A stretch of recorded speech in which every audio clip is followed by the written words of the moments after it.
Hi everyone, this is Domino from Guardian Angel League here. Let's quickly address our second cup. The Bilgewater Cup will be played between paired regions, creating a unique cross-regions showdown throughout the event. The tournaments will be fully drafted. The event starts with 32 tacticians competing across 6 games. At the end of the day, 24 players will advance and play 2 games to establish early standings. Day 2 begins with 24 players competing in 2 games. After these matches, the top 16 advance. Those 16 players will compete in 2 additional games. From there, the top 4 advance directly to Day 3, and the middle 8 play 2 final qualification games. The top 4 from both of those games also move on to the 3rd day. This determines the final 8 tacticians. The final day uses the checkmate format. The 8 remaining tacticians compete until one player reaches 20 points and then secures a first place finish in a subsequent game. That player is crowned the tournament winner and earns a direct qualification to the tactician's crown. We wish you all of the luck.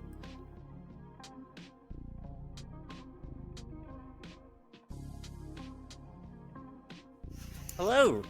Hello, everybody! We are ready to go for Bilge Cup Day 1. I'm personally so excited. I've actually been playing a whole bunch recently, last couple days, so I think I'm ready. I'm ready to steal some tech also. You and me both. My notes for today are extensive from the recent patches to 16.3. Yeah. I'm super excited to see some of the new things that are going to be cooked up. Let's see what they've been doing in the kitchen. Yeah, is there anything specifically that you're hoping to see or looking out for? I'm really looking forward to see more Shadow Isles boards, like with Yorick being more accessible, only needing the one completed item on Viego, as well as the fresh buffs as well, with his damage and heal scaling even more off the souls. I'm really looking forward to see. Yeah, I hope we get some more Shadow Isles too. I feel like it's a comp that I personally haven't had a lot of chance to play, but I always just want to force it. I'll get like an early Viego and I'll be like, I could do it. This could be the game. I could do it. Yeah. And I never commit to it and I never do it. It's definitely one of those ones where it's like you need to get it early or you're just gonna fall behind very quickly. Like a lot of these Bilgewater nerfs too, making it harder for them to ramp up quite as quickly with the free AD and AP that they get upon starting it. That got nerfed. A lot of the other stat buffs that Bilgewater can get also got nerfed. So we might not see as much Bilgewater in the Bilgewater Cup. Yeah. Which would be quite ironic. Yeah, absolutely. So this is what our lobbies are looking like so far. I think that we're going to look to hop into Lobby 1 once we get started. Are there any players that you're super interested in keeping up with, making sure that we keep an eye on? Well, obviously, Wajan Iverson being the #1 player from the Shurima Cup, definitely up there. I'm also looking forward to see if Dish Soap can bring it back from their kind of middling performance from their... Like, they got really unlucky in the Shurima Cup. I'm looking forward to see if they can pull something out of the bag this time around. On top of that, Chinnington has always been a strong contender for me, so I'm looking forward to see what they can do as well. What about you? Absolutely. I think that I'm really interested to see how this series goes for Wajan. I feel like, obviously, last time, really strong performance, winning an entire event, I mean, obviously, means a lot. And you can see, this like 20% win rate is crazy. That's so ridiculously high. And so I'm super excited to see if that carries into this cup also. Highest in the American regions, their amount of times qualified as well. So they're definitely always a strong contender in these sort of tournaments as well. So it might just pull through for them. I'm hoping. I love rooting for an underdog, but I also really love having that like strong forerunner that you can feel confident in, and you can really cheer for them and know that they'll always perform. And so for sure. Yeah. What sort of sorry, go on. I was gonna mention, because there have been some ASOL nerfs fairly recently, like a whole B patch worth and everything. And personally, I could never make ASOL work for me, and I know that that's a player issue, and I fully recognize it. He wasn't ramping the way I needed him to, but it was so dominant that I'm kind of interested to see what's going to step up and fill that void in a lot of these games, because to me it felt like kind of towards the end of the last patch or so, you were getting like 2 to 3 ASOL players per game, or at least people trying to play it. And now that that's not there, I'm curious what's going to kind of fill that hole. Yeah, I'm very curious about that as well. Obviously, with, like you mentioned, the Aurelian nerf or the rework that he had, like a lot of the upgrade changes, he no longer gets Stardust per like hit. It is now based on the ability damage that he does, 250 damage. I'm also very curious about the new Leona and Diana sort of like team up that they have. While Leona is alive, Diana just gets 3 AP every second. Yeah. So even with the shield rework for her ability and her dashes, like she can still output a ton of damage if that Leona can live. Yeah, absolutely. I think that's a really fun mechanic too that isn't necessarily always super explored in TFT, is the kind of like, you get it in augments and you see it there, but it's not always something that you see just built into the unit of this kind of like team up thing. And I think that's super sick. So yeah, it has been very nice to see. Like, obviously, Ashe and Tryndamere have one. Also, Tryndamere becoming more accessible too. We could see some Tryndamere games, like some Freljord Slayer, maybe. With that, like, obviously, they sort of ramp each other up. Obviously, you've got Twisted Fate and... what's his name? Graves. Graves, thank you. You've got their team up as well off of their casts and attack speed too. Like, we've definitely seen it with others, but it was weird to not have that Diana and Leona team up. But it's really cool to see it now, and I'm very, very excited to see if anyone tries to make something like that. Yeah, absolutely. So, if we're looking here, pick A1 from all of the qualified players who you think will overcome the odds and make a strong run through the tournament. I think we talked about this a little bit, and I think that Weijin is kind of like, that's our front runner that we're looking at, where it's like, for sure. Yeah, advances from day 1 to day 2. I think we feel pretty confident in a lot of these. Like, I don't know. Yeah, definitely, like we mentioned, Weijin Iverson, a forerunner, having been the number 1 for the Shurima Cup and then going into Bilgewater, definitely pulls out some plays that some people might not expect. Like, always doing something different as well, never sort of doing the same thing a second time, keeping people on their toes. Like, yeah, things like that. It will be very, very interesting to see what they come up with for this weekend, and I think they are, for me personally, my selection. Yeah, absolutely. I don't want to bandwagon, but it feels like a safe bet to me, and I love being able to cheer for somebody who I know is going to do well, so I'm signing on that one. This is no Mighty Duck story. There is no underdog here. Yeah. I do hope that we get an underdog. I love... yeah, for sure. So biased to it. Like, as soon as games start going and as soon as there's somebody who has the chance to make that, like, crazy run, I'm all on. Like, I'm on board, 100% I'm there. I will be cheering the entire time. But until then, I'm going with what I know is safe, and in that case, it's Weijin. Yeah. You love a Mighty Duck. I don't even know if people will get that reference. Am I just too old nowadays? I don't even know. How old is that? Is that an old reference? I mean, I'm also...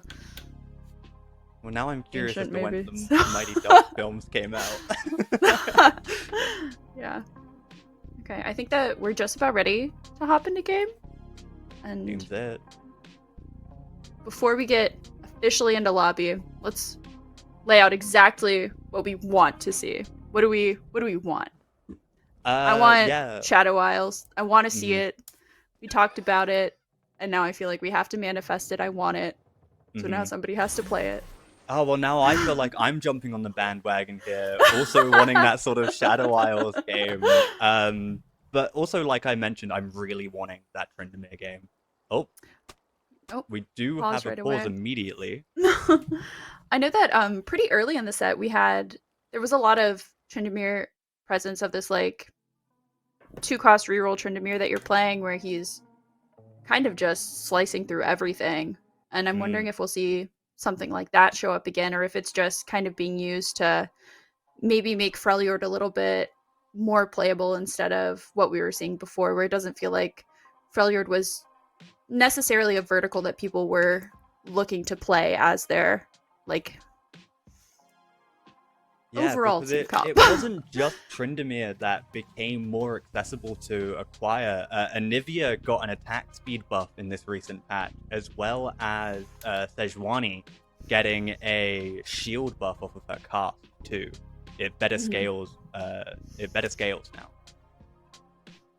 Yeah, I would love to see some more Freljord. I think that it's a fun it's a fun synergy to play. It's felt a little bit lackluster in terms of some of these other ones where you're playing like the full vertical. Hmm.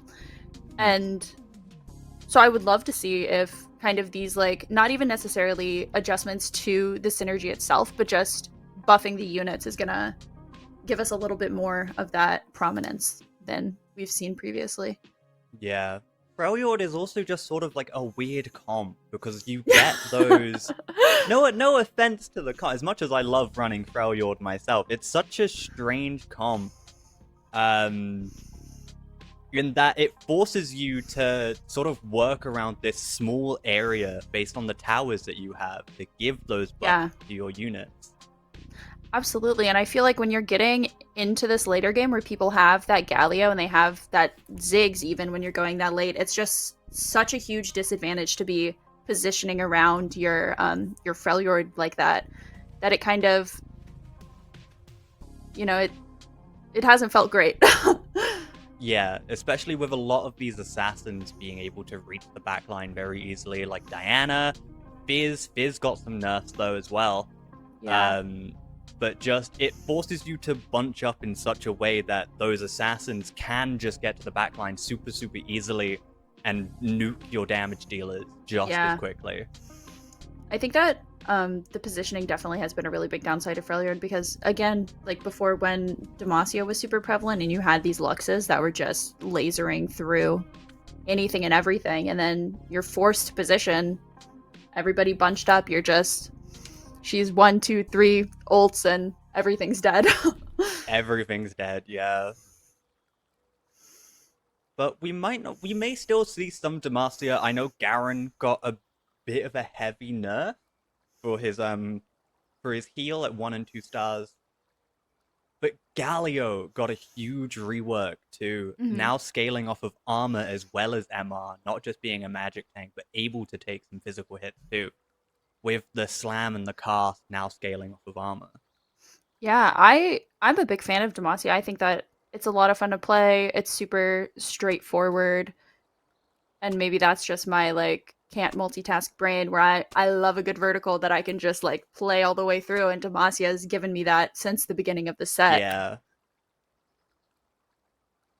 definitely looking forward to what we can see just because of how many changes there have been. Like Kai'Sa now being level 7 instead of level 8 Yeah, as absolutely. well, so you can get some more void units and more long shot units onto the field really quickly. On top of like some of the 5-star rework too, like Kindred no longer kills things now, Right. or no longer protects things Yeah, yeah, from yeah. dying. It's Sorry. just the Oh, just but the shield. seeing Yobi getting the Oh, very early TF. yeah. There's a potential for some Bilgewater there, and I mean, opening day Bilgewater Cup, opening board of Bilgewater feels like it's good luck just waiting to happen. Feels like it's kind of needed, you know. Yeah, I mean, you at least But pick we, up the Alawi pair for sure. I oh also yeah, think that, for sure. like you mentioned, with the changes to Kaisa, now if you're getting that void opener and you can play it immediately, you're getting these two like really high value 4-cost units in Kaisa and in the Rift Herald. essentially Yeah, just after 8-player combats. just for It's like existing. virtually guaranteed. Yeah, as long as you have 2 units and because you have like it's excuse me, sorry, it's Cho and you have the Rek'Sai as just a 2 cost. Like it's not hard and it's not even that crazy to think about getting this like round 1, round 2 void and just being able to kind of play that through the early game and having that sorted out. For sure, for sure. Because like even keeping on the void train here, Malzahar got some buffs too for his car. His little minions do even more damage now. Oh, okay. I love a champion that spawns little things also. They're just so fun. It feels like a mini game, and I love a champ with a mini it game. does, it does. Oh, and we see Oh, Evolve and and Overcome too. And we have the 2 void units that you need for that Yeah, really and this early. would be a 2-star Cogmore as well if they opt for it, because they already Yeah, have the 2.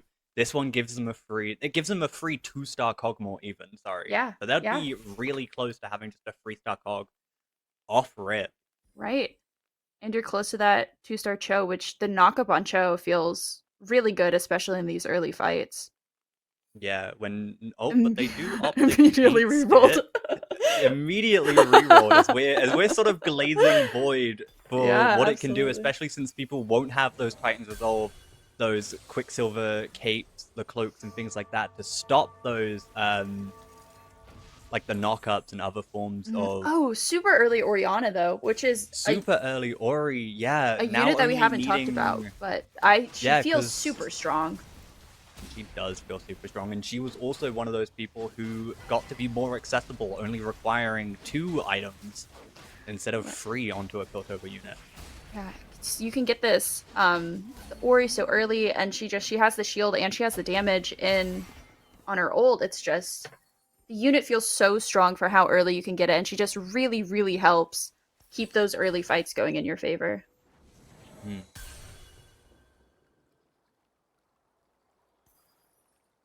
Do see deleted with the 2 Juggernauts and an Echo. Echo got some nerfs to their resists this patch, so they won't be as tanky, but they can still output a lot of damage. That's something I'm kind of curious to see. Will people still go for that early win comp as going for Echo reroll? Yeah, I feel like obviously with some of the Echo nerfs, it's not been as prominent, but it feels pretty solid, especially in like kind of the mid game. It Wait, still is feels this like a comp. Equation on the Ishtal Expedition? Oh, I do. I love a good quest. Yeah, Because a lot of these Ishtal quests got buffed to be easier to complete and easier to find as yeah. well. And I mean, when With you hit, Ishtal Expedition too. mhm. Yeah, when you hit the early Ishtal like that, I feel like you're almost required to play it. For sure. I'm a heavy MMO gamer. I love getting me some quests. Yeah, it's like I So said, it's the Ishtal mini is game. Yeah, it's the mini games, yeah. exactly. Can't say no to it. Here is some of that early void that we were talking about, though, which I'm super With excited to the see. Darkened Bow as well? Oh yeah, Or is that the Darkened Sight? That's Dark the Bow. bow. Yeah. Wow.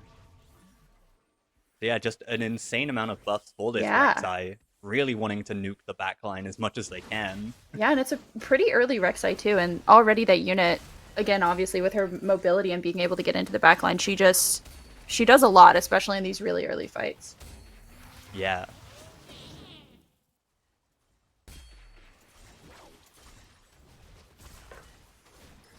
I hope that we get some more Void games today, just because I'm really interested to see if people are prioritizing the like AD or the AP Kaisa.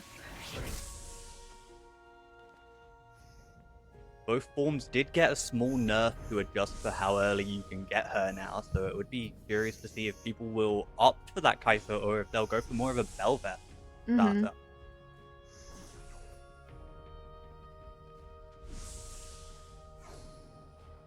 Oh, is that 2 Alawi 2s over there on that Bilgewater board? I That am. is. They also have a 2-star Graves with a Rageblade too. Yeah, that feels like. I mean, that's a lot of Alawi, and she again, There's a especially lot early of game, is Alawi, especially since of they got Stars of Born as well. yeah, yeah. And even with just having the one additional bruiser in gives her so much more durability, it feels like. I mean, she's a tank and she's good at what she does. Yeah. And especially a bruiser like Scion that if it can stay up, but they choose to get rid of it, so never mind. Disregard what I was about to say. Just a Scion that is able to just constantly scale HP with takedown. So if they are able to Yeah. live, they get even stronger. Yeah, absolutely. I think Scion's just a super fun unit also, especially when you hit him early and you like can really feel the full effect of the scalability and everything with him. Hmm. Plus that unlock required for LeBlanc too. Yes. Yep. I've been playing. Cora posted a new comp. Whenever Cora posted, I'm playing it. So I played some of the like LeBlanc Ori reroll. Super fun. I had so much fun playing that.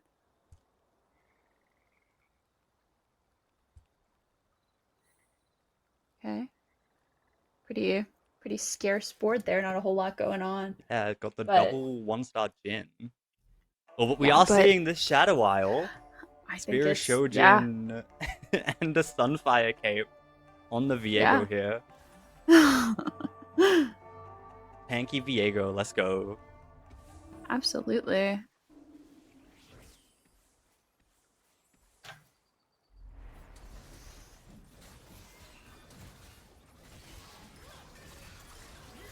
Still holding on to those J4s though, that we can see on the other side, is Yeah. kind of interesting because I believe that they had been holding a Demacia pair earlier with a Sona, so not really interested in that anymore, but still holding on to the J4. Either they're not interested in, they're still just thinking of going for that sort of Sona Garvin 4 reroll or just a Demacia line. Mm-hmm. Because It that's seems like still a very strong comp. yeah, this J4 still feels super popular. It's on a lot of boards. It's on a lot of benches. A lot of people are making sure that they pick him up when they see him in the shop. But like whether you're playing him or not, he's a unit that it seems like a lot of people are feeling is worth holding on to no matter what. For sure, but we're going into Maybe the it's second just nobody wants to see J4 reroll, and so every's just holding it. Everyone's stealing it because they don't want. They all remember exactly. just how catastrophic the reroll comp was in the Shurima Cup, and just in games themselves, they're just like no, thank you. Yeah, yeah. Last I checked, this was the Bilgewater Cup, not the Demacia one. Exactly. Oh, a new Ishtal quest. New Ishtar quest. Do see the 400 reward on the lose 7 player combat, but they have a very strong board. It is a strong board, and again, this is probably me just being weak about losing HP, but it feels like it's a little bit later than I personally would want to be taking these combat loss quests. For sure. But they do opt for it. They must know something that we don't. They opt to lose the combat. Yeah. I think just better player than me. I get scared. I'm totally fine with a loss streak if it's like early. After that, I start to get scared. Yeah. But like you were saying, it's just a strong board, so I feel like losing those player combats is a little bit difficult. But it's not in a row, right? It's just lose 7 in general. Sevens, but the further that these stages go, the more damage they're going to take. And we see the Darius and the Gwen unlock here. So they got a bit of gold from Draven and enough souls from their Shadow Isles. Yeah. Or me personally, I see Magic Roll, I pick. Yes, always, 100% of the time, if I see it, unless there's something that's like absolutely the best possible augment that I could get, if there's any question at all, I'm taking the roll, always. Because it doesn't really matter what you sort of score from Magic Roll or Call to Chaos, because everything is, other than like maybe getting the HP if you're not running Bruiser, but like 4 components, pile of champions, even going further into the higher roles, like it's always just really, really nice to have and nice to see. Yeah. I do think I'm not entirely sure what the kind of best in slot that you're looking for on Viego is, but I would not have guessed that we'd keep Sunfire on him. And so I'm interested in that. I think that's fun because obviously since they added removers, which is not recent, but what I've been playing since season 1, so it feels like still new tech to me. I've Since only you been have these playing removers. since I've only been playing since like late 13 and into the arcane. So I'm still very Oh. new to TFT scene, like Yeah. realistically. But the only reason I can sort of think of keeping the Sunfire on the Viego is because he's got that ramping damage on his cast, which is Yeah. why we also see that Spear of Shojin. Right. With every cast, he gets more and more AP for his normal attack, and that will just keep ramping up and keep ramping up every time he casts. But he does opt to get rid of it and give it to the Ari, so I will once again retract my entire statement. Yeah.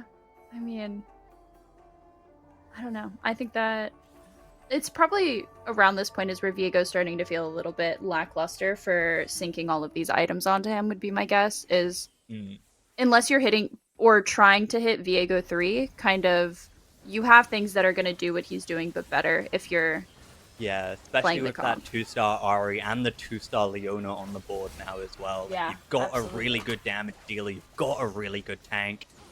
Ideally, Sunfire isn't, in my opinion, needed on Leona because her cast does burn and wound, and stuns as well.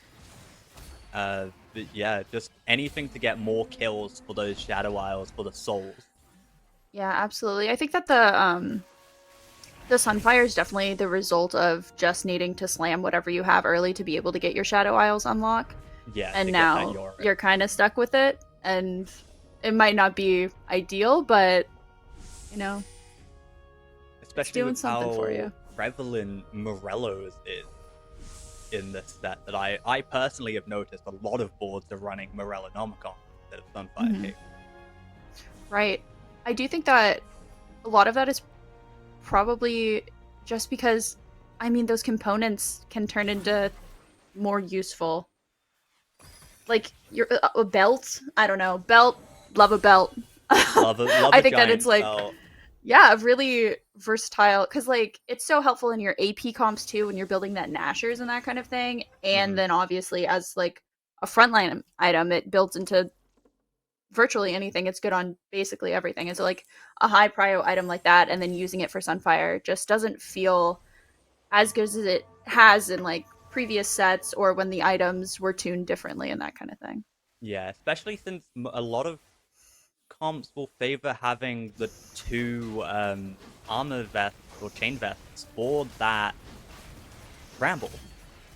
Yeah, So people absolutely. seem to more want just the extra armor and the damage for those frontline from Bramble Vest than having Sunfire.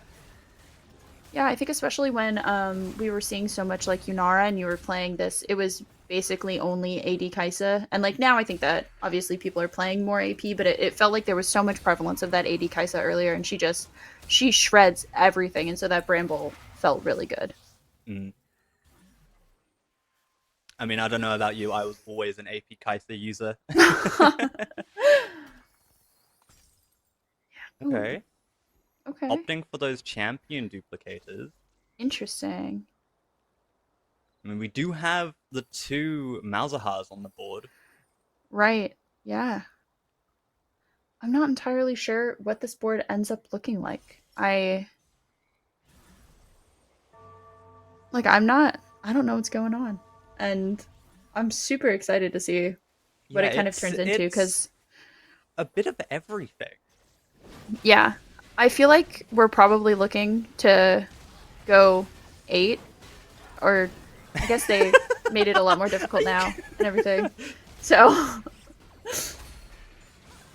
kind of go for a big like 7 or 8 roll down and just play what you hit kind of thing. But I don't know, maybe I'm missing something. The dish, though, with the level 7 Lux, too. Yeah.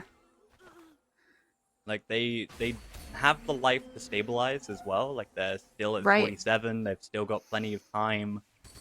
Not much time, but plenty of it. Right. I feel like the Swain is so contested. It like he fits so well into so many comps, especially when you're kind of looking at that like quad where you're playing the like the Nico and the Vi and the Swain, and you get your I can't think of it. Magic with the rod thing. Oh no, starts with an A. Oh no. Arcanist. Yes, you're getting this for like this defender and arcanist, and then a lot of the time you're playing it, you're getting Juggernaut with the Swain also, and he Yeah. just I can never find him when I need him. I guess that's what Yeah. I'm saying. Yeah, he definitely, despite being a Noxon unit, definitely fits well into heavy Demacia comp, just because it helps the Absolutely. Poppy with the Juggernaut, it helps the Lux Mhm. with the Arcanist. Like, it's a Yeah. lot of damage, it's a lot of healing or durability. Like, it's just a lot of everything that is very, very good for those Yeah. front lines and the back line, too. Yeah. We had me with the Graves, you with the Arcanist. Oh, we're all over the place today, aren't we? Yeah, I couldn't get there. It was never gonna happen. I was gonna go Alchemist, and I'm like, I know it's wrong, but it's the closest I could get. Hey, having an Alchemist board would be really, really cool, actually. Yeah. You know, next set, get more dog on it. Yeah, Mort Dog, Alchemist set, and it's just singed. It's just singed. I mean, 5 cost Singe, you know. 5 cost singed with Alchemist. Yeah. I think we're on to something. Yeah. What would it even Hit us do? up. Would it We like got randomly give AD AP every round? Like a small scaling yeah. buff or something? Ooh, Prismatic That could for be our fun. third augment here. What is it that Okay. you're sort of looking for, like going into this? I'm calling chaos. Call to Chaos. Oh, There was! free! Beautiful! Yes! 3 Thieves' Gloves. Free Thieves Gloves. My favorite item. Yeah, and there's that Swain pickup too. It's like There's if the he's in shop, Swain. you're buying him. He Yeah. fits into almost every comp so seamlessly. Looks like we're also going for that set too, opting to just have the Garen in the front. No frontline items anywhere to be seen right now. Oh, never mind. Oh. Disregard what I said again. Yeah. As Wow. they redo their board. Yeah. Okay. Oh, and there's that Echo 3, so I guess we still... Echo free into Zorn. Not just any Yeah. Echo free, Bruiser Echo free. Yeah. Ooh. And he does get beefy, so... Does get And with beefy. He with that will refuse Bloodthirster. to die. His attack Yeah. speed constantly scaling. Yeah. And then the Bloodthirster, like, I don't know. He's kind of looking a little scary. Still at half Don't health, worry. and the rest of the team is dead. Like I said, he is refusing to die. Yeah. Lux has that Thief's Glove, though, so you never know. One round, Yeah. she'll hit what you want. one round, she'll get Jeweled Gauntlet, double Jeweled Gauntlet, and she'll just melt everything. Can you even get 2 of the same item? Oh, no. I don't think so. I Then do not think you Jeweled can. Gauntlet, Death Cap. Yeah, exactly. And then she'll take 1,000,000 years to cast, but when she does, ooh, Ooh. look out.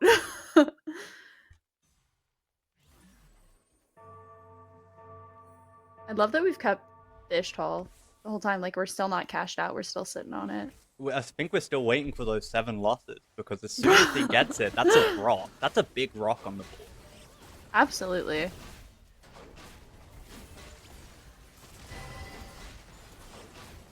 I think Skarner is also such a fun unit. Yeah, being able to just give the entire team an extra 10 armor that persists beyond death now as well. Yeah. Oh, this Lore's 3, though. I mean... Once again, refusing to die with the Ionic Spark and the Warmogs too. Yeah, absolutely. There are a lot of Thieves' Gloves this game, and I know that we saw, obviously, the 3 from Call to Chaos, but, like, on other boards, too, I'm seeing it, and I feel like... I mean, if you have the gloves left over, obviously, you're gonna throw it to that, but I feel like that's not normally something that's as high of a priority for people. Mm.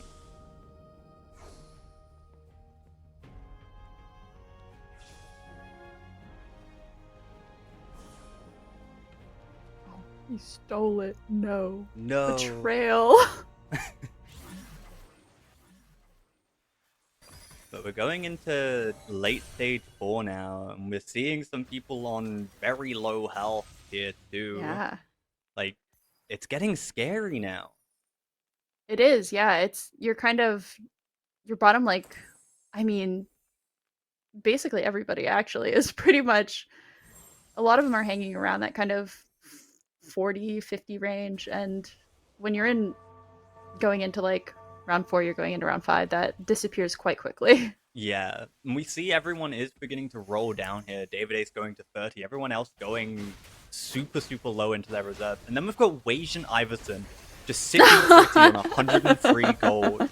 They Yeah. know what their win con is. They need to have the losses here, and then as soon as they Absolutely. get that cash out, it is roll, roll, roll. Yes.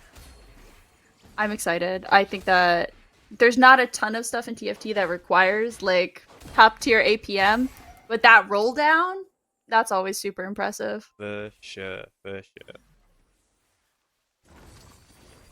And there we go. There's the Brock. There we Are we go. cashing out here? We're not. Wow. There we go. We're leveling to 9, and now it begins. 2-star Skarner. There's a third one. There's a fourth one there Yeah. as well. Tarek. Another Skarner. That's a lot of Skarner. Senna Lucian. Now always giving 7% damage amp and durability while they're alive, not just while they're swapping between the two. Yeah. Wow. Okay. I mean, that's a pretty successful roll down. You're hitting some like bigger 5 costs. You're hitting that Skarner. You're hitting that Swain. Your front line is like majorly upgraded here. Got the big rock on the field as well now as well. Absolutely. Almost got that Tarek too as well. Yeah, and like Lux she's ulting, but a lot of those HP bars aren't moving a whole lot on some of those frontline units. For sure, for sure. If we can get that Swain to be even more tanky, I think that's going to be a force to reckon with. Absolutely. But the Zoe in the backline, constant. Oh, but never mind. Disregard. Yeah, it is. Does have the It's not Archangels. enough, but not enough. I do think that, yeah, with this PvE round, getting some more resources onto the board, like there's a lot of potential here. You hit a couple of upgrades, and I think that front line is kind of unkillable. Ooh, reaches 150 magic resist in combat. They have the set filled up here as well.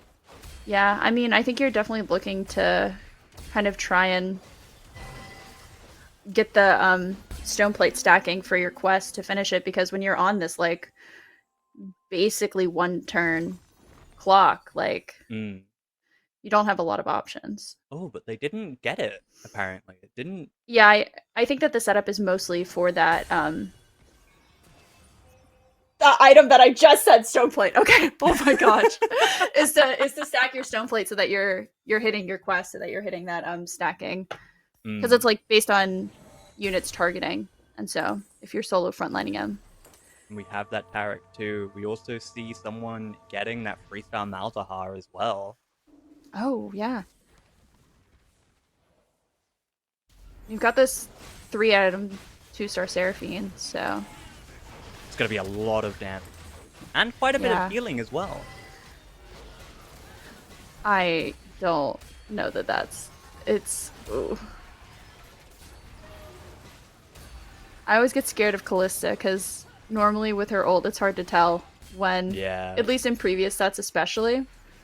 It's like you can't tell if she's gonna ult and she's just gonna... Oh, yeah. Wow. That one was scary. Nail biter. Yeah. Did he hit get to cash out, or did we not hit our quest? That's a 3-star Mouse and a 2-star Mouse on that board there. Oh, we did. We got thank goodness. I was gonna be if you don't get to cash out, if you don't hit your quest, if you don't get to cash out on that one, like I don't there's nothing else you can do. Oh, but now we just have 11 units on the board. Yeah. What do you even put in? Yeah. See, this is when I would love to see Bronze to Life. Just look Yeah, at how much exactly. that would give. We've got Ishtar, Arcanist, Yeah. Defender, Disruptor, Gunslinger, Juggernaut, Piltover. Oh my gosh. We don't even know if that's everything. Yeah, and now it's crazy. You're getting that 75 gold value cash out on the last one. Like, that was scary. That round was so close, and if you lose that round, I mean, you're just dead overall, but also, even if you had more HP, if you're not completing your quest then, that was like do or die there. Because you're locked into that. Like, if you're unable to get out of that quest, you can't. Like, you just can't. You can't cash out and you're stuck. Yeah. Like, it was a gamble. It's the gambling comp. Absolutely. But we do see our first two people go down as well in People Glad and D-Sick. We feed the Kench. Feed We the fish. feed the fish. Let's go. Thank goodness. See, I'm one of those people who end up forgetting to feed the fish, and it always makes me sad. Oh no, yeah, or you realize as soon as the round is starting and it's too late. Yeah. Oh no. That Brock is really doing. He is smacking away. It's Big Rock. Yeah. Oh my gosh. And that Seraphine I think also that putting in the work too. Yeah, this Ishtal, it's kind of unstoppable at this point. Yeah, we hit the. It's gotten the momentum that it needed, and it's really paid off.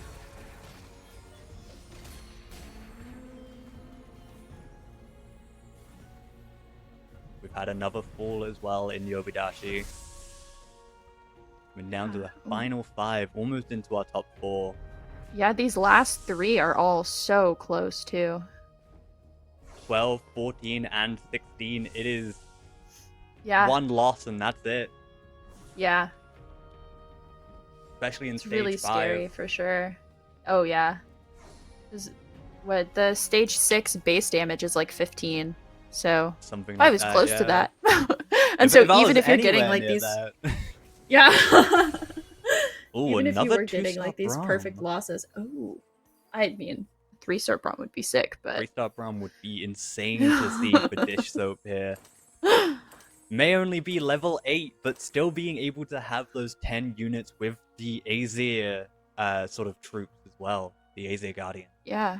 This is kind of the Freljord that we're kind of used to seeing more with just the 3 splash. You're not really looking to commit more than that, but you've got in that Lysandra who really just pumps out a lot of damage.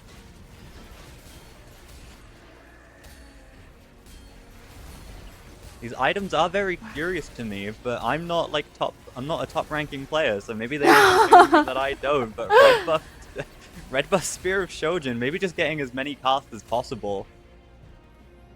Oh, that is 1 health. Unless player damage hasn't gone through yet, maybe, which I think is surely the case because. Yeah, I mean that has to be the case because otherwise that would have been. But no one died. No, it is just 2 people at 1 HP. Oh wow! So we were wrong. Not 1 turn clocks. They weren't disregard what 2. we're saying once again. I apparently have like the worst takes this game.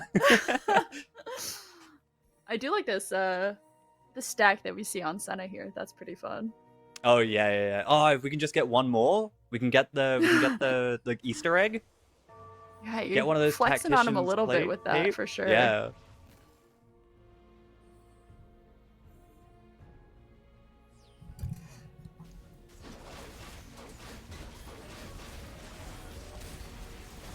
Oh, but we see both the Seraphines on the same spot to get the piercing damage. Both Piltover augments going off as well. Wow, it's just this front line is so strong. That Skarner, nothing touches him. Yeah, I mean, what are you realistically going to do against 11 units? Yeah, not a lot. I fear. Not a lot indeed.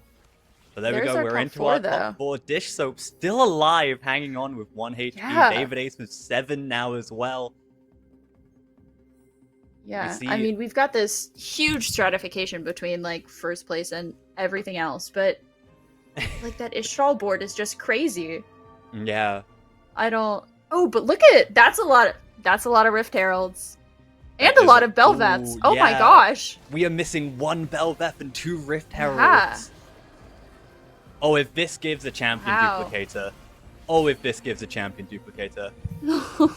Oh. Oh my gosh. I mean, this is... Yeah. Oh, another one. We're There's one another off. one. And we have the Money Wow. Monsoon as well. Yeah. Come on. Oh my gosh. We are missing 1. What do we do here? We sell the Aatrox. I wonder... Yeah, if anybody else is seeing this, if people are... Oh, they're... Oh, they no, sold it's the the other board. Belveth. Yeah. That's... Oh, no. Okay. You know what? Fair enough. I do think that Rift Herald is kind of... That unit is incredibly strong, and so I understand prioritizing tier 3 there over your Belveth, but... Wow. Just not being able to get that 3-star Shelly. Maybe if they live here. They are against Dish, though. Oh, but it's... the front line. The Aatrox Yeah. revive isn't Just- enough. And down goes David. Oh, wait. Never mind. No, Never it's... mind. Yeah. David Ace does fall here. I saw him live on 1 again, and I was like, Yeah, am I about yeah. to be wrong for the 17th time? No, but every single round we're seeing this Skarner, and every single round, anytime that we're looking at it, it's full HP.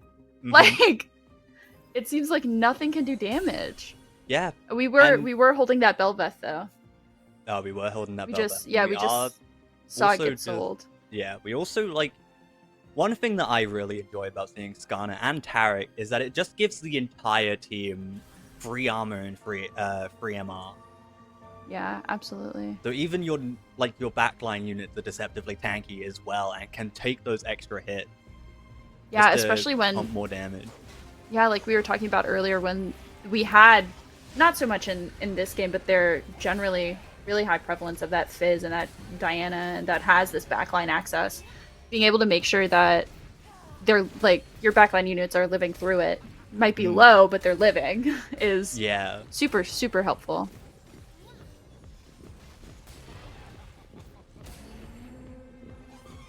All right. And down goes the Dish, Ziggs though. unlock. The Ziggs unlock. We are now down to our final 2 in Dale Summit and Wajan Iverson. 30 health against 12. It's definitely an uphill battle. I mean, 6-3, that's what, 2 rounds? Something like that, yeah. Yeah. I mean, it does only take 1 to lose, but only 2 to win, so... I think that... I mean, that Ishtal is, like, exactly what I was hoping for. I love people who are playing things that are, like, kind of not necessarily exactly what you expect. Or, again, with that Ishtal, where it's different every game, and there's no guarantee that playing it is going to end you up with a board like this. Yeah. But you take the risk anyway. Those, boards that we were mentioning, actually. We saw someone running Shadow Isles. We saw someone running Ishtal, still running Ishtal. We saw a bit of Freljord, too. Yeah, absolutely. I think that... I mean, it feels pretty different than, like, some of the things that we'd seen in the last cup also, which is a lot of fun and I think really shows that, like, how dynamic the game is and how... Because even that was, what, a couple of weeks ago? A couple of patches and everything is different, which that's the nature of TFT, but I love it so much. I think that is what makes the game so special. Yeah, we do see Wajan getting that first win. They are now both on 12 health. Yeah. Opting for just a tier. Oh, but is that 2-star Yeah, Zillion? it was the Zillion 2. Yeah, I mean, at this point, there's no more upgrades you can hit. You're just looking to position. Yeah, but those are some insane items to have on Zillion. Blue buff Nashes too. Always going to be casting. If they can just survive 25 seconds, that's going to nuke everything. Absolutely.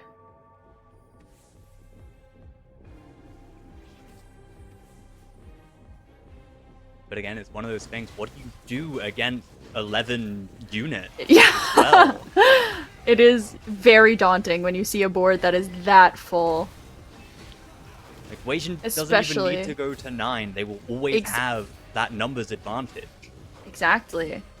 Especially when you can just save your gold and you can sit and you can roll here and not even have to worry about it. And it's just, again, that Skarner.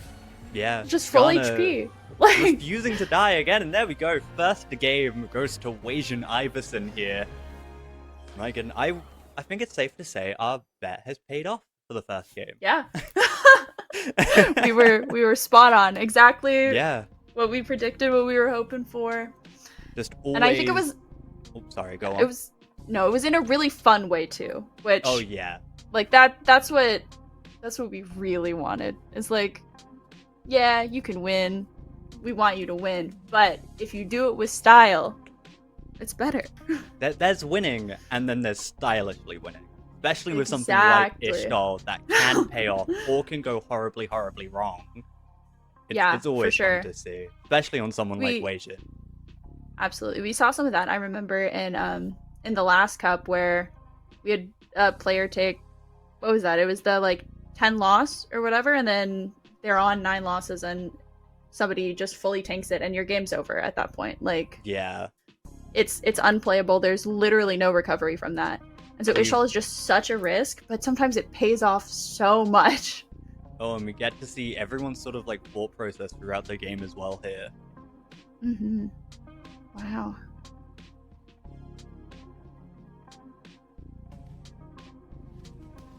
We see Wasian get that Ishtar expedition and then just go, yep, this is something I Yeah. can work with. And they made it work. Yeah, absolutely. But we saw some incredibly strong boards in. I was really happy to get to see that Shadow Isles game. If they were able to get that 2-star fresh, I think they could have done better Definitely. than getting 7th, especially with some of these other high roll boards that we see. Getting that 2-star Right. fresh would have just solidified their position. Yeah, and I hope that we see some more Shadow Isles because like you were saying with the buffs and it's so much more accessible now to like it felt kind of bad before early because you had to commit so many resources to it. But now that you can get that early Yorick and just kind of build off of that momentum, Mhm. I'm hoping that we see people who can successfully scale it into like an end game comp. Yeah, for sure, for sure. I'm super excited to see what else we can get here. Like, we didn't see an Asol. We did not see an Aurelian Yeah. Sol. We were able to see some other comps take precedence here. Yeah, And not definitely. everyone was trying to run Bilgewater. We did see that Bilgewater comp. It was not able to stabilize as much as it would have been, or even just ramp up as much as it could have done in previous Right. sets. Take a look at the Shurima Cup, where it was the most used comp. And yeah, it was really, really nice to see just those other comps get to see the limelight. Yeah, absolutely. Okay. Beautiful. So this is I'm not sure which lobby this is, but let's see. Yeah, this is looking like Okay. lobby 2. They're during the 3rd stage here. Yeah, wow. Wow. Okay. A little bit of cut back a So little ours bit just for- went for a very long time. I mean, it did run to stage Yeah. 6. It's not every day you see a stage 6 game. Yeah, it was definitely a long game. I think that we had a lot of fights that were so close and people were just losing so little HP that our game went on forever. You didn't have any of these players that were like stomping every single round that they're playing and like people who Yeah. are losing super super hard every round. So Especially with that the lobby front felt line, really good, like felt really Skarner. balanced. Yeah. It can just live, especially with all that CC as well, like the Swain as well. A lot of CC there with Absolutely. the car. It's just a lot of CC all around. That's something I have noticed. There is a lot of Mhm. CC in this set. Like, we have Lux, we have Swain, we have Fiddlesticks, we have Skarner. There's just so much. Yeah, Like, that crowd Cho knock control. up too. Yeah, Yeah. Cho'Gath. Like, some very Which early units too. Yeah, absolutely. And because of that, I think it's kind of interesting that we don't see a lot of people building something like a QSS. Mm. It's definitely not like best in slot on any units really, and it's just not that prevalent, which I know like in past sets when you had these units that have like that, or when we have these comps that have a whole bunch of CC, you're seeing that being put on like your bruiser units, your carries, that kind of thing. Yeah. So that you're not getting this insane chain just for seconds at a time.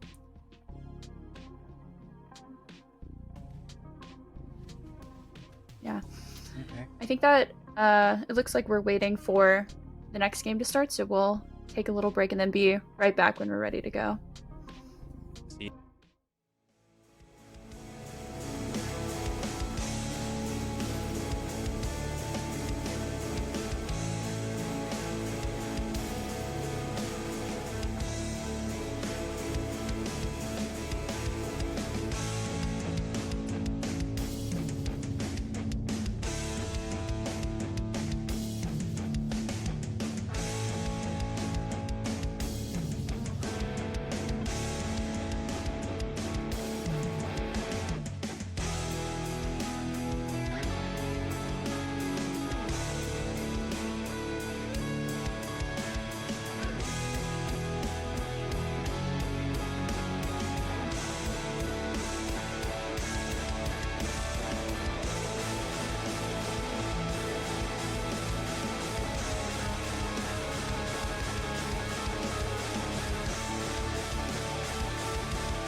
Alrighty, and we are back. Sorry for the delay, everyone. I was being a walking stereotype. But we are back into Game 2, starting off in Stage 2-2 of the Bilgewater Cup. Yeah. Game 2 here. There is something that I want to point out that I thought was really interesting is here not buying that Sona 2 until now because we didn't want to lose the loss streak. For sure, Which- for sure. I don't have that kind of patience. And so Yeah, no, neither do I, But we want that loss streak, generate that extra loss Yeah, gold.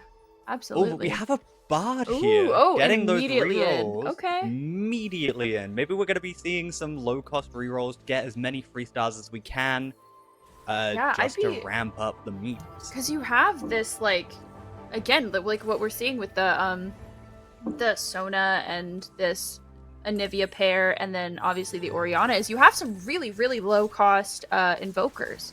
Yeah, And with we have Invoker that only being that, like, Milio 4 too. piece. Yeah. Or if you want to put the time in and unlock the LeBlanc, you have something where you're rolling at, you could roll at 5, you can roll at 6, depending on really what you're looking for, but you can hit these 3-star low-cost invokers, and that could be Yeah. interesting. And we have all 4 that we need on the bench as well. So this, if they opt to stay with their Invoker line with the Bard, they're just going to have so much mana going into it too. Yeah, absolutely. I'm super interested to see how that Seeing a goes. spatula. Yeah. Does anyone opt for it? I feel like it's been like a lower priority in a lot of these obviously not here, but in a lot of these tournament games is the spatula feels like lower priority than it might be in your solo queue games just because of the variance. Yeah, Like- and a lot of the spatula items, like the emblems, a lot of them got nerfed as well, especially Invoker, to sort of counteract, sort of like to counteract that sort of ASOL ramp. Right.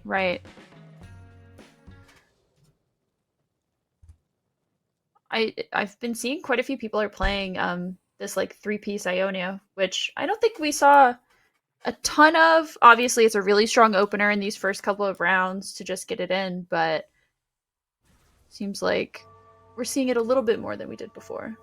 Yeah, and we did see a Seraphine with an Ionia emblem too in that last game. I did notice that.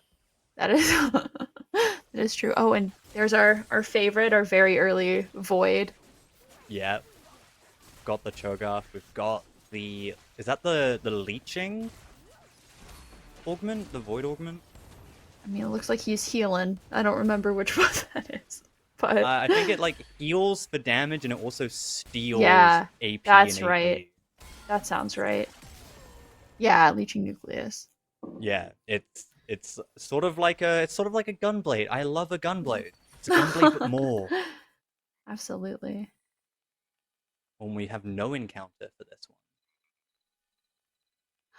You There know, we go, some we've of got- those encounters, I will load into a game, they'll give me a Rise encounter, and I will be so sad.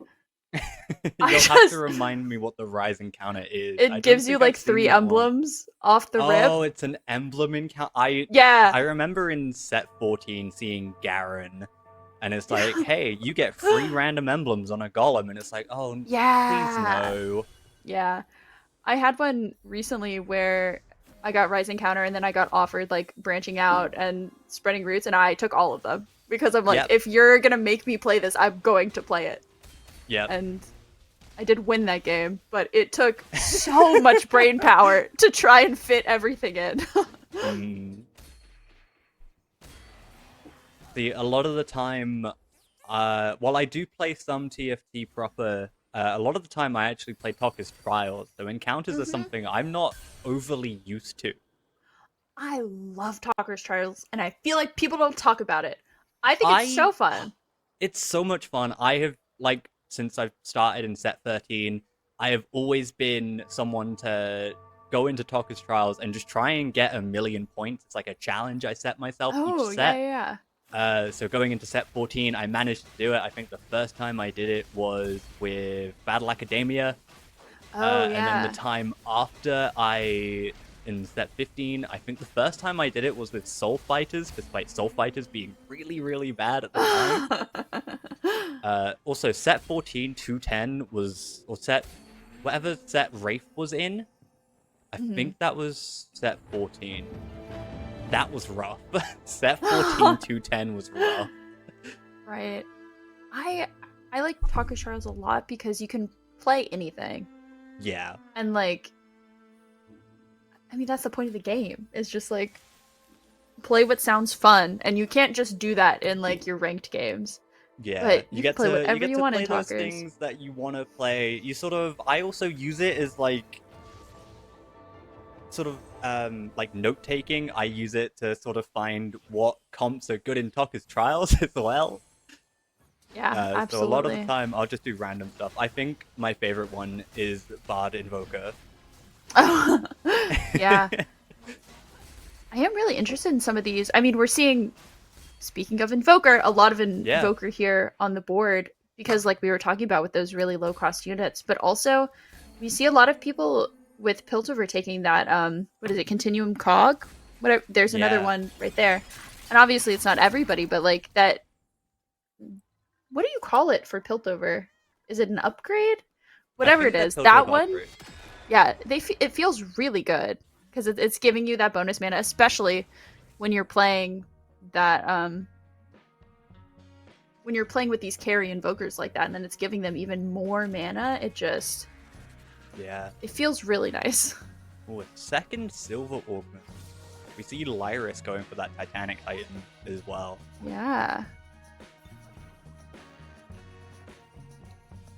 Oh, she really struts. I have not seen the unlocked vein. Is that what it was? I don't think I've seen that in game before. Unbound, that's what it's called. Yeah. Like she struts. This might just be me. But to everyone in the stream right now and to my co-caster, I'm very gay. Oh my goodness.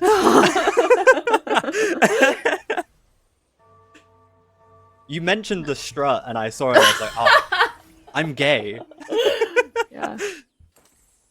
I mean, Riot every single woman that they make is like the most beautiful creature that's ever walked this earth. So right? I blame them. I blame Riot for making hot women hot. She does give Bayonetta vibes. Oh. So I'm like a big Blade fan. It was the first Marvel movie I actually ever saw. When I first saw Vayne, I was like, oh, she's just female Blade. And I was like, this is peak. And then I tried playing Vayne, and it did not go well. Oh no. Yeah. I hate when they make champs that look so cool and they're so hard to play, and I get sad and discouraged. Yeah.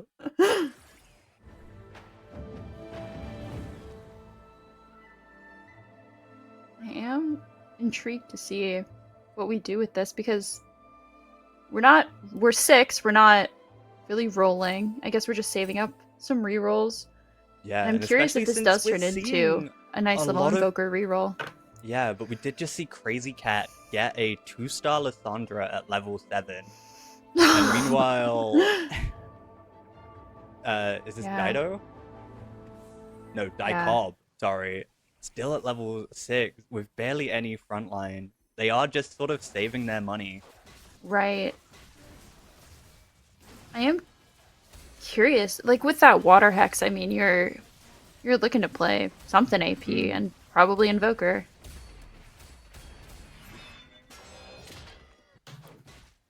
Like they've got the potential that for a really Hunter strong 2 board. is really scary.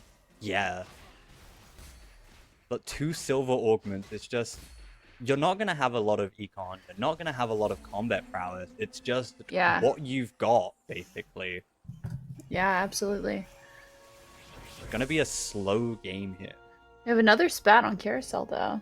Ooh, yeah.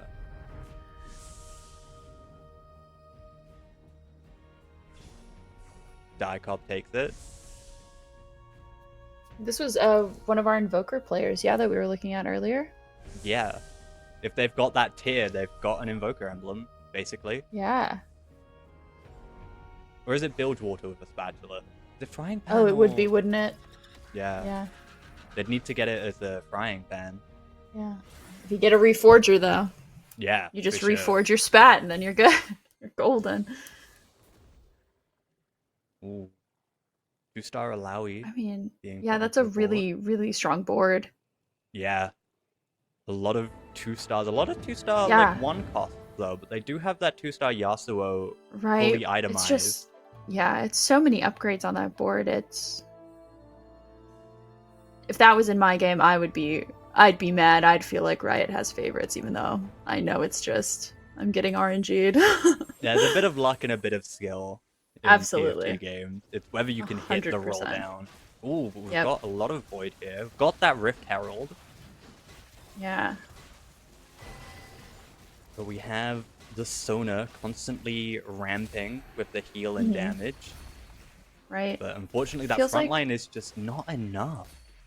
And we're not buying this like Nico Vi, which I feel like you're running an Invoker generally for that that defender, and then the other half of your I've done it again. I immediately forgot. Arcanist. Arcanist. Okay. See, I don't know if it's me personally, but seeing seeing Invoker, seeing a lot of Invoker, seeing Bard makes me really want to go down the Bruiser line, because you have that Kobuko and Yumi who gives Bruiser Invoker. So a lot of the time I'm wanting those big beefy big health units. Just being able to cast so much as well. Because it's not just like extra mana for the Invokers themselves, it's extra mana for everyone. Right. I do think it was interesting that we were seeing a little bit more Piltover. Like we saw somebody playing 4 Piltover, which, I mean, we haven't really seen a whole lot of that since T-Hex got gutted. And you're not necessarily keeping it in by any means, but... May the Queen rest in peace. Yeah, truly. But T-Hex did get some buffs this patch. Like, not as egregious as she once was, but she's definitely, like, stronger. We might see a T-Hex game if someone wants to go full Piltover. Yeah, I do like that we're seeing so much of that Piltover 2-piece, though. It's on, like, maybe half the boards or something, or of people just playing that 2-piece. And a lot of it is off of that Orianna, which, like we were talking about before, she got buffed a little bit, and the unit just feels so strong. Yeah, she got her buffs. She's easier to get now as well. There's just so much going for Piltover, or early Piltover at least. Yeah, absolutely. Especially since Caitlyn and especially Vi and Loris are some of the most sought out units for early game. Yeah, and then that Vi synergizes so well where if you're looking to run it with that Nico and, I mean, eventually throw in a Swain. Yeah. Got the Defender, you've then got the Arcanist. If you really wanted to, you've got that Zorn intro as well. Absolutely, yeah. Especially now that also Warwick is easier to acquire now as well. Pretty sure all he needs are items. You don't need the star level. Oh, okay. So you don't need to be running 2-star Vi, 1-star Jinx. I think you just need items on them. Yeah. Yeah, just one item on Vi and Jinx. No star requirement at all. So it's very, very easy to get Warwick now. Oh my gosh, look at this. This Lysandra is... She is putting in the work. Lysandra is putting in the work, but this Dragonclaw Demacia Braum is refusing to die with that durability and the Sona heal. She was putting in the work directly into Braum Shield, so it didn't really matter, but up until that point, she was cooking. Even still with the Braum Shield, that took out half of his health. Yeah. I think that's gonna be really scary once, because like when she ramps, she had that Seraphs, I believe, and it just gets kind of out of control. Especially since that's also another form of CC. That's like 1.5 seconds on the unit it casts on.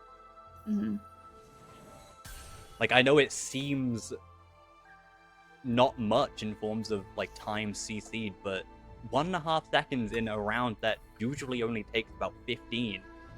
That's a lot. Especially when it's on a unit that you really desperately need to ult. Yeah.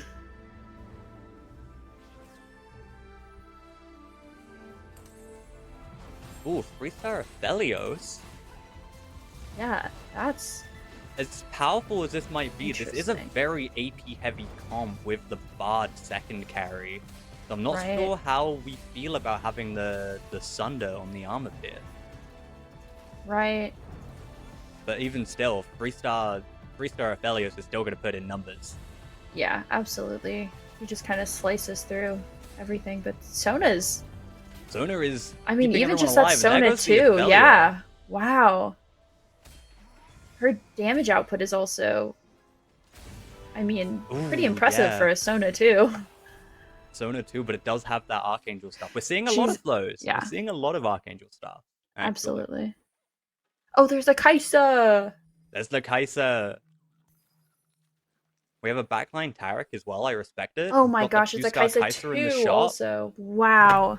But who do they? There we go. They opt to sell the Yeah, two this Mundos, not wanting Kaisa them for the 2 bruiser. and the Shelly 2 and got that Wukong also. Just like this whole board of upgrades is really Yeah. scary. This was someone that I was actually looking forward to seeing, and is one of the reasons why I wanted to see Group 3 for Game 2. Because fan the GG as well as Tunington, some of my favorite players to look at. Yeah, We're seeing that this 80 Kaisa, she just Kai'Sa. does so much damage. And you can never Oh my like gosh. oh, it is that. Oh my goodness. A lot of gold from that round as well. Yeah, wow.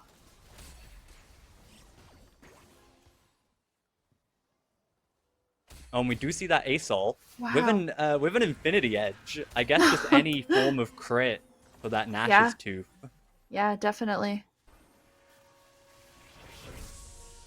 There we go. Seeing 2 5-cost units here.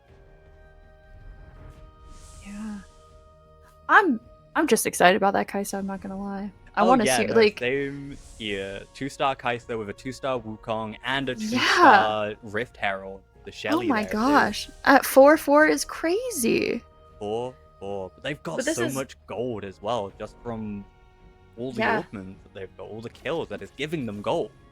Yeah, this is what we were talking about though, with where they changed it to where you're getting Kaisa at 7 now, and you can very easily hit that 2-piece void in minions essentially, and get your Yeah. guaranteed 4-cost units, like your main tank and your backline carry, guaranteed basically after 8-player combats.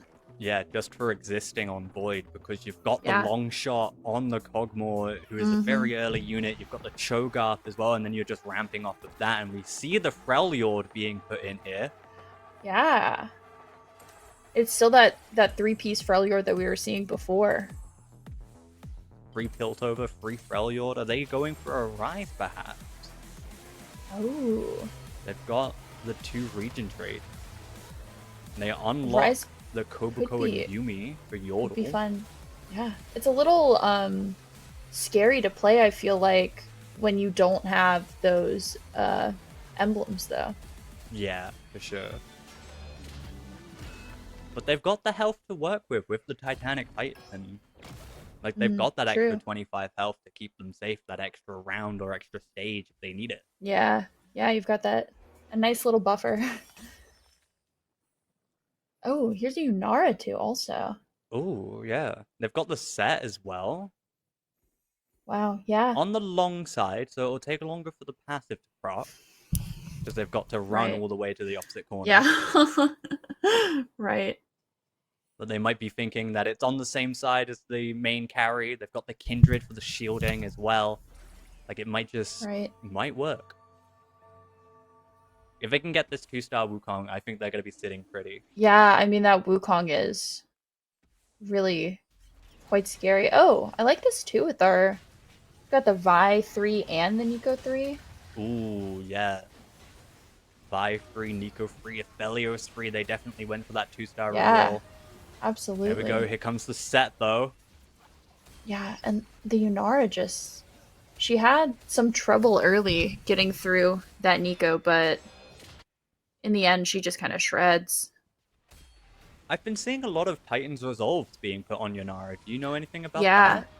I've definitely seen that. I think she just stacks it so quickly with the enhanced autos that she has on her ult. And it is extra AD and AP that she does scale respectively well with Yeah. both. Yeah, and it does obviously I don't think is the main point of putting it on, but it does Oh, also give yeah. you kind of that peace of mind of if something does jump on my backline, she's gonna live through it. Mm.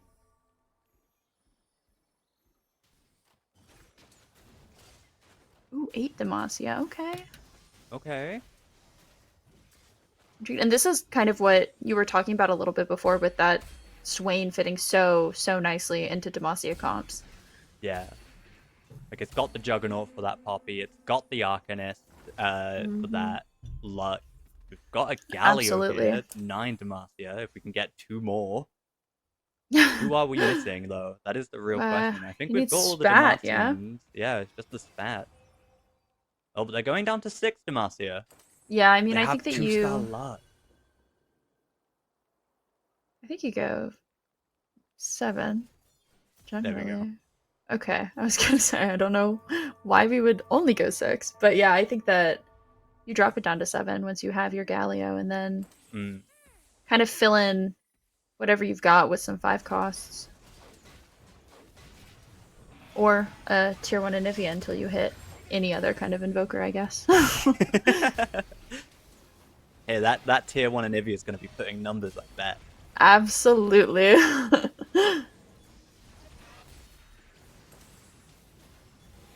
Wow. That, Because you yeah. think, like, yeah, it's going to be helping this Sona who may not be itemized, but it's really going to be helping out that Luck be able to cast more and more, just giving them that extra +1 to mana regen. Yeah. Ooh, a Nasus Nasus unlock. I would love to see some Shurima, which, like, oh, I mean, we're buying it, so. We are buying the Nasus. We can start. Unfortunately, I don't think we're going to be able to see the Xerath. We're not at that. Who? Yeah, we're not going to be able to see the Xerath because the health is just not there for Crazy Cat. It is, But we yeah. might see if they start to stabilize and start to win. We might see that Renekton come in as well. I would love to see that. I feel like I don't get a whole lot of Shurima. And obviously it is one of those, like, pretty late game things to put in at all. But I would love to see some more of it. We do have the A-Soul. Still I feel with like that Infinity Edge, which I'm loving to see. Yeah. He feels like he takes so long to stack sometimes. I mean, unless it's somebody else's board, and then he's always at 400 plus stacks instantly. But on my board, yeah, it feels like it takes so long. It's more damage oriented now. Like I mentioned earlier, it needs to do 250 damage in order to start casting. Absolutely.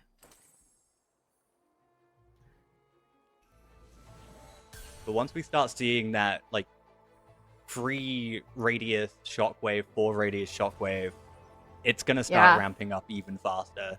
And especially with the Invoker board that they've got as well, which I did notice. Like, it's going to be a lot. And we see Sniper focus on the Luck. Yeah. That's a lot of fun. I like that.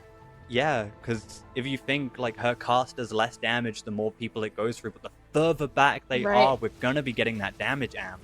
Yeah. I want to see what this ends up looking like. Yeah, that A-Soul just might not survive. Yeah. Okay, I like this. Oh, but the Diana. Yeah. Does take out the Lux there. There we go. And this A-Soul is now free to stack away, because, I mean, free to stack. He's got the double... Yeah, wow. The double declaw, and he just gets to cast forever.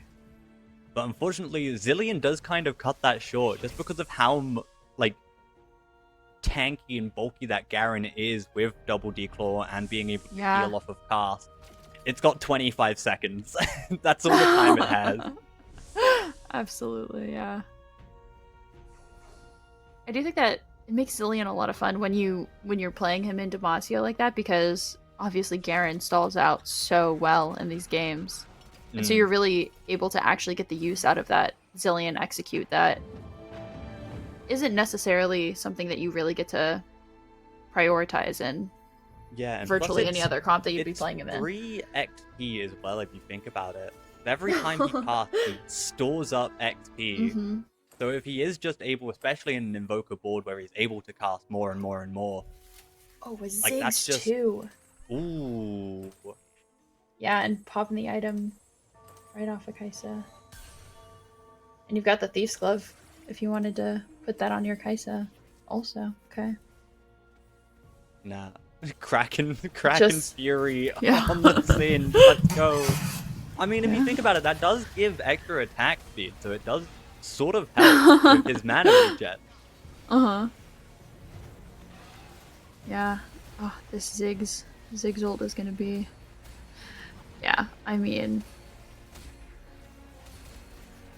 It's not enough, and Oh, but the they're- Yunara... they're so Wukong spread out passive, that Yeah. he's not getting the value that he could be on some other boards.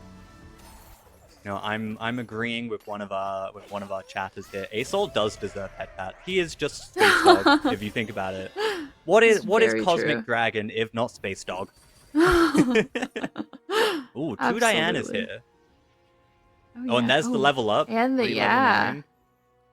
Ooh. Another Aesol. Okay. If we can get Yeah. 2-star Aesol, then we're gonna be ramping even more. Absolutely. That 2-star Aesol just... I mean, he's scary. Unable to find it though. Do we put in the Lucian Senna? Because there is extra damage for the Aesol to stack even more. True, With 4 true. Targon, that might only be 80% now, but once it gets to 2-star Aesol, it's going to be 33 per Targon. Right.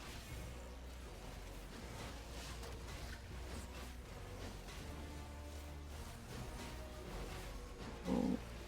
It gets... Man. It gets scary sometimes.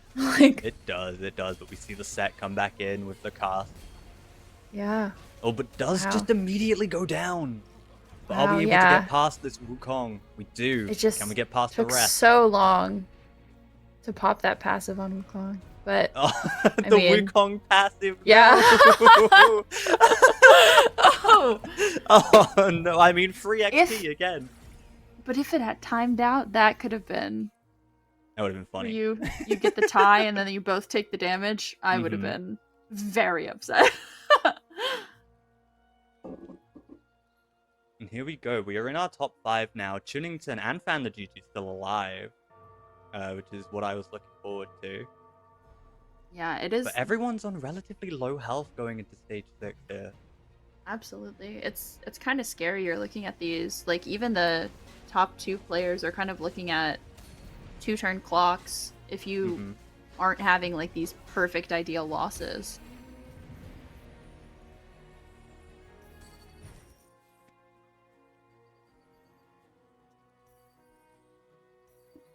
Yeah. And we cannot hit. Yeah, That just Aesol. unable to find that Aesol too, or that Zillion too. Yeah, that is very disappointing, but They opt for the Archangels. Do they get rid of the Infinity Edge here? They do. okay.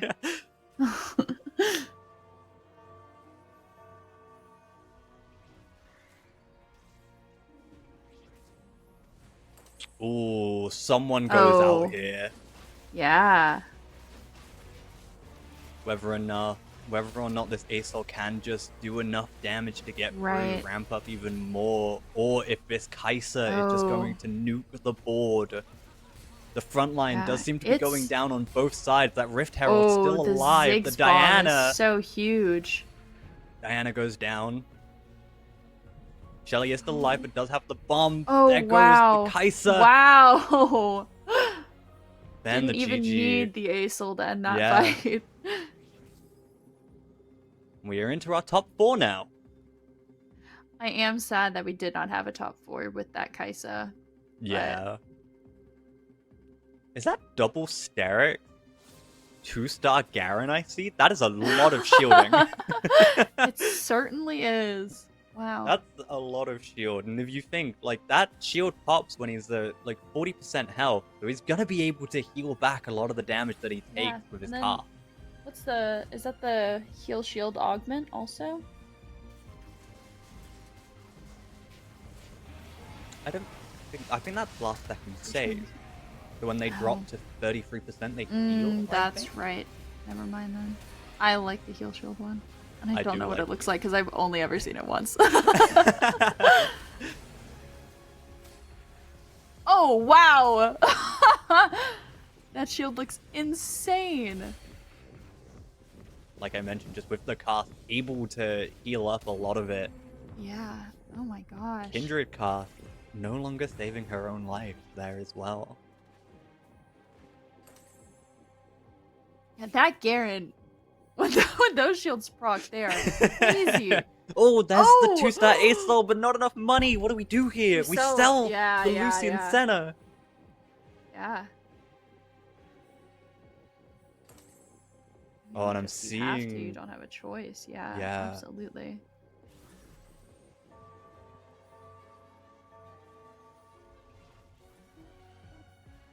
We have IE on the Zillion. I love it. 80 Zillion. But now that we've got this 2-star ace soul, we're gonna be ramping up even more. Yeah. Just look at the damage from even the first cast. A huge, huge shockwave also. Oh, but he's unfortunately He's in very that low line because with of the Lux. Lux. Oh, but she didn't get her cast off Shielding, because though. of Diana. Wow. And again, because this Leona is also still alive, Oh my too. Like, that gosh. Diana is Yeah. always going to be getting stronger. Churnington down to 3 HP. Sly at 6. We have Opale at 16, so no Yeah, one I is mean, safe this is- here. Yeah. This is essentially one fight and you're done Yeah. for everybody on the board still. Sly does have that 4-win streak, though. So they are looking safe-ish. Ish. Ish. No one is Ooh, a truly safe Shyvana here, but we do get that too. 2-star Shyvana with... It's a very Right. tanky Shyvana, actually. Yeah, absolutely. She's ready to take a couple hits, it looks like, because she's decked out. I know it's very unlikely to happen because it is a prismatic augment, but seeing Dragon Guard would be very funny. Yeah, yeah. That's a fun augment.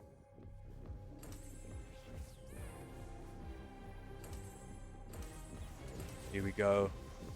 Cunnington versus Opale. Right, both of the Fly. Shyvanas going at the same time. Yeah. We have tanky That Shyvana was- versus Demacia Shyvana. Who Yeah. wins here? Oh, but the Garen it- goes down. Oh, that initial Lux ult really did a number on the Yunara. Yeah. Also. The Kindred cast, the shield though. Swain still looking pretty, Right. just with a Warmog. He's just Doesn't go yeah. down here. Is just Wow. being able to survive from the stuns and the heals. Oh my But gosh. Kindred comes out here. Yeah. Chunnington with the 2-person win, and down goes Sly. Wow. These games are all so close. Everybody's so low. Oh, I just realized that Sly is the organization they're a part of. Whoopsie daisy. Yeah. It's just easier to say. Yeah, absolutely. We're just missing that one Gallia for Gallia 2. Unable to get it, though. They opt to put in the Zillion. Oh, okay.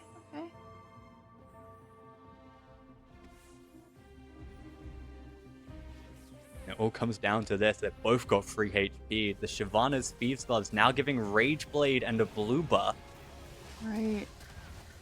Lux is casting onto that Yunara, though.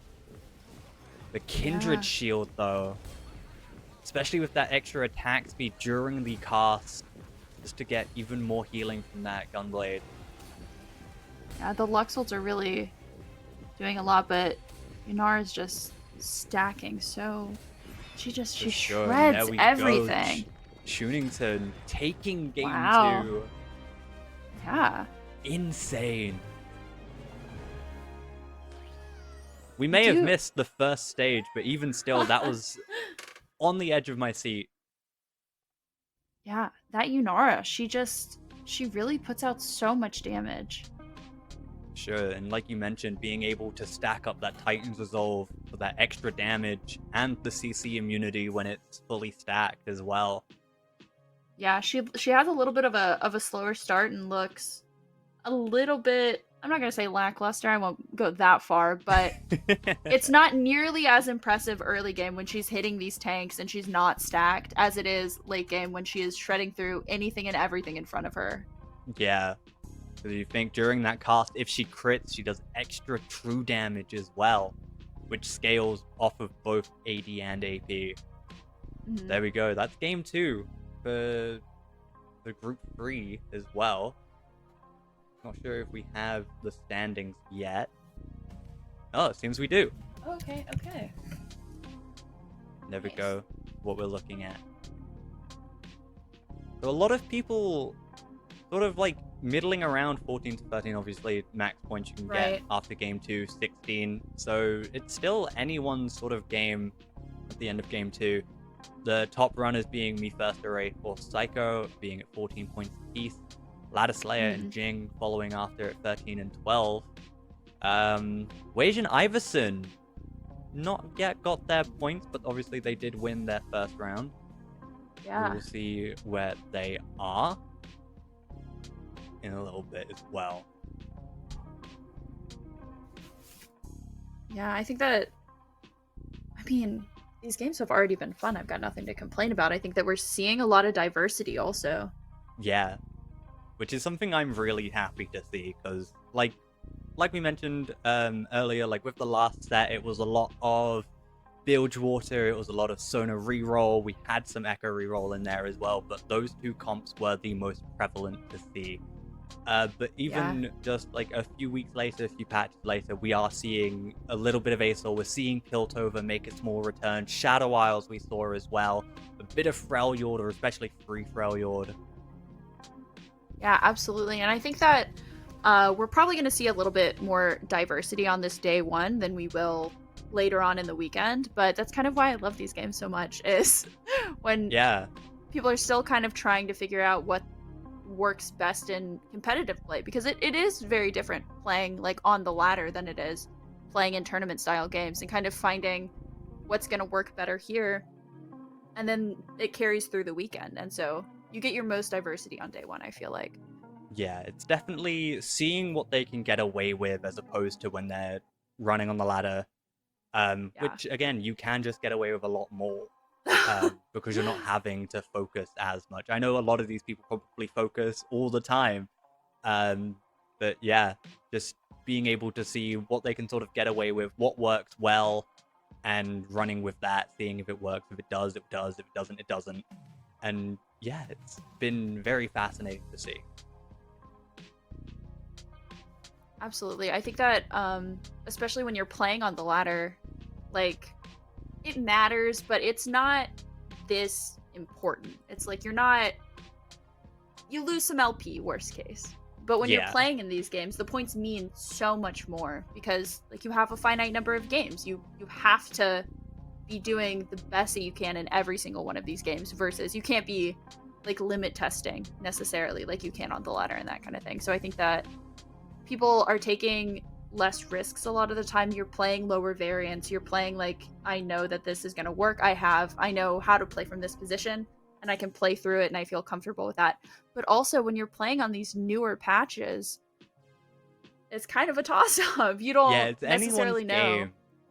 Game. I mean, this time we did have about a week of preparation time, as opposed to last time where it was like, okay, the patch is just released. Here's the Shurima Cup.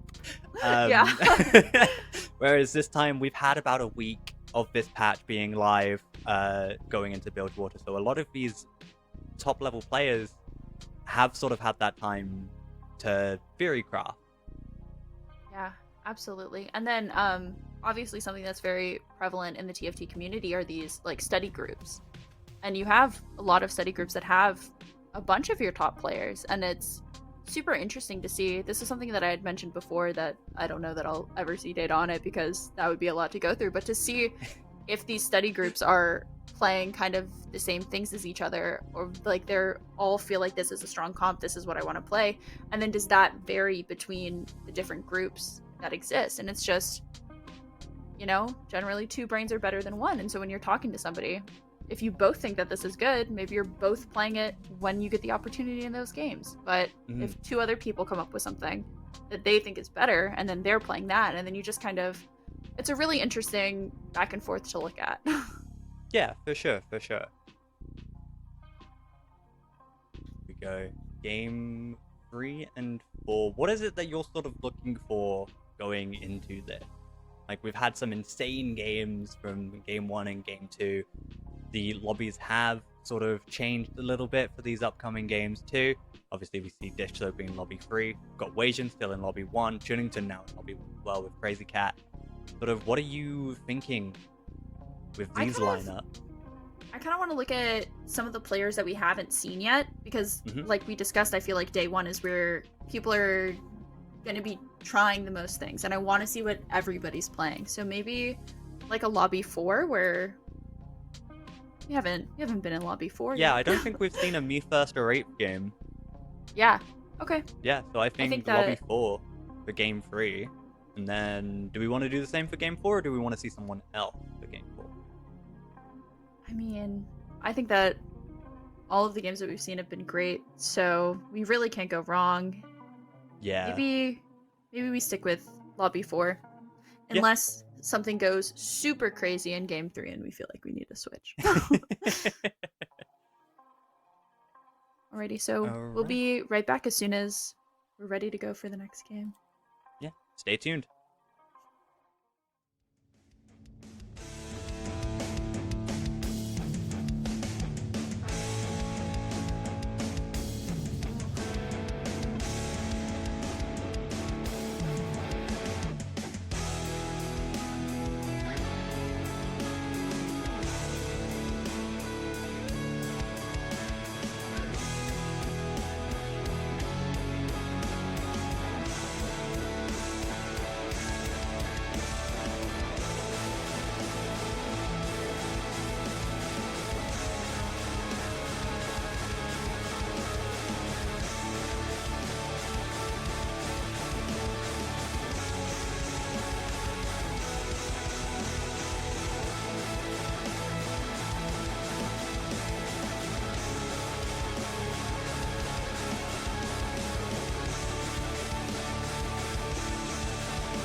And we're back with Game 3, 5 random 1 costs to fight on the Howling Abyss with this Lissandra opener. I really enjoy seeing this opener because it really just opens the board to a lot of things. Like, if we see Absolutely. someone get that early Viego or they get that Alawi, like, it just opens it up to so much. For sure. Especially like you said with that Viego, where like you want that 2-star Viego as early as possible. Like it makes it so much more reasonable, I guess, Yeah. to actually Ooh, look an to play for early that. Oh vein! wow. That is a Yeah. very early vein for David Ace. And even they see it as well. You see them like poking at it. They see it and Yeah, they're just like, I know what yeah. I'm doing. Yeah, and especially when it's for something like Demacia, where all you need is that 3-piece, and so many of your other units are these like 1 and 2 cost units. Like you're hitting Yeah. that. You're going to. Yeah, There's you're very easily I don't hitting want to it, jinx especially. it, but there's almost no way that you don't get this 3-piece Demacia that you can play as your opener. Like early vein, Sona being a very prevalent 1 cost unit, Yeah. Poppy only requiring 2 items on a Demacian or a Yordle, and Jin Zhao as well.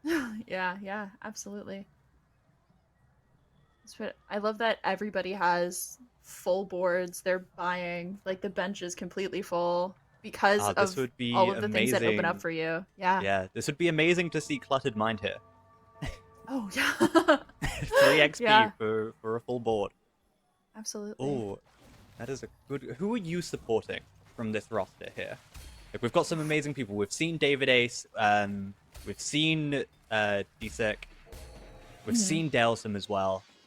Me First Array, very strong contender. Who are you sort of Yeah. wanting to see here? And what is the I chat wanting to personally see as well? Yeah. Oh, yeah, yeah, yeah. I like Me First or Eighth partially just because I mean, like the name Same. is incredible, but also Yeah. just like the playstyle is so fun. Like with a name like that, you know that you like I mean you're playing for first or eighth. Yeah. You're taking risks and either they're gonna go really well or they're gonna go really poorly. And hmm you're fine with that.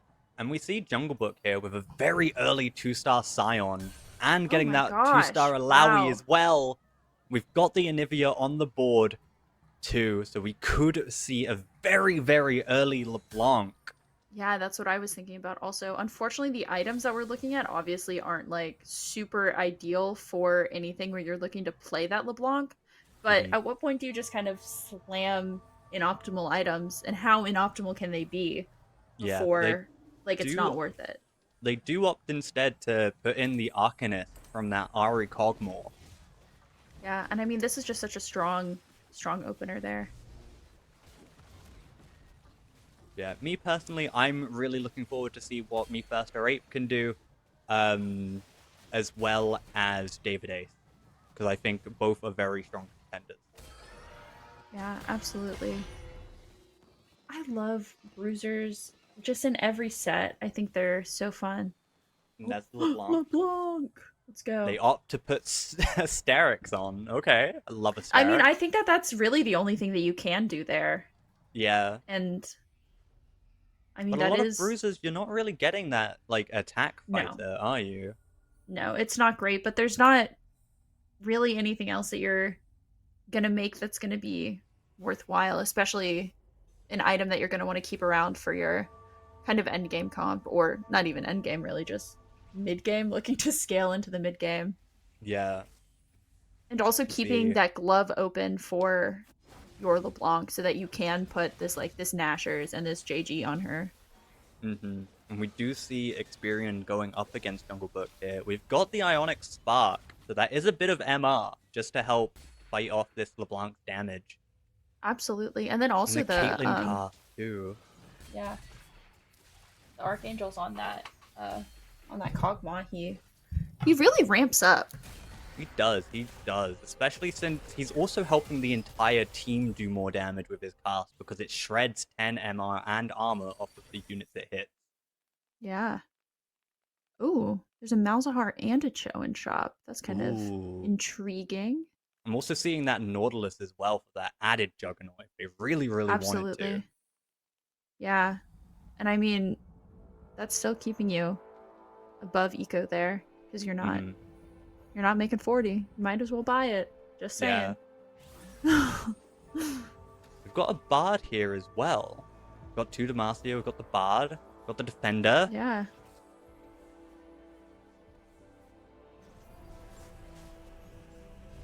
I mean, with Demacia, again, like we talked about, that reroll Demacia is just so prevalent because you have all of these 1 and 2 cost units that are so strong, and they give you so much of your like Demacia trait that you're looking for. Like you can get up to 5, or sorry, yeah, like the 5-piece Demacia with so many 1 and 2 cost units that it feels really stable in the mid game.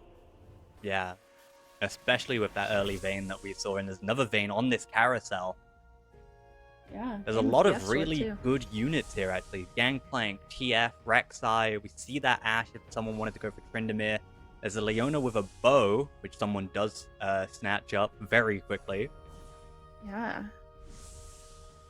There's getting an early Leona, even if it is first carousel, getting access to that Diana. Absolutely. Just, yeah. I mean, the Leona is really like your big stopping point in that comp, is if you can't hit Leona 2, like that's it. That's all you got. Yeah, it's Leona 2 for Diana, and just hoping and praying that you get that Taric. If you can find that Augment that gives both a Taric and a Leona, you are just sort of sitting pretty. Absolutely. But since it isn't really like an econ augment, it doesn't really help with battle prowess. It's probably one of the more uncommon augments that people will grab here. Right, because it just gives you a Shojin and then Leo Taric, right? Yeah, it gives you a Shojin, it gives you a Leo at, I think, 3-5, and then a Taric at 4-7? Or the other way around? It's not an augment I've taken, but it's an augment I've seen. Right. And here you can kind of see the power that in that Orianna that we had talked about before. And I mean, holding this other Ori on the bench makes me feel like we are going to look to do some Demacia reroll. As if the Bard on the board and holding all of the J4s wasn't enough. Yeah, we see so many of those J4s. We get an extra Viego here. They sell it and the Orianna too. So they might just be holding the Ori for that Piltover too. I mean, the Ori gets eco. I get it, but I would have loved to see a little bit of reroll Invoker or something fun like that. Yeah, we're seeing Daysik. Yeah.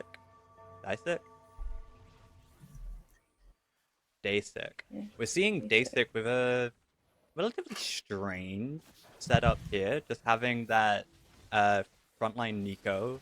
It does have the gargoyles, so it is going to be a lot of armor and magic fist. Absolutely.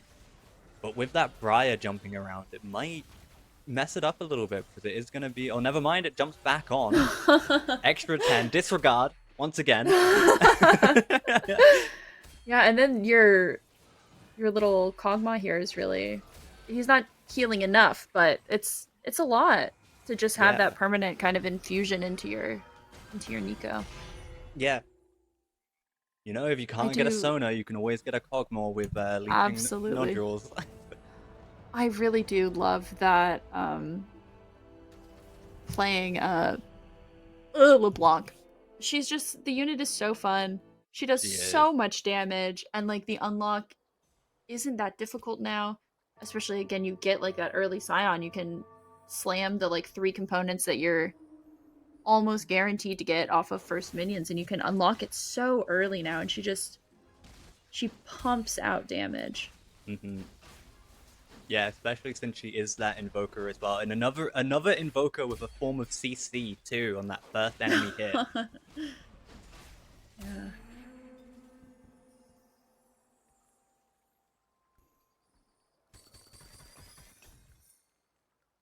Oh, and we do have Raining Gold as well, just constantly going to be able, especially a very early Raining Gold. That is going to, it might only be 1 gold around, but that does ramp up over time. That might be a level, that might be a reroll, that might be a 2-star 5 cost later down the line. For sure. This is the got a Leo too, though, which is. I mean, Yeah, they have that Leo 3-1. too, and they do That's go pretty to early. yeah, and they do level up as well to 6. So they are getting that Diana here. She only needs the 2 items now. Yeah, is that what you? Is it said? 2 items or is it 3? I think Diana might still be 3 items.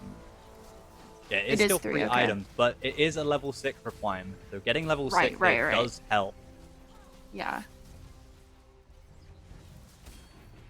Absolutely. Oh my gosh. That's a Oh, but this vein too. Deathblade Also. vein. Wow. Yeah. Oh, little Kog'Maw. Little Cogmo, let's go. Oh, Never that mind, Oriana little damage. Cogmo. Yeah, she's The got. Oriana with She's Nash's just got the JG. Nasher. She's got the JG. Yeah. It's With the added hard to do Invoker anything as about well. Like, that. that is so Absolutely. much mana. Yeah. Here we go. We got a Silver Augment for our 3-2 Augment round. Mm-hmm. We got Second Wind. Okay, it might help. Especially for that Nico, who is just sitting on the front line on her own. Yeah, she's way far out in front. Yeah. I mean, if we also really, really wanted to, we get to 8 and we take off that Gargoyles for someone else and get that Skana. Absolutely. And like we were seeing in that first game, maybe it was no, it was the first game especially where that Skarner just was not dying. Yeah, the Skana Tarek pairing that just refused to die in game 1. Yeah, it was kind of ridiculous. I'm not gonna like. I don't know. That unit just gets so tanky. He's got one job and he knows what it is. If only it could be that tanky in League of Legends properly. I feel like if I ever play Skana, he just dies. Yeah. I get that.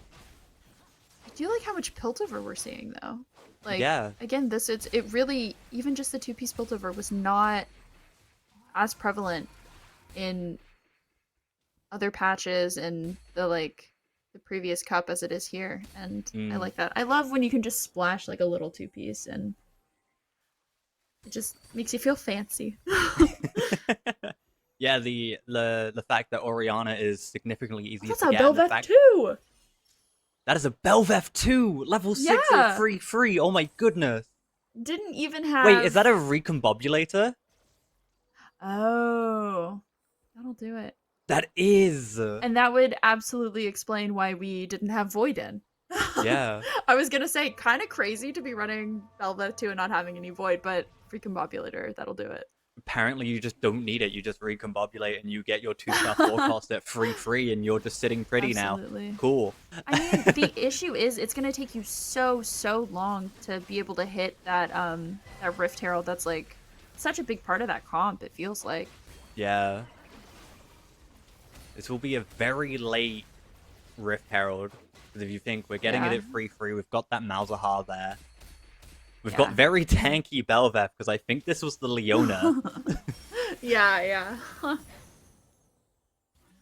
I almost never take Recombobulator, but sometimes you're just in that position where like you have a board that's okay, but you really have no direction. You don't know what you're gonna do with it, and you just kind of gotta take the risk and see what happens, because sometimes it gives you something crazy.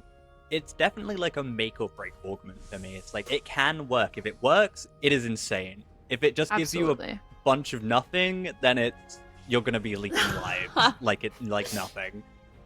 Yeah, 100%.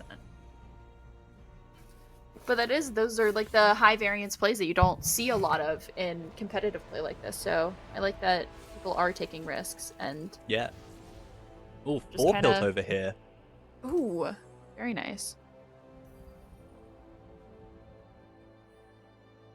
We've got the itemized Oriana, we've got that 2-star Vi, we've got the Loris, and we've got that Caitlyn as well. We might see a T-Hex return here if they keep going down this Piltover line.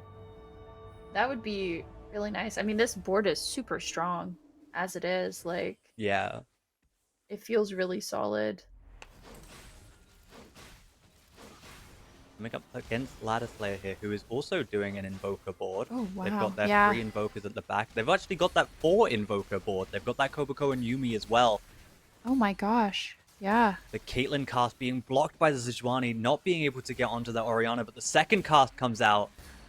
Yeah. Wow. It Just might that just be a Orianna. 1-star Caitlyn, but even still, that Orianna just does so much damage. Absolutely. Oh, and we've got a Kai'Sa versus Bel'Veth here. If that's not lore and legends, I don't know what is. That would have been fun to see, actually. It would have been, like, really cool if something happened, if Kai'Sa and Bel'Veth go up against each other. Oh, yeah, yeah. But we have the Rift Herald. We've got the early Kai'Sa being level 7 requirement with the Rage Blade. Yeah, and we're running that, like, Nico Vi pair with Yeah, for the also Defender. yeah, and then you've got the Arcanist. Arcanist, there you go. That We've word is got the Arcanist truly haunting me today. You're getting that Arcanist with your little Kog'Maw. Oh my gosh. Yeah, little Kog'Maw is given the Arcanist. So we are seeing an AP Kai'Sa here. Is that something you would want to be having here, or would you rather be having AD Kai'Sa? I'm generally playing AD Kai'Sa if I'm playing Kai'Sa, but if you're running that kind of the like 2 Defender, 2 Arcanist that you're getting here, and then obviously you'll look to put in a Swain eventually, then I feel like the AP Kai'Sa makes sense. Yeah, for sure, for sure. And speaking of Ishtal games, as one of the chatters has put, we had an Ishtal game, game 1, that actually took first place. Yeah. It was a great game, I'm not gonna It lie. was a very, I'm very also good game. huge Ishtal fan. I love just, mini games. What can I say? I love having games within a game. Exactly. I need a break from my big stressful game with my little less stressful minigame.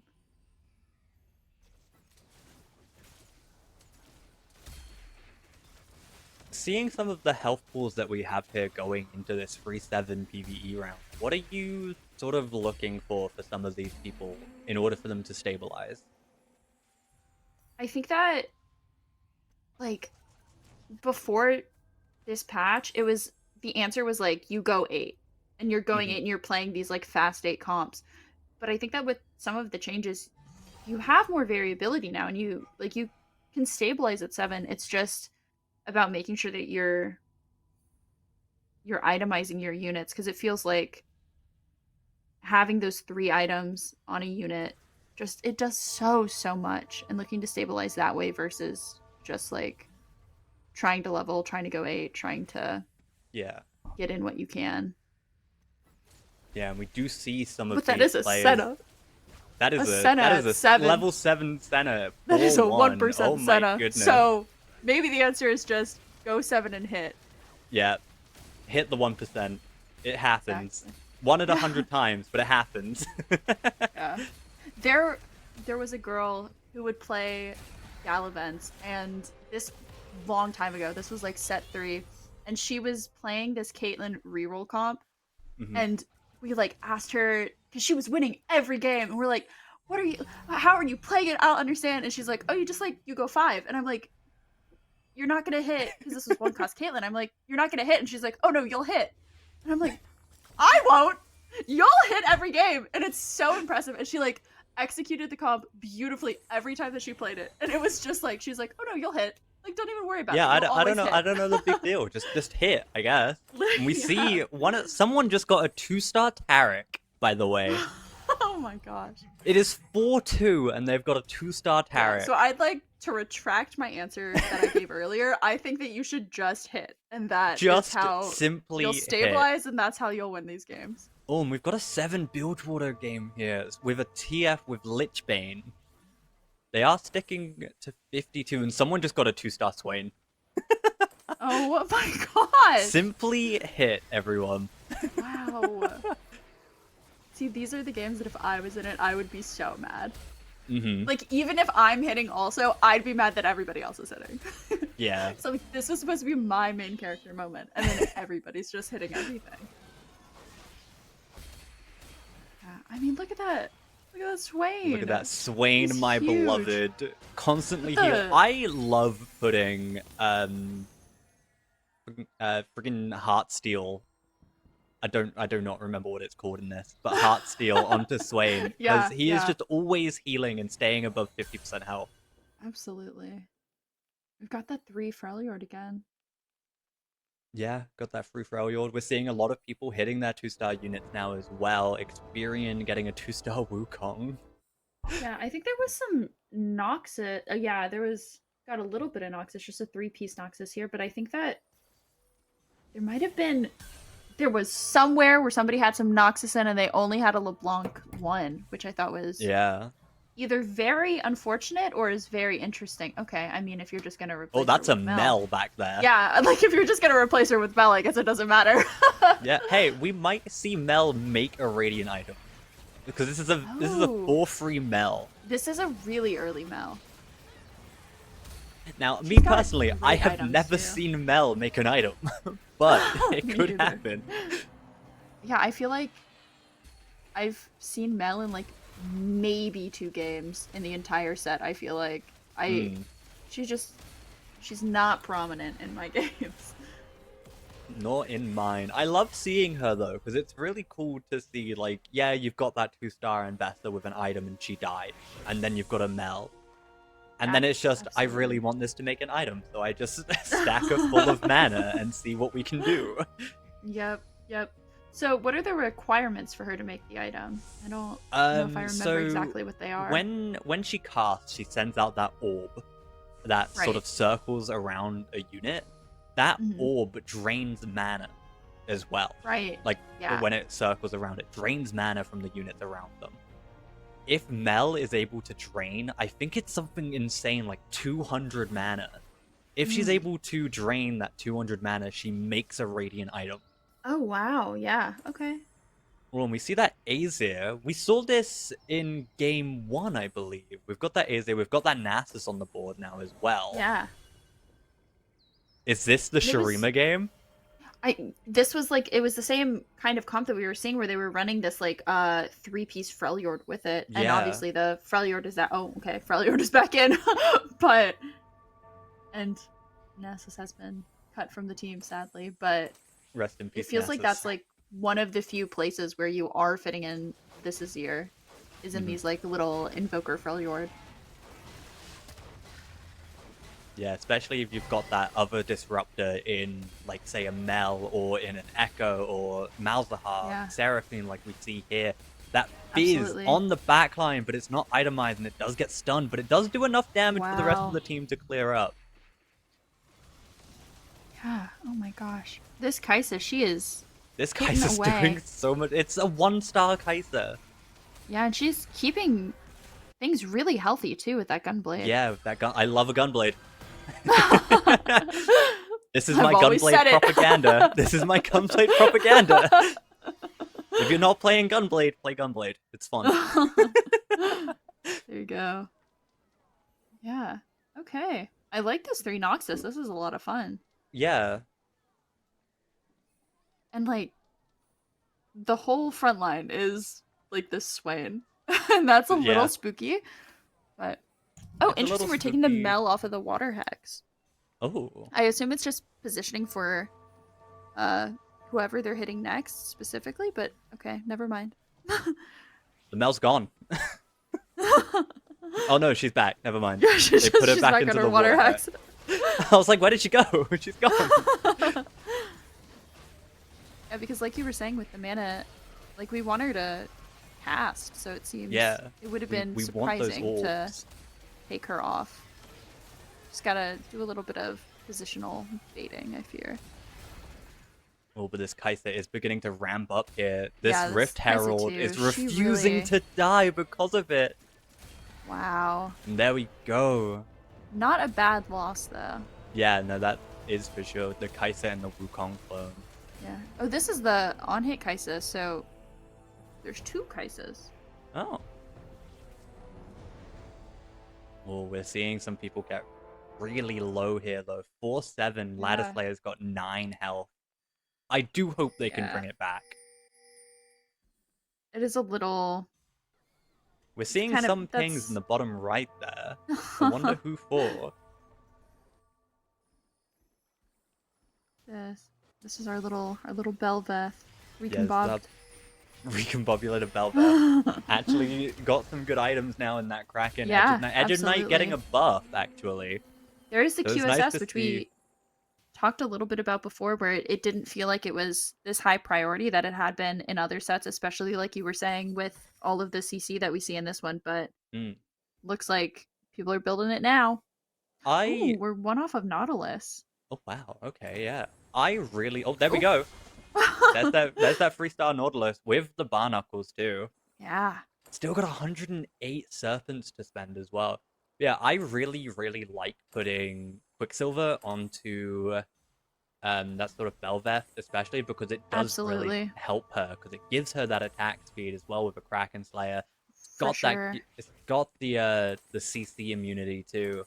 So it does Yeah. really help down the line. We've got 2 more on the bench as well. Yeah.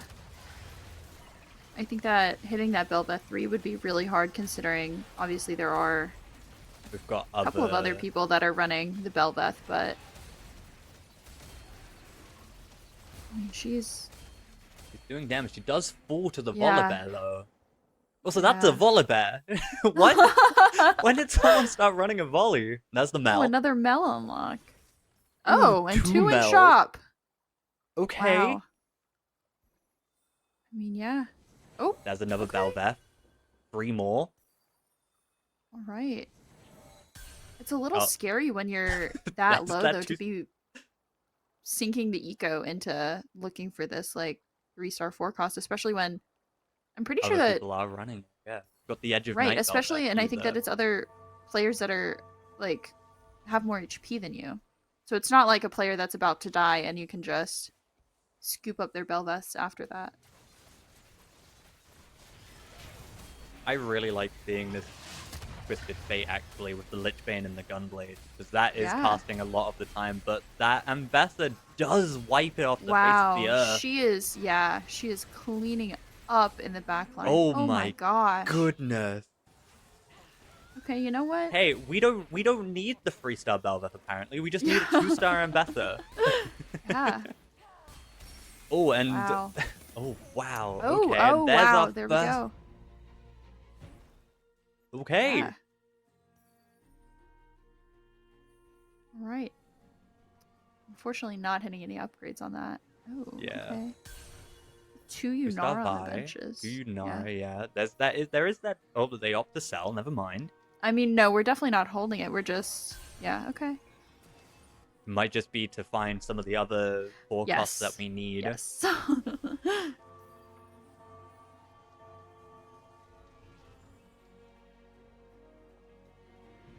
All right. Holding the Ambessa, though, I think very interesting. I think that I mean, there we do is a have lot that more 2-star prevalence of Ambessa. looking to go for these like 3-star 4 costs. I do think that that's become a lot more prevalent recently. But to me, it just feels risky. It feels scary, especially We've got when the you're this Kai'Sa low. targeting that Ambessa now as Yeah. well. Wow. This Rift Herald does not want to Yeah. die. Oh my gosh. This Kai'Sa keeping her very, very healthy. And there we go. There's our second fallen player as well now going into 5-4 carousel. Yeah. Ooh, there are some That's really a cool lot emblems here. of emblems. Yeah. We've got Arcanist, Gunslinger, and Ishtal. There is Yeah. someone running an itemized Misfortune, so we might see someone Yeah. take this Gunslinger emblem here if they don't have that grave. I think they do though. Yeah, I think that this Arcanist emblem also is just so much value because you get you're getting a team-wide buff on the two, just having a 2-piece in. Hmm. Ooh, there's Lysandra too. Nice. They choose to itemize it, taking the items off the Ori. There we go. And then we've got poor little Azir all the way off into the corner. Yeah. Aw. Azir He's is an not emperor allowed. of one. Yeah. Keeping him off the ice. I mean, he does rule over Shurima. That is a desert. You don't see much ice there. Yeah. Wow, that Fizz really Fizz the distance. immediately on the back line there. Yeah. Isolated Asia. Oh. They did, Yeah. as much as they nerfed Fizz, they did buff his mana. So now it only takes 10 mana for him to cast. Right. So oh, he is wow. just jumping all over the place now. And there we go, Ladder Slayer now joining our Fallen roster. Going into our top 5, Experian living on 2. Me first or Oh, Rape? look at that Rift Herald. Oh my gosh. Oh my goodness. She's got that barcode HP bar where, like, I wouldn't want to be looking with at the that. void buff as well that gives her resistances based on her HP. Yeah. I mean, So not that's only is she really incredibly scary. beefy, she's incredibly tanky. And we've got Arcanist Volibear Yeah. too. There you go. 5,000 HP on Shelly is very scary. That's With the force Kai'Sa to be reckoned with, constantly for sure. keeping her alive as well as that Spirit Visage. yeah. That healing oh of my missing gosh. health. Yeah. Is it going to be enough Wow. though? She is below I mean, that half Volibear's health. in the back line. There's nothing And left that Volibear's can in kill the- her. yeah. Like... Volibear is in the back line, dealing with that Kai'Sa back there. Absolutely. Wow. Wow. That Shelly is And down like, goes Experian. That Shelly. even if she gets low, she's not nearly as low as she feels. Yeah, she has so much health with the Warmogs giving her that 12% extra. The Dragon's Claw giving her an additional % health as well. As well as that, a Absolutely. lot of MR. And then you've got the Spirit Visage giving her that durability and the healing of missing health. And then you've got the Gunblade with the Kai'Sa on AP Kai'Sa. Just Yeah. constantly healing her as well. Absolutely.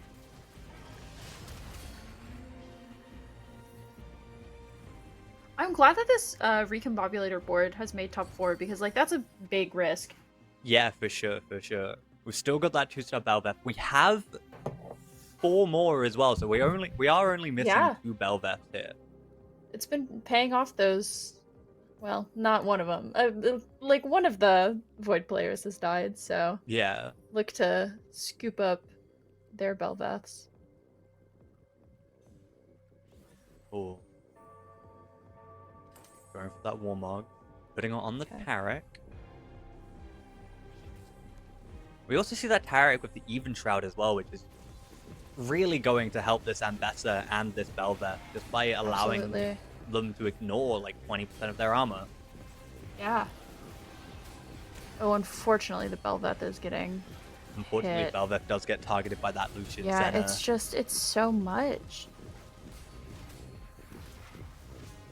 Wow, yeah. Down goes Dalesome. Even with those nerfs to Bilgewater, the comp is still obviously performing.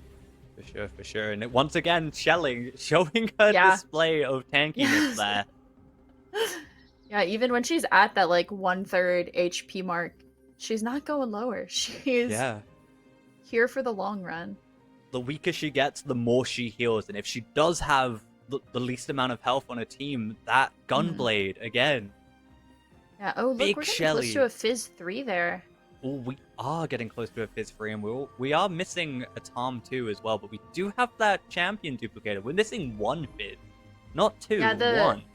Yeah, the TK is in build shop if we wanted to save for that. But yeah, with the champion Oh, Fizz is on the duplicator, back line. always Will it be wanna call enough? in Nico's help. He does a lot. But he is not hitting on that Kai'Sa anymore. Oh, that's not really how I meant to say it. He is not hitting the Kai'Sa anymore. Hey, call me Fizz the way I'm hitting Kai'Sa. Absolutely. Oh, wow. Oh! Yeah, and that's it. That's all it takes.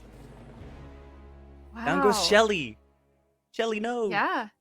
I mean, once the Kai'Sa's gone, Yeah. and she doesn't have that, like, infusion of HP just off of every auto, it's a lot easier to kill her. For sure. So now we've got Me First or 8 and David Ace. 30 HP to 23 at 6-3, so it's 2 rounds each. Both of them looking at each other's boards, trying to figure out where to position against the back lines. Yeah. See, Oh, try and but figure out Fizz where is that on the Fizz is gonna side. dash to. Yeah. It's a really, really good dash, and he's not gonna kill, but like you had said, with that reduced mana, he's hopping everywhere. Mm-hmm, for sure. He may not get it on the first pass, but the second, the third, it doesn't matter. He's getting that 10 mana super quickly, and he is just Yeah. able to cast. All that's left is Lissandra. Wow. Me First or 8 taking that first loss, going down to 8. Yeah. I mean, that Nautilus is really scary. And that was a really early Nautilus 3 also, which I think is part of the, like, staying so healthy through all of these rounds. Making it so late in the game because of that Nautilus, because even if you're losing rounds, you're losing them by, like, a couple of units because he just lives for so long. Especially with that Bar Knuckles as well. That Absolutely. is so much armor and magic resist. Going 9, okay.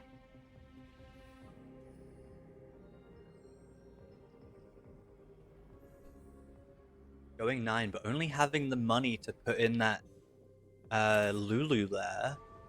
Yeah. Oh, and we see 2-star Lucian Senna from David Ace. Oh. I do like that these are the 2 players that we talked about keeping an eye on in this lobby. Yeah. And I think that we're onto it. Oh wow, look at that Lissandra. Lissandra already down, and then Fizz immediately being able to kill the Oriana immediately afterwards. Yeah, the backline is just so low. Well, Backline? Yeah. What backline? Fizz is here. Yeah. Exactly. There we go. There's David just Ace taking game 3. nothing to be done. Oh my Yeah. gosh. My Wow. goodness. Oh, and they also had a prismatic augment there as well for David Ace, getting that red and blue buff too. Yeah. Oh, okay. They took a gamble on their silver augment, and it definitely paid off. Absolutely. I do think that was like the first kind of like late game Bilgewater that we've really seen. I feel like everything else kind of petered out in the mid game, and you're maybe swapping off of it. Maybe you're not really like, I mean, you're not playing 5 Bilge. If anything, you're playing like the 3. And so seeing that it's still a strong comp even after the nerfs is Yeah, for sure, for sure. That was an insane game. It's always good to see what is known to work well. But we did see a lot of other comps here as well. Obviously, we had that Freljord, Piltover. We had a multitude of Void players that game as well. We had that early 2-star Belveth of the Recombobulator. We had other Slayers and Vanquishers of the Ambessa. Experian didn't get as lucky, but they did have a very strong board potentially as well. Wasn't quite able to pay off though. for sure. I did really like all of our Void players, and I think that you kind of saw, like, obviously with that super early Belveth and kind of playing into that unit versus some of the others who were prioritizing these Kai'Sa items and making sure that Kai'Sa is going to be able to carry even if whatever else is going on isn't necessarily exactly where you want it. But I mean, Shelly's just on any board a force to be reckoned with. She gets so big so fast, and it's kind of scary. Yeah, for sure. And we saw it in that game. We had that unkillable Shelly until we came across that Fizz, who was just able to take out the Kai'Sa, who was solo on the back line, so it had nowhere else to jump. It was just Kai'Sa, tank, back to Kai'Sa. Absolutely. That was definitely a very well played game by all of the people there in Lobby 4. Like you mentioned, the people we were looking at were David Ace and Me First or 8, and they both did incredibly well, getting first and second respectively. A lot of our other sort of like things we've been commentating on, a lot of it has been recalled because we've said it and then they've done something to completely reflect it. But we have been very on point with who we think is gonna do well. Yeah. Player-wise, we're great. Picking like what they're doing and why, maybe not as much. But we get the player vibes, and we know who's gonna perform. Okay, I think that we're gonna be taking a break, and we'll be back with our next game in a minute.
Alrighty, everyone, and welcome back to Game 4 here. I am now joined by Domino this time. Hello. Hello.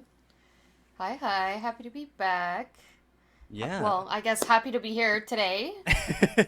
So, I don't know, back. have you seen most of the other games today? I have caught game 2 and game 3. I mean, sorry. Yes, game 2 and game 3. I did not watch the first game. I did catch a lot of the games of the EU circuit earlier as well. It's been something. Yeah. Uh But what I sort did of like... Oh, sorry, go on. I was just gonna say I have seen some surprising boards. I mean, obviously there's been that Garen 3 that we've seen.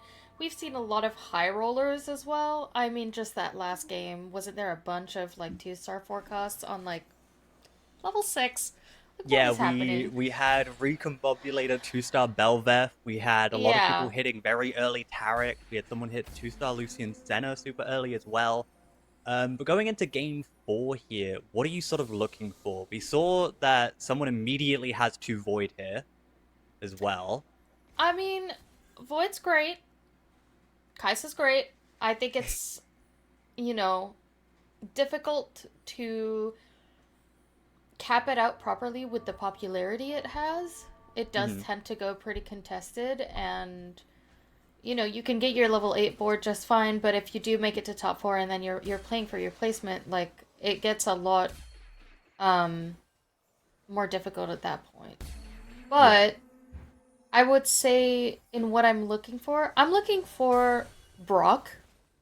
Hmm. I'm looking for, I would say, um the return of some Shurima. I feel like we haven't seen that much, but there are some decently strong boards with the Zero Seraphine and whatnot. I'd be curious to see a little bit more of that. And then honestly, just big augment plays. Yeah, for sure. If you're looking for Brock, we had, I think it was Wage and Iverson. They had Ishtal Expedition for Hmm. their very first game, and they had Big Rock. I love to see it. We do love Big Brock. Do Big love Rock, Big Brock. Rock. Oh, I just made the connection in my head. Oh my god! Why did it His take name is so Brock, long? but he is Big Rock. Yes. Oh no. I feel like I should have figured that out ages ago. It's when you're the last person in the room to figure out something Hmm. super obvious. Yeah. Ooh. We have Fucking ages here. Dark and Aegis versus Hole Breaker here. Hole Crusher? Hole Crusher. Hulk Crusher? Yeah, I I think it's do I Hole do think Crusher. so. Um Well, I on the mean, Viego as well, so we get the Yorick here. we will be getting the Yorick unlock. I do like the change that was made to make the Yorick unlock that much easier. Um Oh no! Gold Destiny, no scout, no pivot. wow. I I mean, hey, we've got that 2 Jarvan, we've got the Sona. I think we're looking at a Demacia Yeah, game for we're Jungle Book looking at 1. Demacia reroll, but oh my goodness. But Imagine taking Gold Destiny and it just voices you. I mean, I guess, having a sense of direction is good, mm, but that's a lot. that is a lot, and not I being feel able like to that put should not be in, allowed. yeah, not being able to put in that rumble for even the defender buff too. I mean, yeah. We, And even then, you don't want to put that rumble in because you don't want him later. yeah, for sure. Right? So, I mean, me personally, I guess, yeah, I just make money, right? Yeah, By the Jinzao, make sure you have nothing on your bench that accidentally goes in on level up. Fingers crossed. fingers crossed. But we did see them get that third Demacia unit Hmm. just before we swapped to David Ace here. They do have that Yorick and the itemized Viego standing on his own for that Hole Crusher. Yep. I am curious to see where this goes. I wonder if David Ace will choose to stick to Vertical Shadow Isles. I mean, we've seen Callista do well. Not Yeah. excessively well, but fine. I think with a, you know, maybe not a complete win streak, but a decent HP conservation through like stage 2 and 3, you Mhm. can go real far with the Shadow Isle stacks. Yeah, I am really looking forward to see more Shadow Isles games, Hmm. especially because like Fresh got buffed for this recent patch. Right. His healing and his damage now scales even more off of the souls that they collect. Uh, so if we can get an early Fresh, even to a Fresh 2, we might be looking good. That's true. That will make a big difference, honestly. I do think that getting yourself into that spot with the Thresh can be a little hard because I feel like this comp is so item dependent. Mm. If you're not looking at BIS itemization for Thresh and for Callista, I can speak, I swear. Um, it gets a little hard. Just Yeah, because, I mean, Callista's a little bit more flexible, but you need a very specific combination of like, anti-heal and burn and tankiness. Hoping you get all those wardens in. So it's hopefully it's gonna work out just fine though. yeah, for sure, for sure. now that I've seen Gold Destiny into No Scout No Pivot, I'm looking forward to what they can pull off with that. We I mean, do it's just gonna be also, reroll Sona, right? by the looks of things, yeah, especially since they already had those 2 Jarvins and that Sona on the board. Yeah. And we've got Pandora's items here as well. So That is true. items for them are no issue.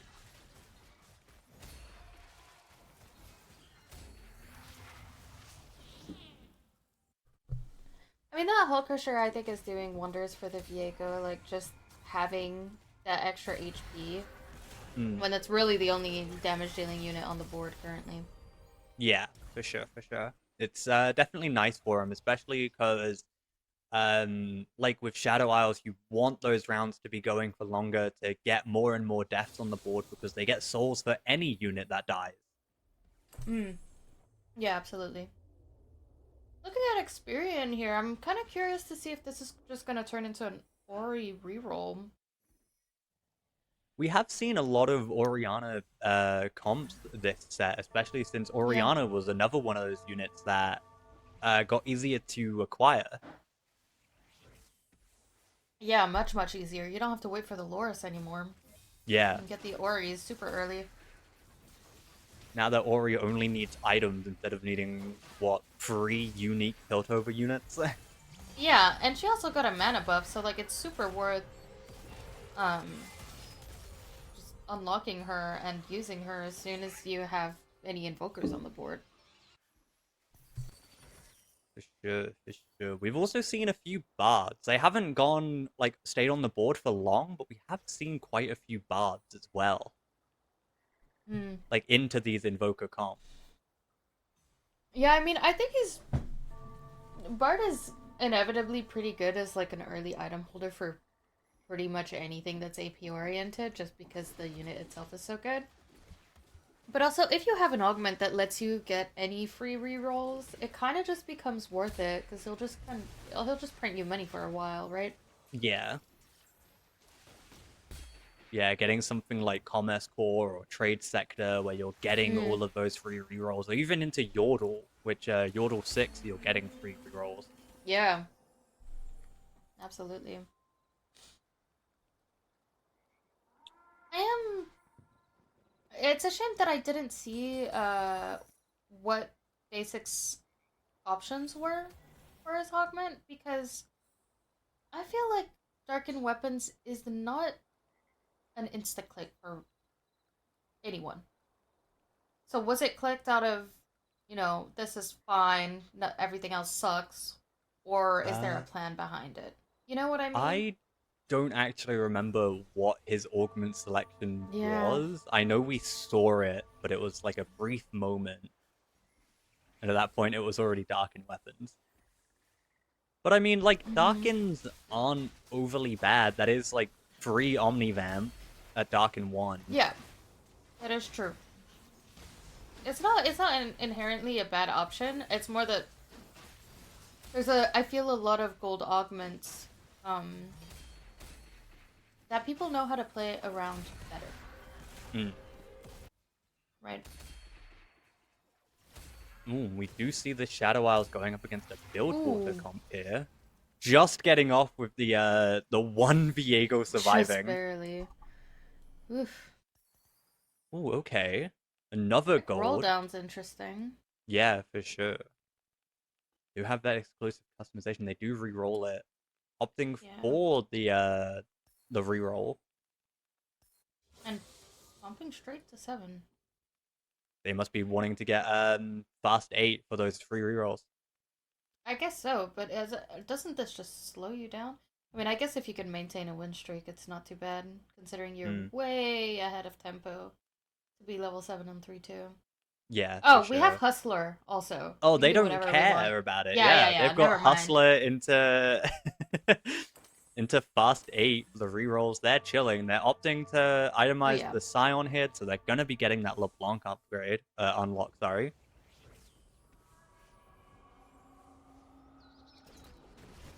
I mean, and we have the build shop as well. I think the items are pretty decent, but the board itself isn't super strong, so I guess going 7 is really a necessity. If Mm. I mean, you kind of need to just win out with Hustler if you don't want to fall behind. Yeah. We also see Me First or Ape getting that Golden Mail augment as well. So this Mm-hmm. Nautilus is going to be so tanky, but they are always going to be a unit down. But we see LeBlanc Yep, and Fizz unlock. Very early Fizz, actually. that is true. I mean, it puts us at 5 bilge. It's a shame that we don't have any items for the Fizz, but Mm. that will come. It is 3-3. Yeah, Fizz got some pretty significant changes. They got a damage nerf but an attack speed buff during their cast. Hmm. Their mana, they now only have 10 mana for a cast now, so they're always going to be hopping around. Right. So So Fizz less got, time on a singular unit. yeah, yeah, Fizz But got some insane work. yeah, I do like the items we're seeing on the Kog'Maw here. This tells me that like you could easily enough go towards Hysa or Velveth with this. Whatever you hit Yeah, first, those especially items with just that carry over Flicker no matter Blade. what. The Flicker Blade and the QSS is it definitely. I think it kind of leads a bit more towards Belveth than the Mm, Kaisa. yeah, so they are looking possibly to getting that Belveth up with the QSS. Mm-hmm. Flicker Blade's just being an amazing artifact that did get buffed this patch. It now gives more attack speed per attack, so will be insane on Belveth, who wants to be ramping up that attack speed. Oh yeah, absolutely. I mean, the earlier we can get that Belveth online, the better. Hey, maybe they just recombobulate into it. Yet again. You never know. You never know, you never know. Too many possibilities. I mean, this looks, looking at the board there, that definitely does look Shadow Isle straight up. Yeah, I'm oh, happy and to we see that, yeah. no scout, no pivot. They do have the Freestar Jarvan and Sona. They had lesser champion duplicators too, which probably definitely helped them with their 5 Yeah. Demacia. They're very, very close. Oh, never mind. They've got the Tarek instead. I mean, just a very good unit to have on any board, really, for that 10 MR across the board. Mm-hmm. But they are very close to having that Galio as well. I think they need maybe 1 or 2 more levels. Most likely, yes. Although, that HP is a little scary. HP is very, very scary. Looking at 36 at 3-5 with an 8 loss streak. And the loss streak doesn't end here. I mean, Mm. it's, yeah. This is rough. I mean, there's I'd be pissed. You know, Gold Destiny, no scout, no pivot. Me Oh personally, yeah, nope. it's definitely not something I would be looking forward to seeing. That's for sure. Yeah, Oh, but they go level 7. definitely They not. do have their Kai'Sa unlocked for next round. Mm-hmm. Coming in, getting ready. I mean, 3-6, right? We get our Herald here. Although looking over here, Multiple. this is I'm pretty sure Dashik is also going to contest that Kaisa. Mm. Looking at these items.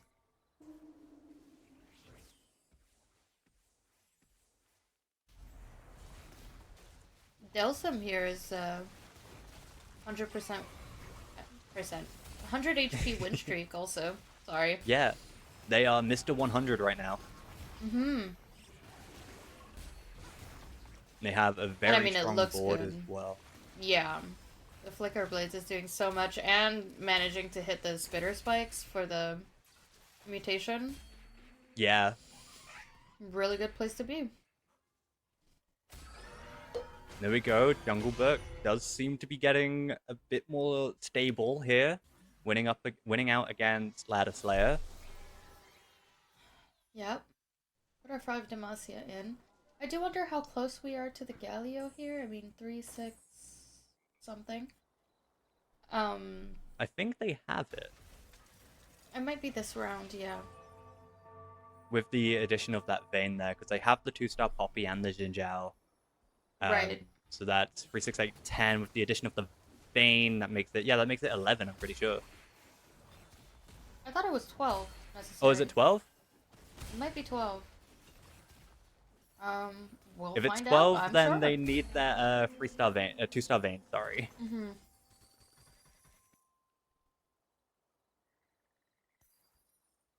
Okay, we've got the Oriana and the Kai'Sa unlocked here. Will Now I'm depend on what curious they why choose. we're not playing. There we go. They I opt mean, for yeah, Void but there. I'm still curious to know why we're not changing items. I get that we have 3 Arcanists, but it's 3. It's not 4. We don't have a Swain on the board or anything, and It might just be because the Ari here is getting more AP from the Arcanist boost as well as being a 2-star. So it might just be yeah, like that 2-star is more valuable than having that 1-star Kai'Sa. that is true. I'm curious how the damage would compare, particularly because the items are not, it's not a blue buff JG or something. It's fairly attack speed oriented and somewhat AD. Mm, So I still kind of feel like the Kaisa might benefit from it a little bit more. maybe. But we see everyone going to 8 here.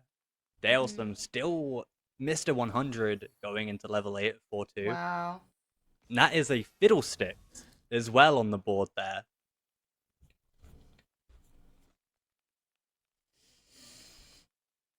They're thinking about the Gangplank. They sell the Gangplank. They've got that Belveth 6 Void now. Yeah, With a I was looking at that Darkened darkened Bow. bow. Mm-hmm.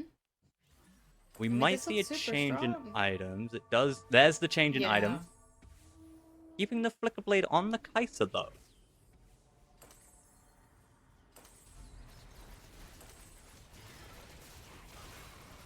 Bring the GS over onto the Belveth. I mean, that makes sense. Ooh, double GS, actually. Or QS, sorry. Yeah. Ooh, 2 Belveths going at it here. The Darkened Bow taking it, though. Here we go. Here's our no scout, no pivot. Demacia has Looking definitely better. stabilized here. Yep. Absolutely. That's good. Happy to see it. Spirion over here. Ooh, that's a Zillion in shop. That's nice. Yeah, for sure. So that's now 4 Invoker with their Freljord as well. I Got a do wonder if Swain it's on the not deck. Swain over Shyvana here. Hmm. There's no other. There's no Juggernaut.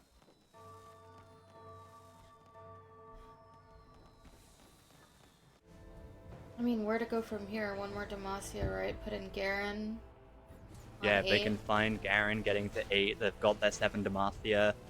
You've got your Got 2 the Invoker Galio. as well. Yeah.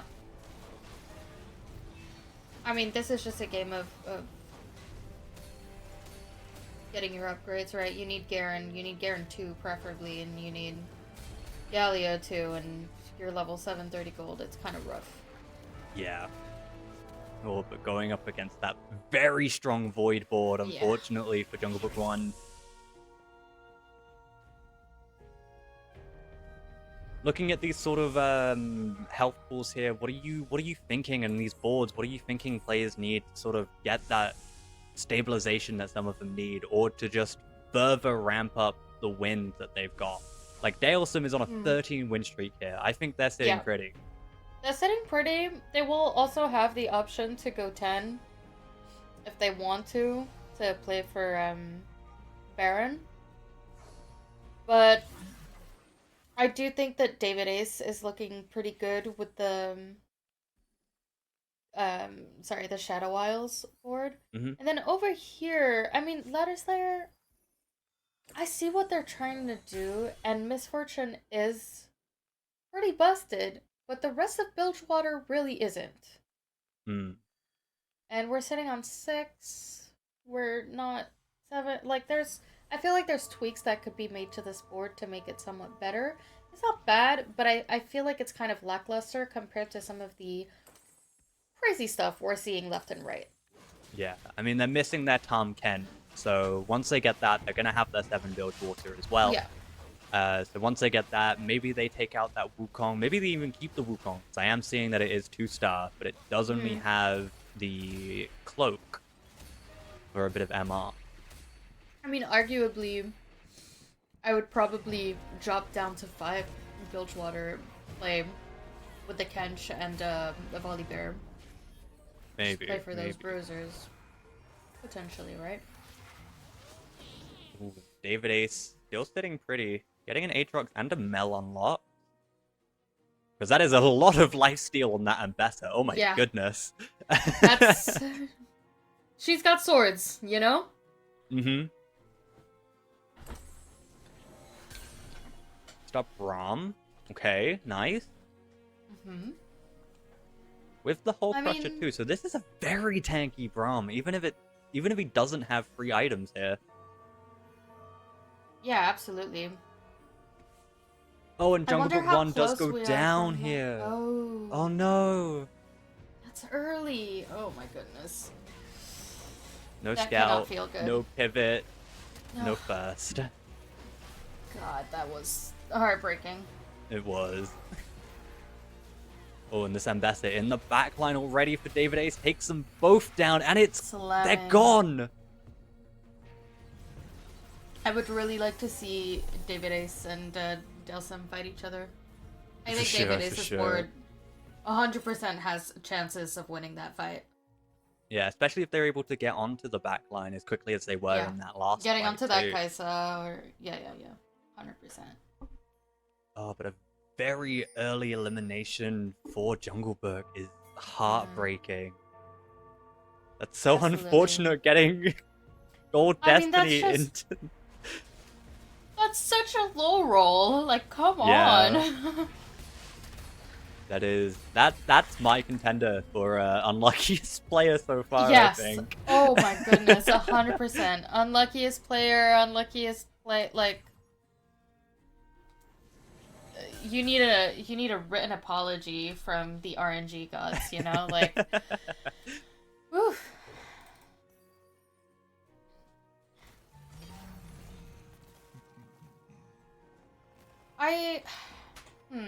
Yeah. I'm looking at this board, and I see the intention behind the Zillion, but I just feel like he's an amazing support unit, maybe not the biggest carry.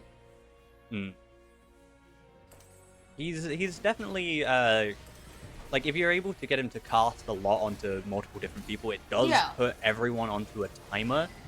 That's true. Obviously, he executes after 25 seconds, and every cast he gets, he stores 8 XP as well.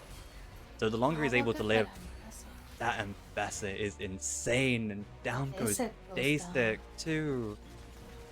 Wow, okay. This Ambessa is not taking prisoners. Truly the Noxus way. Oh, absolutely.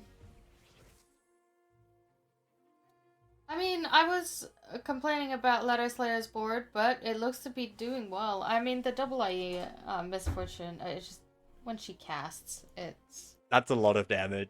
It's a lot of damage, you know? That's maxed out crit on everything, and with the added IE, that's extra crit crit damage, not just crit chance, crit damage.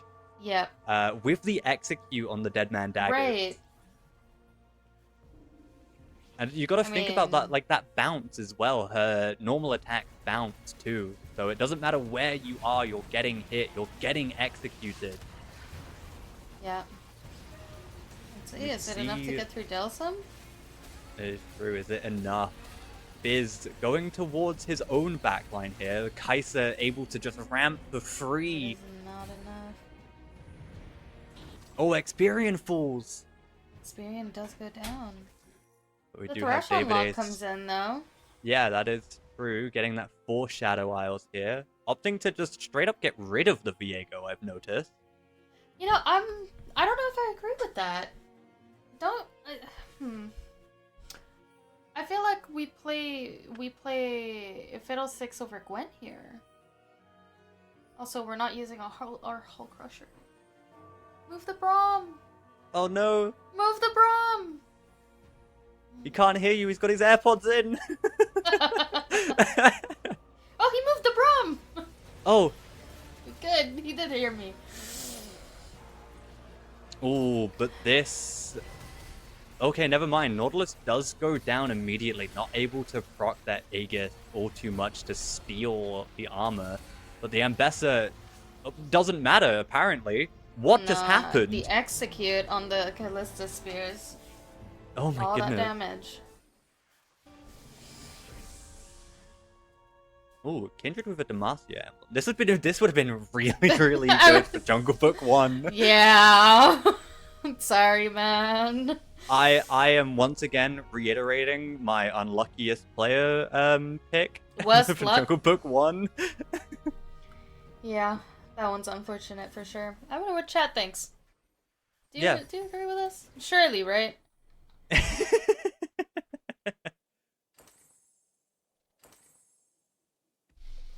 Oh, this Seraphine is interesting to me. It's got purple buffs going on. It's got purple buff. Yeah, it's got blue buff and red buff. Yeah, I might be yeah. colorblind, but it's got both of them. I mean, yeah, get that anti-heal going. Cast it a bunch for the burn. Yeah, Why not? Especially since her third cast or fourth cast does just go through everyone. Ooh, but will it be enough here? Oh, it's going time. into Dalesome on an 18 win streak so far. Wow. I mean, those flicker blades are a lot. The Ambessa? The Ambessa's just living. Oh, okay. Here's just the Kaiser, but it is... Oh! Just enough for him, apparently. He's keeping that win streak. Mr. 100 going into the top 3. If David Ace can't take him down... Mr. 100 is it going to be a Mr. 100 throughout it all? That would be insane. 70 gold. Yeah, 71 gold, 19 win streak, going into 5-6. We might see him go level 10 and just reinforce his victory even more. It is definitely going to be an uphill battle. Right? Oh, Yeah. Oh no, Braum. Oh no, Braum! He Now still doesn't see- have the Hell Crusher. If David Ace wins here, that means the other Void player is out, and Dalesome might be able to go for the Kaisa 3 or the Belva 3. I mean, obviously, David Ace can do the same. Yeah, oh my but goodness. I think this very well might be a diff of who can hit a 3-star 4 cost. Or who can hit their upgrades the fastest. I mean, obviously, Dalesome has a lot more HP to play with and is in much less of a rush. Yeah, 81 gold, 100 health going into the dragon round here. Wow. I mean, I don't know about you, I don't know about David Ace. I'm panicking for them. Oh, yeah. Oh, 100%.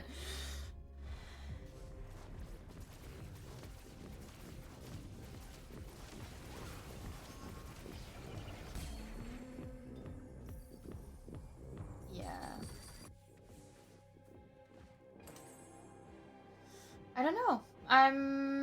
Okay, I was gonna say, I'm surprised we're not going 9 here, even if it's just... Ooh, Even if it's just getting for a GP, you know? Vanquisher and Slayer onto the board here, actually. And is this Exiles too? Yes, it is. Oh my goodness. This is a Now, lot because of that items, yeah. Yeah, but because of this Slayer buff, this Belveth has just gotten infinitely stronger too. For that, like, added lifesteal on top of the Darken item too. See, I wonder if it would be worth unlocking Aatrox somehow. I think Aatrox is already unlocked, aren't they? Oh no, because that's an enemy ambassador. Yeah. I mean, it doesn't look like it's needed. Oh my goodness. 20 win streak. Is this a Mr. 100 in the Bilgewater Cup? Day It one. might be. Day one, yeah. Just coming out with the big guns. Right out. For sure. I mean, yeah, because I wonder, like, for this Belveth, if we're unlocking Aatrox, not only are we getting Slayer, but we're also getting 2 Darken, right? With the Darken Bow. I mean, I don't even think they does something need. to win I don't even think they need Darken 2. They've got max health. Wow. But are the changes that David Ace made going to be enough? Belveth sitting pretty in the back line. Yeah, it's over. It is That's over. Mr. 100 win for Mr. Dalesome. 100. Oh my goodness. Wow. If that's not a display of dominance, I do not know what is. Yeah. This is the equivalent of walking into your day one game and saying, "Hey, I am right here." Huge. Absolutely incredible. I mean, all of those boards were super strong. That was something. I feel so bad for Jungle Book. But yeah. It is what it is, and it happens. But yeah. We've got, if that's not a hype moment as well, I do not know what is. God. Day one, Mr. 100. Yes. Oh my goodness. We've also had a probably unluckiest player thus far as well. And this is only day one as well. Like, it's only we've still got one. 2 more days. There's so much fun to go. But yeah, he fully walked into today going, one day, somewhere, someone will defeat me, but it will not be today, will not be here, and it will not be you. Oh my goodness. Yeah. Oh my god. That was wonderful. That was incredible. I'm so happy that we got some really, really strong games and boards today. You know, I wonder how that's gonna be topped in the next couple games or in the next couple days. Yeah. If you're Dalesome right now, you feel pretty good. For sure. They've been a pretty strong contender thus far as well, I'm pretty sure. But especially after that, they are feeling so confident. Even if they did get an 8 on that second game for them, like, they're feeling so much more confident now. Oh, yeah. As we look at the standings here, we've got Dish Soap, Wage Iverson, Me First, The Rape, and Chunnington in the top 4. These 4 players have been people that I have been looking forward to see. I think we might be able to catch a little bit of another game for a while over here. Okay. Got a lot of big names in here. Yeah. Hey, big lobby, big lobby. Oh, but we do have an elimination at 5-2 in Bobster. We do have Tunington at 1 as well.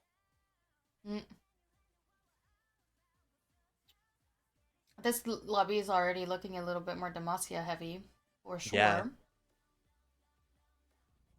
I mean, we'll see how this goes. I'm happy to see some, some names from the Shurima Cup, of course. But I think that 2 HP and a dream. Hey, they only need 1. Yeah. It doesn't matter how much help you've got. You only need 1.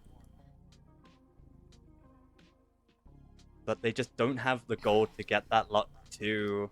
Meanwhile, Wage and Iverson getting zillion 2 here.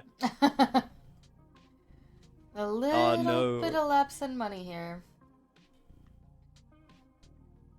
I mean, yeah, this board looks fine, but it looks maybe a little late.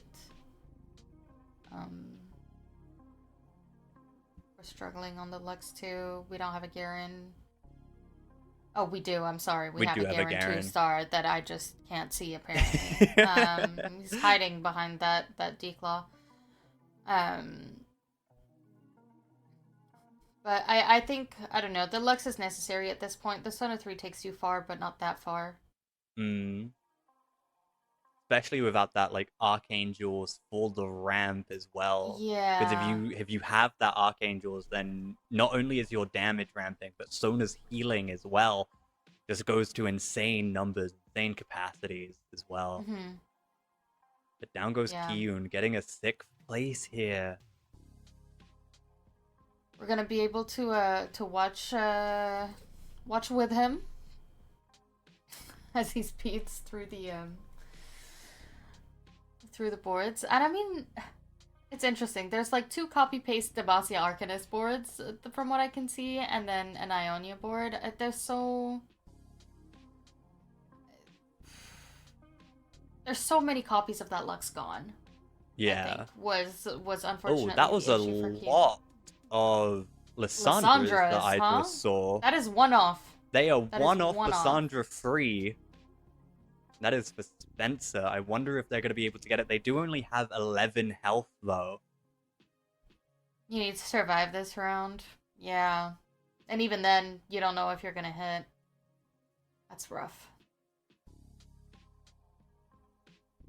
I mean, see, like, this person's board is fairly similar to what, Yoon had, but They just have Lux that Lux 2. 2 with You know, the Lux 2 double with the full Nashes items. too. Yeah. One thing that I have been glad to see this set particular is that a lot of people are playing like more disruptors. We're seeing more of those Seraphine. Yeah. Seraphine being one of my favorite units, favorite characters in League of Legends, Oh like no, proper. Spencer. Oh no! Just Unable before to the get that list Lysandra 3. 3, no. Oh, that's such a shame. That would have been so good. It would have been. Yeah, we're seeing a lot more Seraphines, which is something that I am happy to see. Yeah, absolutely. That Seraphine the Sandra comp has been doing wonders for a lot of players. Hmm. Is that an Annie? That is Oh my an goodness, Annie. I've not seen an Annie in ages. Right? Annie seems to be pretty underplayed. Yeah. I guess with like the prevalence of like Aurelion Soul, those Demacia boards, a lot of people are going for these other 5-cost units that Yeah, Annie I is just sort mean, of overlooked. I think Arcanists in general are being a little overlooked. I mean, it tends to be a lot more geared towards the Disruptors and the Invokers currently, at least. Obviously, apart from the Lux, but I think that's also very much just because of Demacia. Yeah, like you get the like 2 Arcanists at most because people will Right. run Lux and Swain. Yeah, and you run Swain for the Juggernaut or you run Nico for the Defender. You don't run any, right? Because Annie is Yeah. basically 2 Arcanists with the Tibbers that spawns in, and then it's a Dizzy board.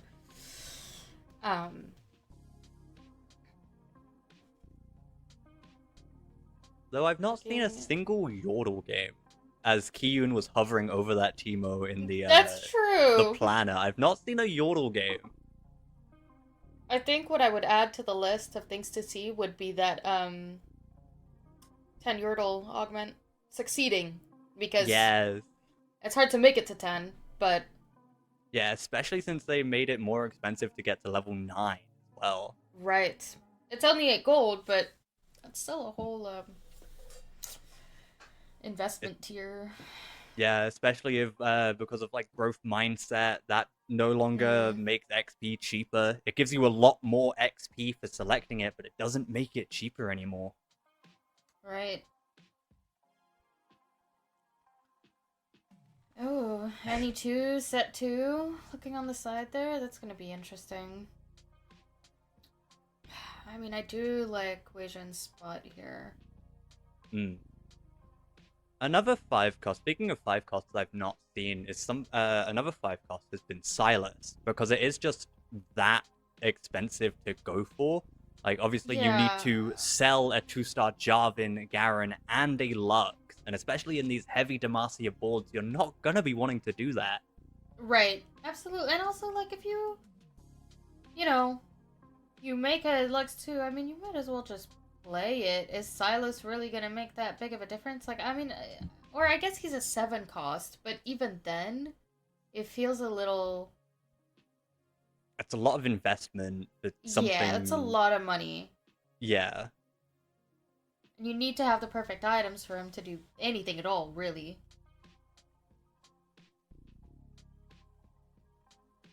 Although I do see a collection of Jarvans on the bench just in case, I'm assuming. Maybe, yeah. If they can get that 3-star Jarvan, perhaps, maybe it could help, Yeah. because that is extra attack speed and extra survivability for the Jarvan itself.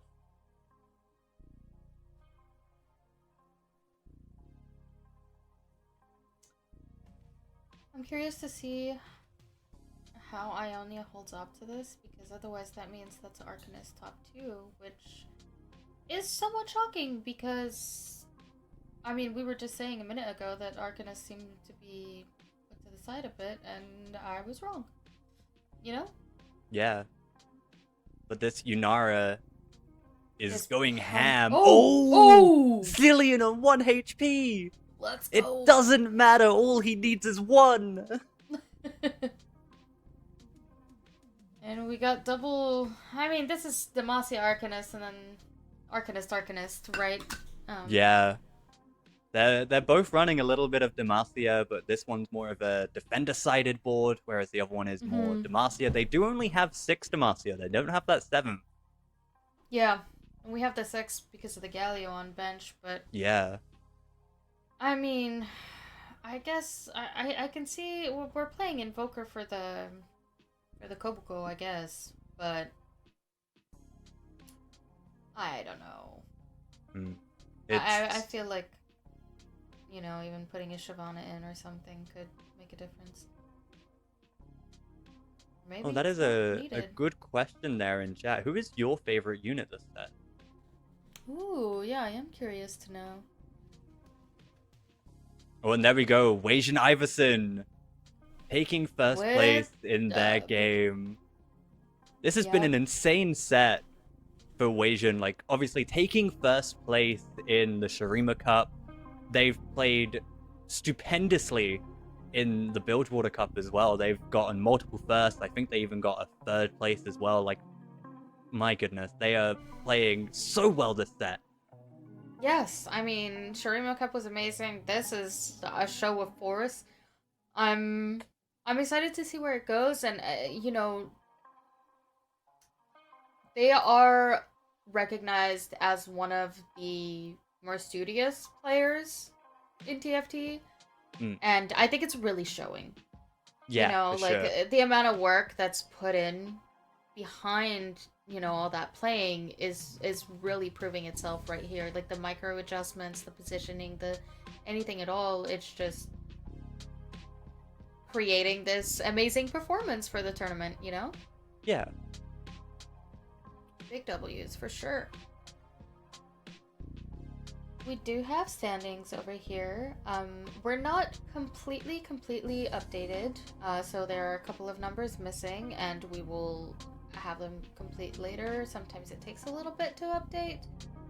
But taking a look here, Me First or Eighth is having a great time. Yeah. Followed up very closely by David Ace. Yeah, David Ace. Me First or Eighth and David Eighth. Anyways. You gotta think though, Wajan Iverson just getting that first place is gonna take them to 29 points here, stealing first place from Me First or Eighth by. Wajan will be in the lead. Like it's only 3 points, but the points matter here. They do. Like they do, 3 they points. That's a 5th place compared to a first, or 3rd place compared to a first. Yes. Sorry. I mean, it makes them.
And back. we're back.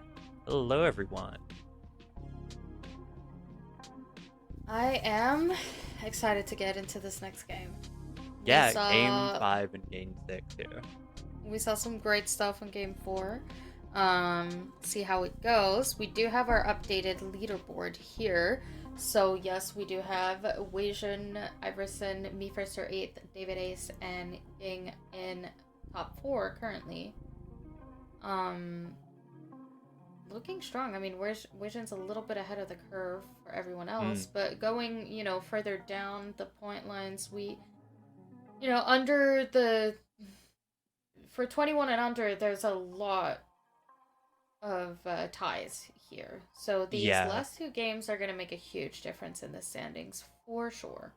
Yeah, like with Dish Soap and Boss of Skills being at 23. We see Dalesome there at 9th with 21 points there after their Mr. 100 game. So yeah, this is still anyone's game going into 5 and 6. It all comes down to these last 2 games that they won. Yeah, absolutely. And it's nice to see that. Sorry, go on. Oh, go ahead. It's nice to see that Dish Soap is having a better series this time around. I know they were struggling a little bit in the Shurima Cup, so it's nice to see them taking a top spot too. Obviously being a fan favorite for a lot of people, I've noticed. Yeah, I agree. I think that, Dish might have had just kind of a series of unfortunate events at the Shurima Cup, and I'm happy to see that hopefully it goes better for this cup. We are always rooting for them. I think with all of those ties, our top 4 is not set in stone necessarily, but the current top 4, I don't think, they're safe. Yeah. They're fine. They're playing for extra points now, seeing how much they can gather to try and skip over to day 3 once tomorrow's games start. But we'll see how that goes. Yeah. Sure. Also, I think I'm gonna need to get a self-tracker for myself for how many movie references I make. I think I've made 4 today. Potentially more. Who knows? Who knows? But sorry, I did end up speaking over you. What was you going to say? Oh, that's quite all right. I was just gonna ask, while we're waiting on the new lobbies to be ready and get in game, I do want to talk a little bit about these comps that we're seeing. We talked a little bit about the Lissandra Seraphine board last game, but there's plenty of other strong boards, that are kind of overtaking the meta right now. But what I do think is interesting is that there isn't, that one comp that is completely overpowered. The balance currently is fairly decent. There is no, play Bilgewater, win the game. There is no play ASOL, win the game. Even if you go onto certain resources and websites that will show you tier lists, there are some that aren't even putting anything as S tier because it's pretty balanced. Yeah, and I think it's just kind of showing, or it's an opportunity, I think, for the players to show what makes them such a good player, because at that point, when there isn't anything that's completely busted, it's all about the micro decisions you make. And this meta is really showing this. Whether it's, Yanara, Lissandra, Kaisa, Belveth. I mean, Void seems to be pretty strong, but it feels like you actually have plenty of options now. Yeah, for sure. Like you mentioned, we've got a lot more variety this time around than we have done in, say, the Shurima Cup or in the weeks leading up to the Bilgewater Cup here, with ASOL taking a heavy stance, just being the top comp for a couple weeks there. But yeah, no, it's been very cool to see what these players have come up with. Obviously, we've seen Sona reroll still. That's still rather strong. Unfortunately, it was a no scout, no pivot. So we didn't get to see it truly take hold. We've seen some Freljord games, or like free Freljord with an Azir. That's made a comeback too. We've still seen those Bilgewater games, because Bilgewater is still insanely strong, even after the nerfs to a few of the units. So like Fizz. Asol is still being played, even after his rework too. We've seen even some Ishtar games as well. That was really fun to see.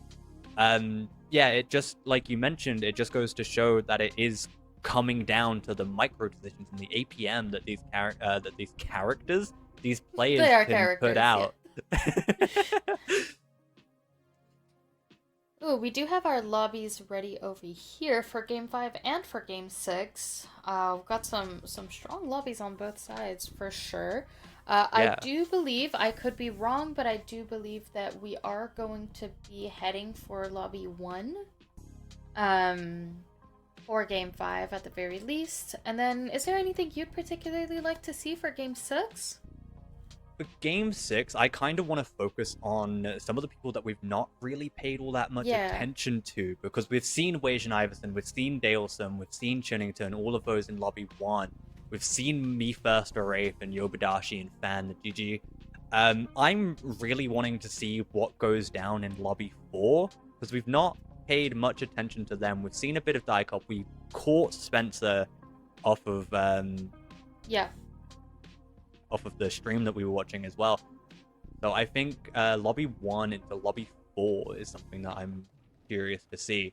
Ooh, an Echo opener immediately getting a 2-star.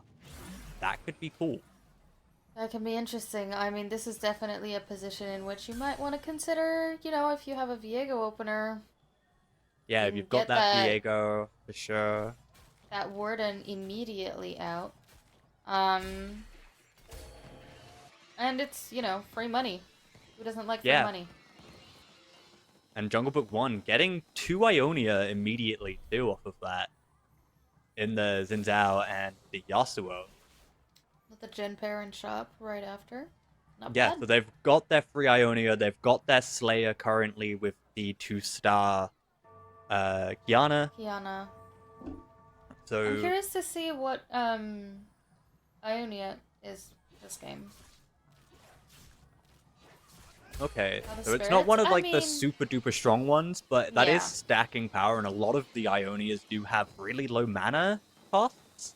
That is true. So that could very well help them in the early as well as the late game.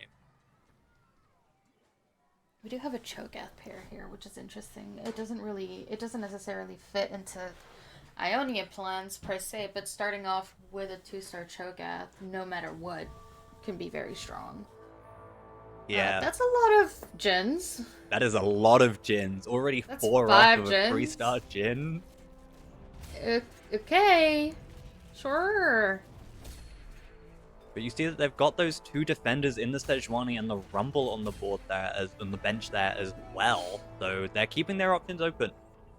Yeah, absolutely. Over Ooh. here...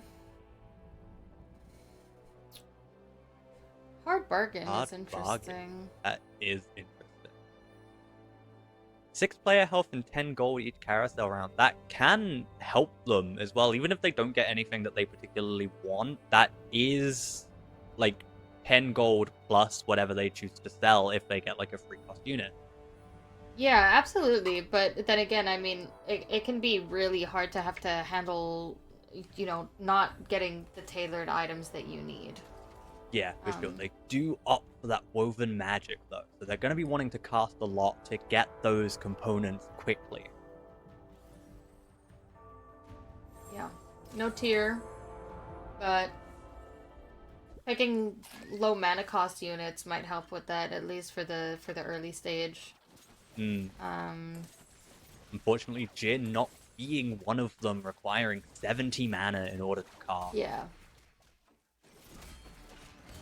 And with the, not so much a nerf, but the rework to his cast that does increase the damage, but it locks his attack speed at 1. Yes. Meaning that it will take a bit longer to get through that cast, even if they are doing a lot more damage. We do have Ishtal Expeditionist. I'm so happy. Ooh, let's go! Let's do it. Pepple glad. Gotta love people glad. People glad.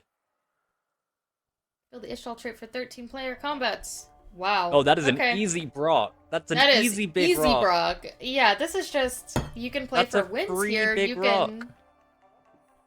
Okay. Like, they are That's not big. locked to anything that requires them to Nope. lose health. They've already got that Melio and the defenders as well. Melio with the adaptive helm too, so there is going to be a lot of mana. If they can find any form of invoker as well, that's going to be even more. Yeah, absolutely. I mean, at this point, if I'm Pepperglad, let's just play strongest board, conserve as much HP as is humanly possible. It doesn't matter if you're a bit behind on levels or on money. Like, you'll be fine. Just People glad is people glad. people glad is people glad right now. Yeah. Do I have a people glad emo? Oh, that's important. I do not. No people glad. Oh, shame. Looking here, we have 4 Ionia on board. I'm people sad now, actually. Oh, no. Girl, please.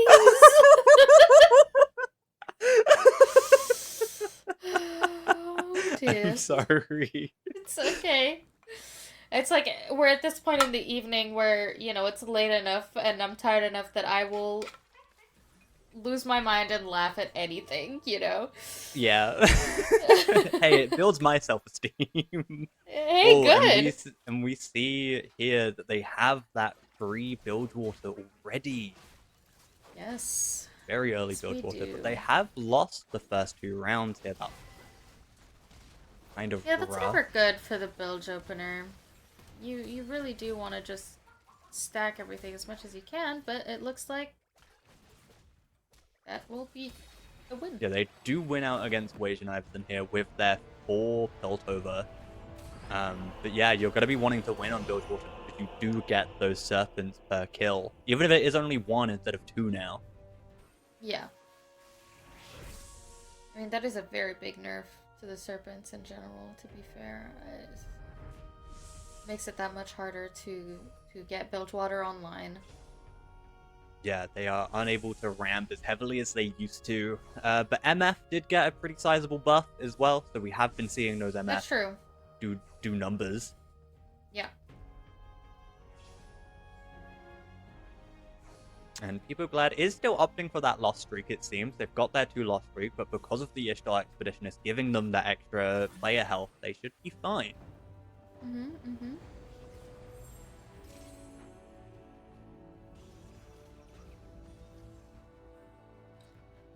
We're seeing a lot of Jins on all of these boards. Yeah, we have been seeing a lot of Jins, and this person does... is it Kojnid? I don't actually know how to pronounce this one, unfortunately, but they do have that 2 Yordle, 2 Defender as well as that 2 Long Shot. Yeah, absolutely. We do have the Oriana online. It's not... This is a good preparation board. I do think that Wajan is probably actively playing for his lost streaks here, just trying to collect the money. Potentially, you know, later on playing that Seraphine Lysandra board we were talking about. We do have AP-ish items, and we've got the Piltover on deck preemptively. Yeah. And they've got keepers as well, so they're kind of wanting to keep everyone together. Which, if anyone opts to go for those sort of assassins, like that Diana who got reworked, or the Fizz, could spell bad for them. Especially with Crazy Cat having a super early Leona as well. Like, if they can go to 6, get That's that 2-star true. Leona, that's a Diana right there.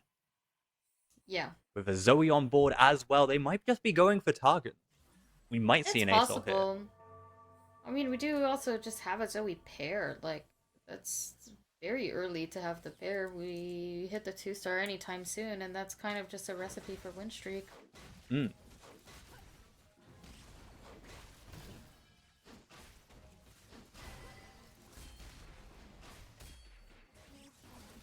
Crazy Cat, yeah, Crazy Cat with the slamming too. So they're going to be getting quite a bit of XP from that.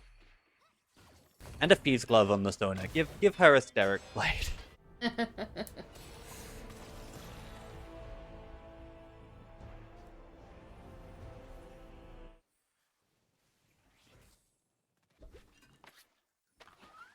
Maybe I go into am Brawl. noticing that a lot of the chosen augments here are very flexible.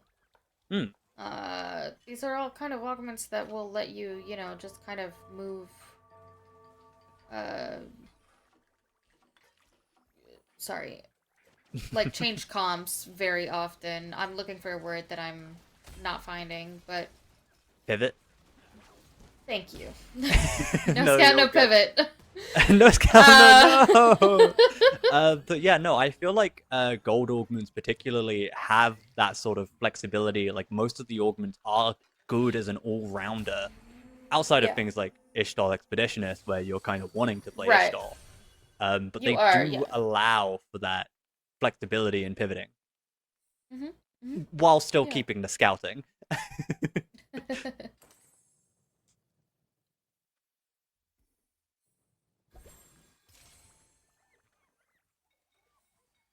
Ooh.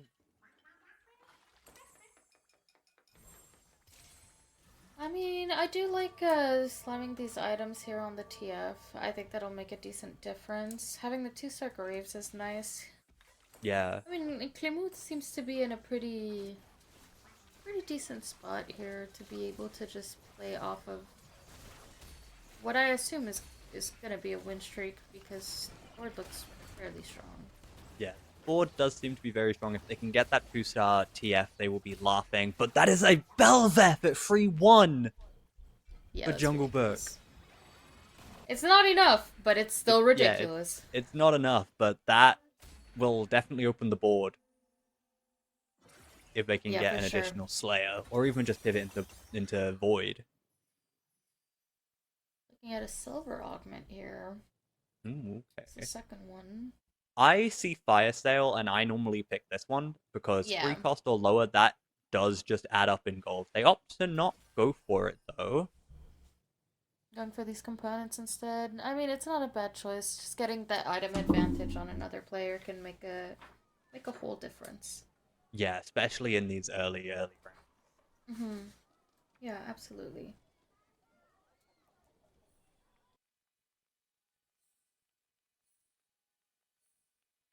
Looking over here, I mean, yes, Demacia, absolutely. Mm-hmm. But I wonder what this is going to end up being. And also, I mean, Delsum unfortunately picked Prize Fighter and proceeded to not really win streak. Mm. Which is tough. That is That is I mean, you're not playing down an augment, but almost.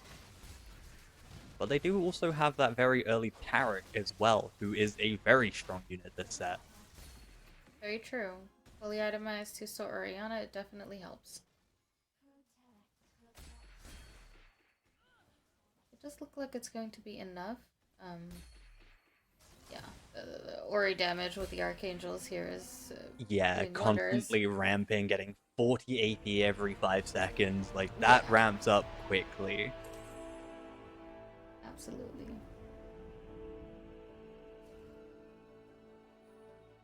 But Wade and Iverson does seem to be flip-flopping a little bit here, which is kind of unfortunate to see.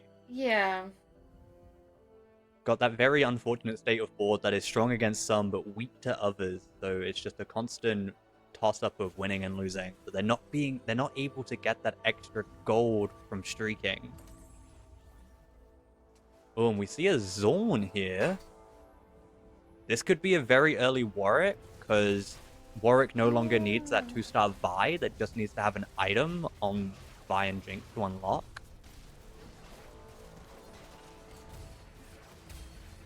That is very true, and I mean, Warwick as a unit has just been so strong recently. For sure. There's a great many options there, and it's usually fairly uncontested as well, so it's kind of easy to hit your units.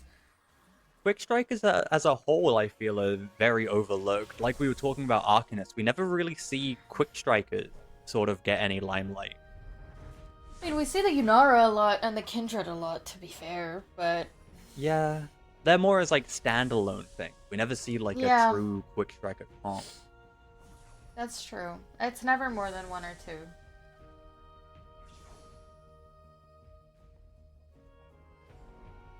Ooh, but seeing people glad with Tiniest Titan on top of already Oh having wow. Ishtal Expeditionist. So That that's a feels good. lot of HP. It's a lot of regen. And I We mean, might not once. just see Big Rock. We might see some insane cash outs if they opt to go for like the 1,150 cash outs, getting that 3-star 5 cost. I mean, I think, it's worth going for. I think it's a 650 cash out. Um, after you get your Brock. But it really. I don't know. It really depends on the quests you get Mm. after. If it's worth it. If it's not, obviously, there's your HP situation. Vision does get a Lysandra in here on 3-5, which is pretty good. We are level 7, we rolled a bit, but found it pretty quickly. It's definitely gonna help stabilize. Yeah, unfortunately, there's just no real star levels on anyone. Like, you've got that 2-star vibe, but it's only a 1-star Anivia, 1-star Lysandra, and that 1-star Sejuani. It seems to be enough. So Yeah. retract my statement once again. That's true, but at the same time, I think because of Freljord, we just have that extra tankiness and the damage amp, and it kind of counteracts the lacking star levels a little bit. Yeah, Just maybe. barely. And we do also see that Rift Herald unlock too.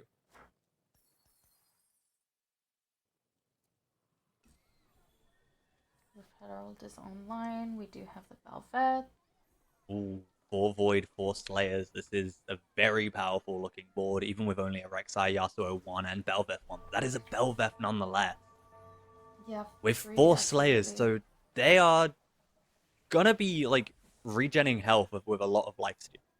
Sorry, with a lot of lifesteal, and that added AD.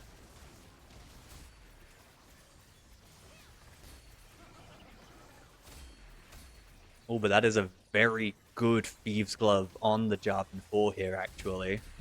Yeah, that's a very lucky roll on the TG. I mean, the Lux is putting in work though, Is it gonna be and enough?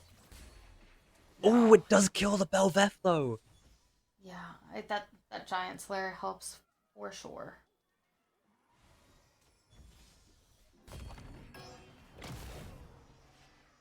And there we go for Crazy Cat. Lux sniping that Belveth there.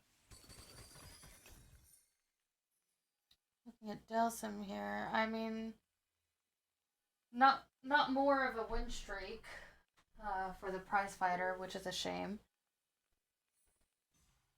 But the board doesn't look bad. Hmm. I do see that Zinzao in the very bottom there, and I think that's very funny. Yes.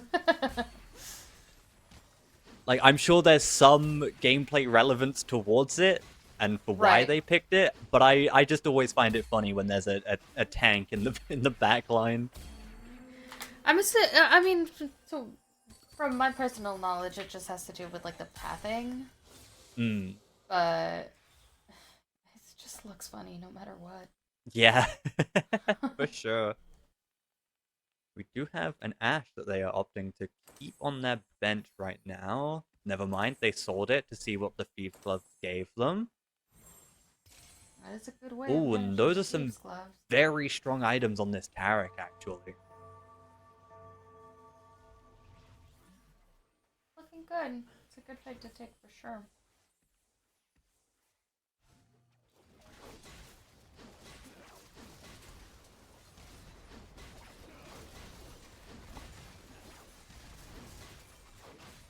And again, seeing something like a Quicksilver Sash on on Sona is kind of funny. That's true. I mean, I just know it looking will at like oddities is just, why? yeah, and I mean it will like actually help her a lot because it will give her that attack speed so that she can cast more, especially with Invoker, which gives them that 25% boost Yeah. to everything that gives mana. And as a caster, she gets 7 mana on cast. Getting exclusive customization here. Going for 8, getting the Lysandra.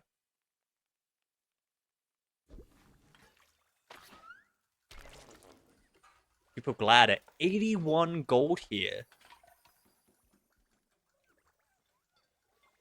Again, even if they are on a loss streak, they are sitting pretty at 62 health just because of the added 10 from Ishtal Expeditionist, the passive regen from Tiniest Titan. Yeah. It looks like they've also got, is that Warlord's Honor as well? I think that's Spirit Link. Oh, is it Spirit Link? I think it's Spirit Link. I'm not too sure. Look at all these items. Yeah. I do think that's Spirit Link.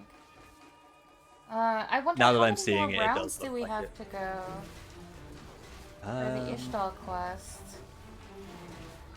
I'm assuming it must be something 2. like 3 or 4? 2. Ooh. So two more, and then it is a level 7 Brock. Or level Wow. 8 Brock. No, level 7. Yeah. It'll be level 8 by that point, I think, with the amount of money we have. Mm. Ooh, a Yunara. And a Senna on the other side. Not that this Senna actually, or the Lucian and Senna has any items or anything, but... I mean, that's still 7% damage resist and damage amp.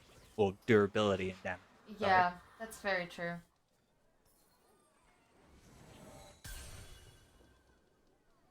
Ooh, Crazy Cat with a 2-star Swain at 4 free?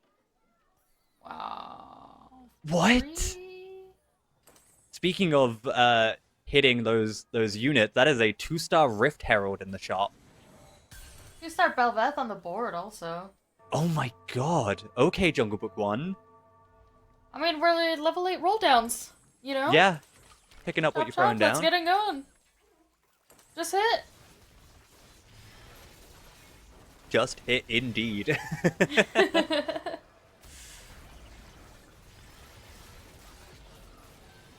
Here we go. We've got people glad getting their payoff here as well, like for their next round.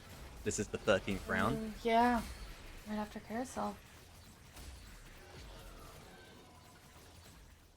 This Belveth is not wanting to die. That's so much healing. That is, oh my, and the damage amp. Did not want to die. Mm-mm. With every attack, she is ramping up true damage as well on the same target. So that healing just exponentially gets better. And that was only Belveth 1. Yeah.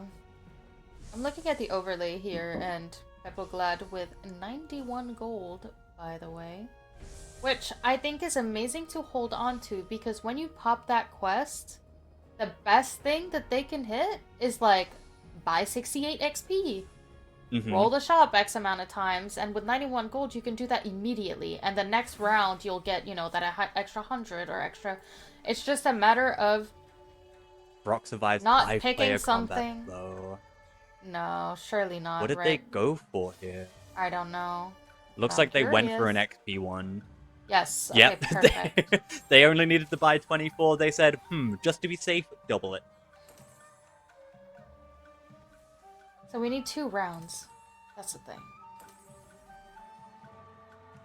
Yeah. I like and this. it apparently was Titanic Titan, not Tiniest Titan. Oh, well, you know, same difference, right? It's still extra health. Yeah, absolutely.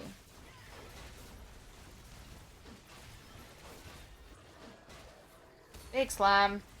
Big Rock. clam. Big rock. Can't get over it. Oh, but it does go no, it died. down. Good thing they didn't go through the survives bad. 3 player combat there. Yeah. I mean, and it was 5 player combats, and I think that unless you have 5 lives, you don't play that. Yeah. Because right now, like, you know, we're greeting for the 600 cash out, which is fine, but I don't know if they can, though. They do only have 19 health here. Oh, but alternate winning and losing. They can't take it. no, there's no way.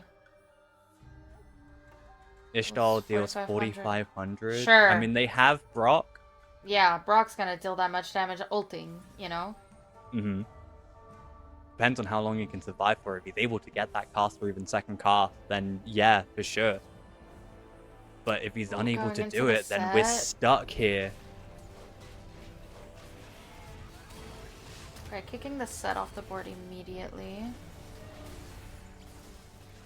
I mean, especially since we have the IE, I do believe that the damage output is probably pretty significant. It is a shame that we don't get the second cast there, and I think Beppo actually dies here. This is an insane amount of damage. Ooh, Okay, wait. we're good. 6? They have to cash out here if they can, if they were able to get that 4,500 damage. Let's hope so. Let's see. Fingers crossed. They were able to get it. We have to cash out.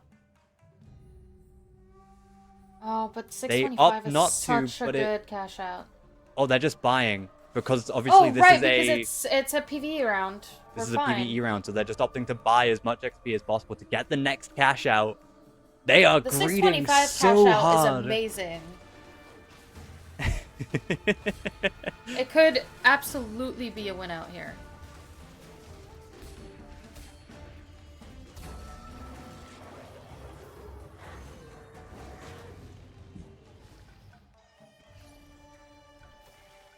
There we go, Alright. there's the cash out. What do we They got? got Double Radiant Fawn. Dragon's Claw. And double fawn. Oh, they re-roll it That's amazing. twice?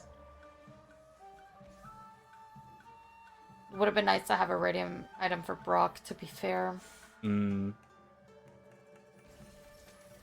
debating what to do. They put in the Seraph and get the Gigantification Ray. Sterix, that is a very That's good amazing, Brock item. amazing. IE, yep. Now, Big. does it pay off? It's a bold move, Cotton. Let's see if it pays off. Add that to the list. That's bold play. Oh my god, yes. Bold play. Going for the extra cash outs. Instead also of just just making a cashing movie out with the reference. Brock. I was also I know, but like, come on. Yeah. It totally works. The greed pays off here. Wow. Let's go. Yeah. I'm so rooting for Peppleglad here. They have to maintain this. They are level 9. They have the 11 units, but they have to stay alive. They only have this one chance.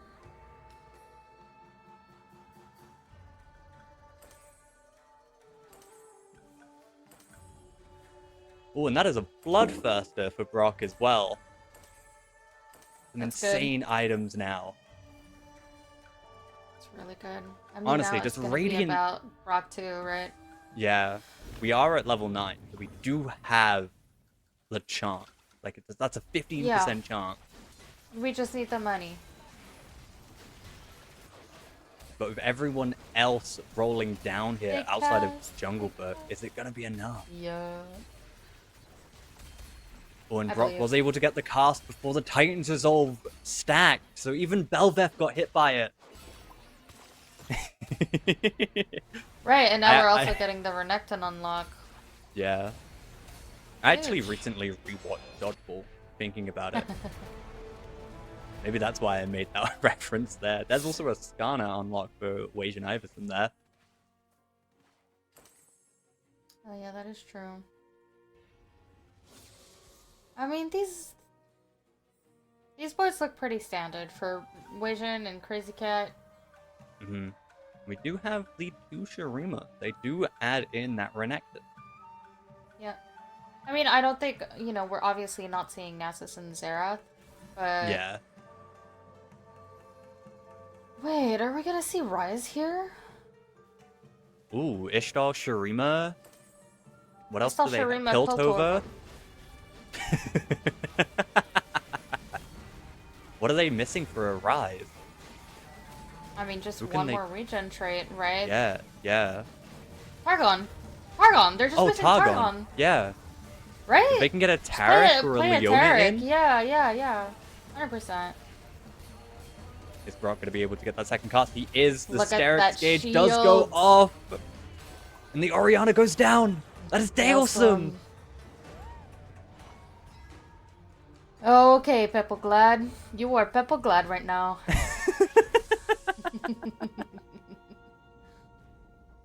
Oh, there is no Targon on the carousel here, though. PG's always good.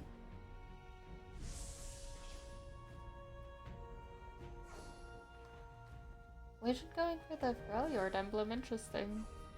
It is also just a Nico as well. Nico being a very sought after unit because of the two defenders that a lot of people go for, the Vi.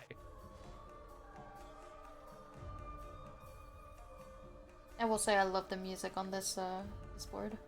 Oh, there's a that's a Brock Bear.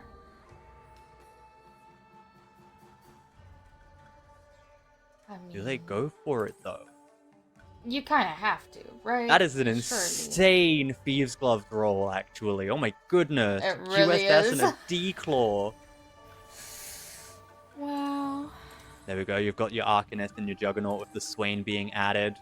That is a full front line, though. Swain might get caught up. Yeah, Swain not being able to move forward. Doesn't last for too long, at least. Big slam. Big slam. Unfortunately, not going to be able to get onto that Lysandra. Yeah, we are wrong side for this. I do think it's going to be enough, though. I hope it will. Derek Gage does drop. Yeah. There we go. Big. Big rock. Big damage. Big rock. Over here. That's a lot of Mbessa and Belbeth copies. They are only missing 3 of each. And same with Shelly, too. Only missing 2 Shellys now. They're really going for this. They want this so badly. I mean, you're 1 health, right? You do what you can here. Mm-hmm. The Belveth. They're opting to go for Belveth now. There was a Rift Belveth Herald in the shop. Stronger than... Yeah, I mean... That's always how it is, isn't it? Mm-hmm. But we've got a lot of people in very dangerous health. Wage Iverson on 8, Dongabuk 1 on 6, People Glad on 6, but has been winning. And then we've got Kaj on 3. It all comes down to just one fight for so many of these players.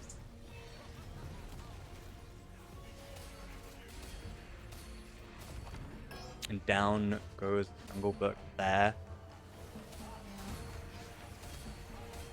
Oh no. And there goes People Glad as well. Oh, it's a top 3 in 1 round. Oh, wow. My goodness. Okay. Crazy Cat, Tunington, and Kaj being the sole survivor of the free HP crew.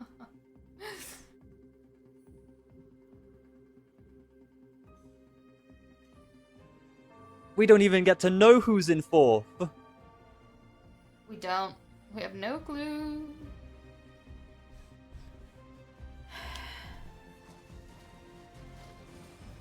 I mean, here we have some pretty standard Ionia looking. Did mention that Ionia would probably be pretty decent, especially in the early game going into the late, even with just the stacking damage on cast not being one of the strongest ones that people look for. But because of that, it's mostly uncontested. Very true. Oh, set 2. Set 2. That's big. At this point, I wonder if you move the Ari items. I think that's what they're debating.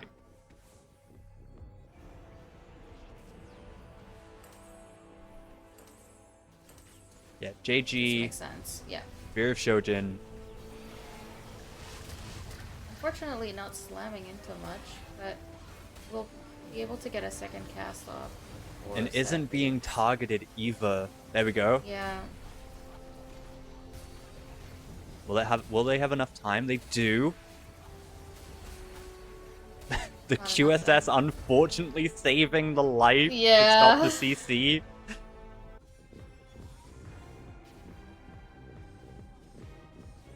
Oh, this poor Wukong clone.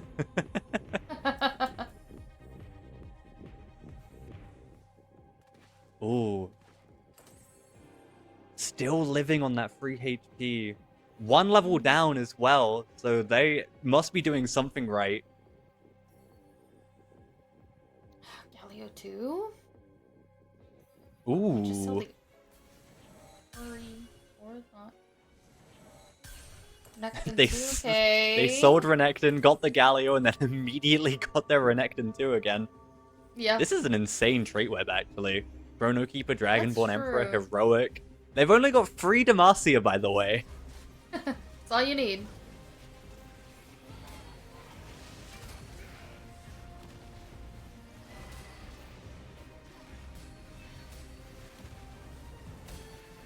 What's just putting in work? So Seraphine. I don't know if we're tanky enough though. There's also a lot of backline access between the Yeah. Oh, and there goes Codgenid. It is down to Crazy Cat and Tunington. Both of them. does seem to be 2 lives potentially, depending on the size of the loss. Hmm. But Chennington for sure on 1 life. Yeah, we do see that Tunington did win out that first round there. Both of them incredibly poor, 6 gold and 1 apiece. So there will be no real remake. They can't make their No. board much stronger. They are just hoping to roll into what they need. It's just a positioning war, really. Yeah. Because I do think that, you know, power-wise, the boards are fairly similar, but it's just going to be a case of targeting, Oh, but there positioning. is the Zillion Bomb on the set already. Yeah. 25-second countdown is already there. Is it going to be enough? Because, like, obviously he's wasting time doing the sit-ups. Yeah. He doesn't explode, enough. though. He doesn't explode before the Zillion pop. Big. Very big. Big hell. Oh, wow. Crazy Cat needs to pull something out of the bag. If not, the cat himself. We'll be out of the bag.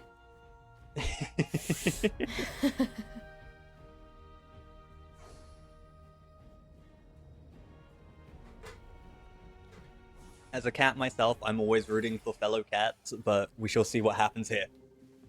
Ah, yes. The Wi-Fi can't go. It took me a while to understand that was you. The Hello. connection took a minute in my head. Oh, we do only have that Ori 1, but it is an item. Got the Zillion 1. Got Galio 2, but that's all we've really got going for us outside of the Lux Seraphine. Unable to get that Zillion 2. Zillion 2 would be really helpful here. Agreed. Final fight. See how it goes.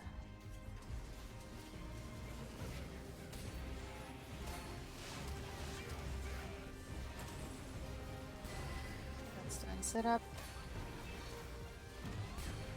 Back.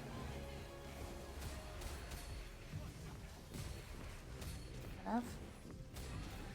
I don't think You're so. not It looks doing way like too it much. is gonna be a I mean, Tunington game here. yeah, big for Chennington. I mean, you know, honestly, that Titans on the Yunara is so strong. Mm. That was a crazy lobby though. That was an insane lobby, and we see that People Glad got the top 4 there, stealing it with the 6 health that they had from when they cashed out to even just getting a top 4. That is insane. It was insanely bold of them to just greed what they did, and it definitely paid off. They were able to steal a top 4 there.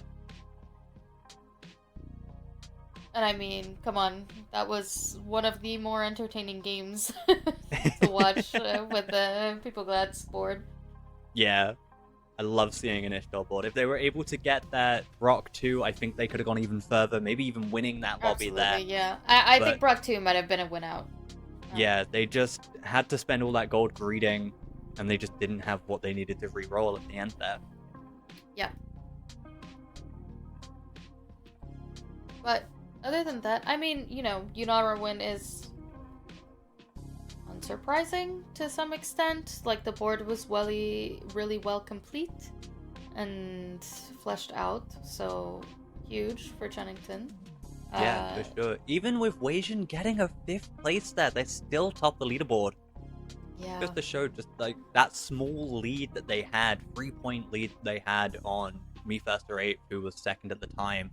Just goes to show how much of the numbers can make a difference there. Yeah, absolutely. I mean, these numbers are super interesting. I mean, I'm looking at the bottom of the leaderboard. On the other hand, it looks really scary for pretty much everybody down there. I mean, it looks, I think for Clemu, Lyris, and Deleted, maybe, if you get lucky, some of the people above you place really poorly, you might make the cutoff, but Yeah, if they're able to get a first or a second place here, they might be able to pull it back. But Jungle Book won 11 points here. I don't think they're able to bring it back. 2 8s and a 7th. That's tough. That hurts. And I mean, Kiyun right next. You've got to kind of be in a spot where you're wondering, like, what can I even do here? But we will be running into our last game very soon. I'm excited. I'm curious to see what we're gonna have our finale go with. We've definitely got some of our underdogs here. Yes, 100%. I'm excited to see. It's gonna be an interesting game. In the meantime, we will be right back for a little bit until the games do start. So stay with us, and we'll be back very soon.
In.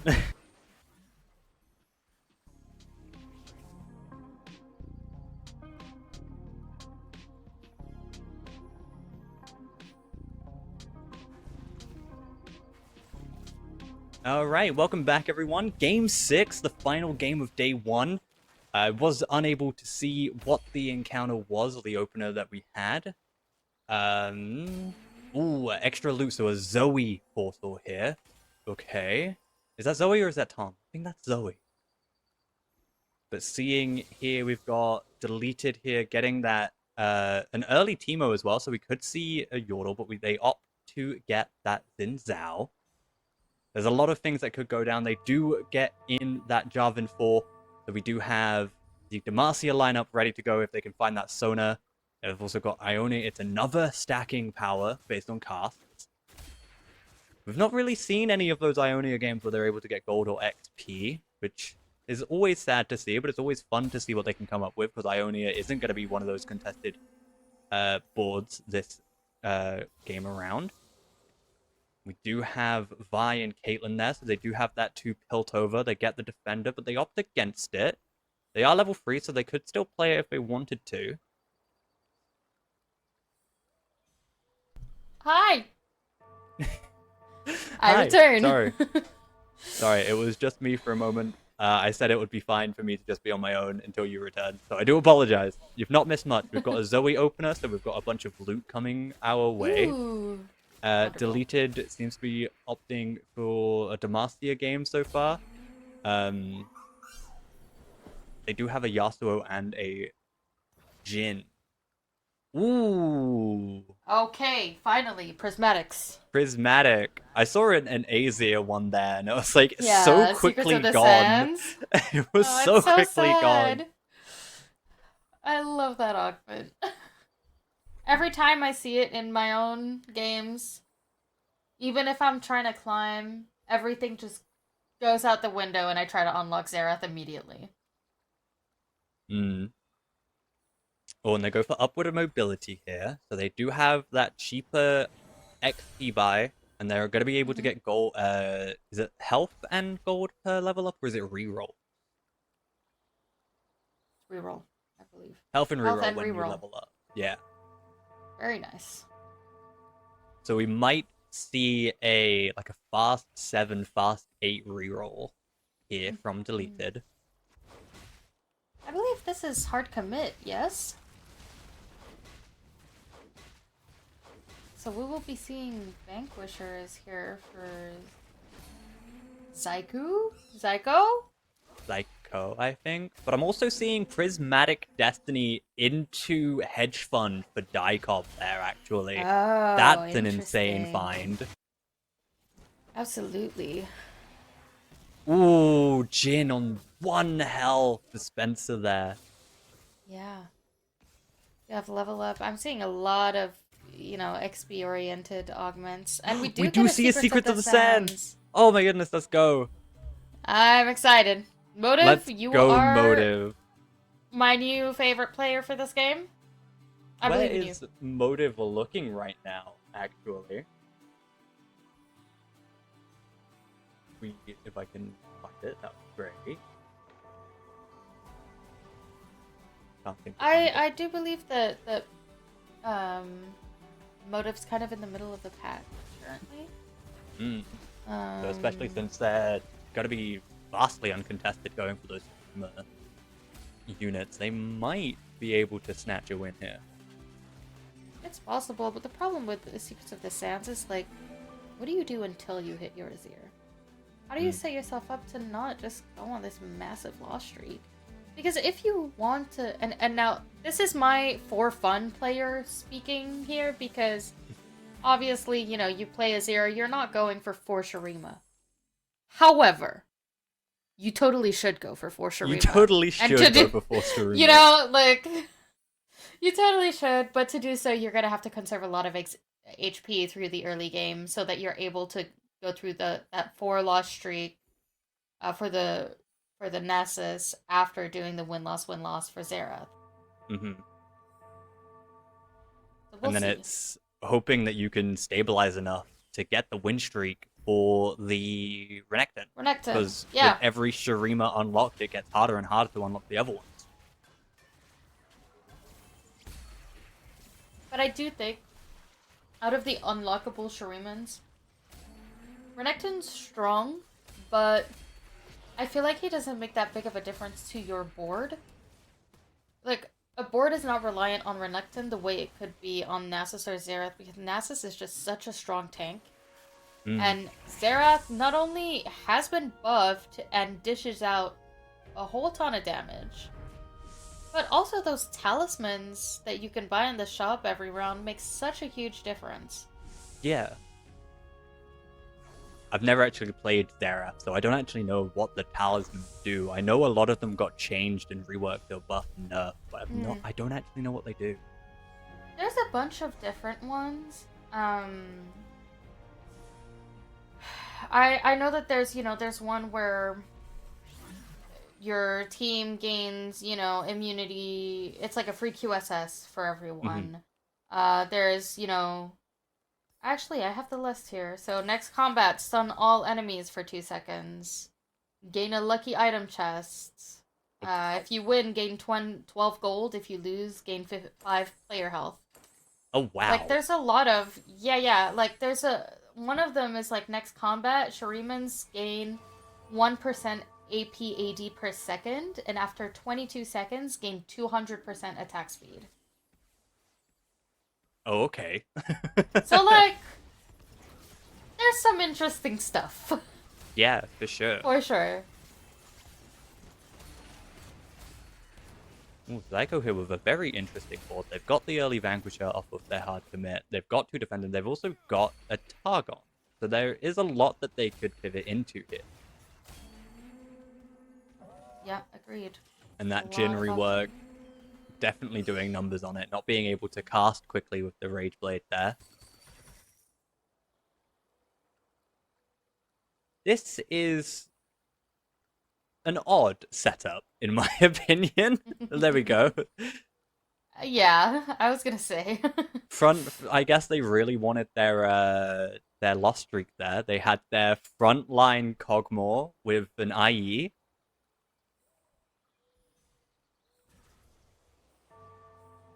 We see Motive already on a 4 loss streak with 76 health, whereas deleted with the Mm, same loss streak on 80. yeah. But a lot more money on Motive side. Oh, that's an Ishtal. That is an Ishtal. I'm not sure that it's. I mean, buried treasures. I wonder what King's official quest is. Mm. Because with buried treasures, you should have a decent amount of items, and it didn't look like they slammed much of them. So maybe it's for the lush streak. Yeah. Oh, Motive with Leona pair here. They can get 1 more and go to 6. They've got themselves a Diana. Mm-hmm. Yep. We see Dicop with 72 gold there. They are making use of that hedge fund. Oh yeah. When you roll into hedge fund, what is your sort of strategy? Like, do you go to 100 and stay at 100, or what? I do tend to go to 100 and stay at 100. But then again, I know that like one of my failures as a player is that I don't use my money fast enough. I'm very much like stay above 50 no matter what. But I think if you're playing hedge fund, you're playing for levels, Yeah. right? Because like once you are level 8 with 100 gold, I personally would use my gold there to go 9 directly and roll on 9 instead of 8, and then rebuild my economy after that off of a win streak. But I do think early enough, because it's a prismatic lobby, some people are going to have incredible combat augments. You're likely not win streaking unless you high rolled your board like crazy. So if you're not going to be win streaking anyways, save your money and get to that 100 as soon as you can. Yeah. Yeah, and I think with a lot of these players, that rest in peace, that Cogmore. Oh my. Yeah. Just moving out of the way and then immediately getting sniped. But I think a lot of what these players might think, especially since they'll go to 50 and then when it gets the time to roll down, they'll go immediately to 0. But Dicob has the option here to stay above 100, and then when it comes to that time to roll down, they can just go to 50, and then they've still got that 5 interest that they're going to be getting that other people will not. Like, they can do the exact same roll down, but still be in a very good position money-wise. That's very true. I do think that the spot looks pretty good here for Jacob. I mean,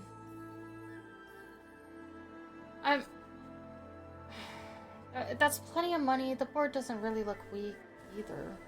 So I would expect with that augment to be on a little bit more of a loss streak, but actually no, like we're sitting pretty. Yeah, it didn't really seem like a lot of people went for those sort of like combat augments. A lot of people did That's seem to true. go for that econ, that XP. Like obviously we see the Azir augment there, but that seems to be the only one realistically that has any form of combat prowess, and that will take a while to like pop. Yeah, absolutely.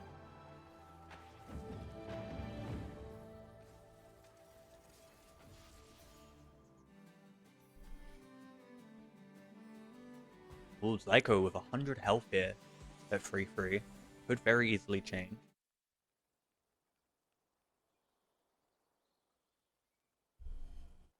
I mean, the board looks strong. I'm sure the Vanquisher spot on Kiana's doing wonders. Yeah, Vanquisher is especially with definitely one of free those Vanquisher. underplayed traits, for sure. Considering that the 4 cost for that trait is Callista, and I mean, you have to be playing Shadow Isles to get that at all. Yeah. And your 5 cost is Fiddlestick. Yeah. No, it looks pretty strong. I mean, And we do get a bit of gold off of the... Yeah, we do get a bit of gold from that too. We did see the Vanquisher emblem giving that gold there, that percent chance. Ooh. The 1 HP cog more. 1 HP is all you need. 1 HP is all you need indeed. Okay, I'm looking at this carousel. I'm seeing Swain immediately gets taken. I'm seeing the Lux as well. I'm not sure if anyone is really running Demacia this game, though. That's true. I mean, there's time still, to be fair. Dicob, that was mean. Just immediately just stealing it from Dish Soap as they're walking towards it. Wow.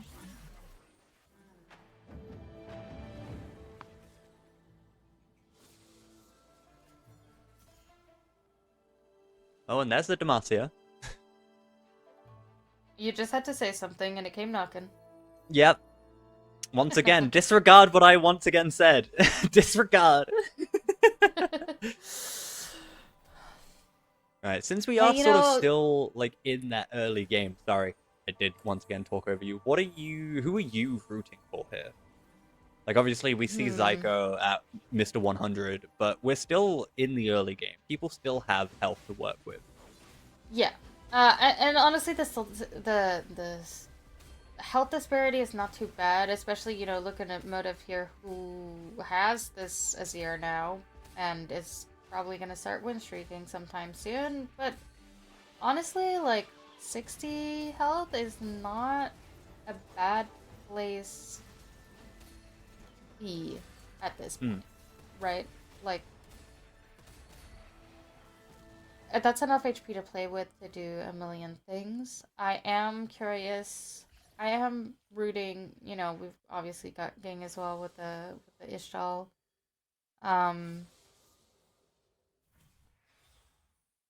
I think their progression towards Brock is going to be pretty slow, though. There's no, like, very obvious helpful quest pick as of right now. And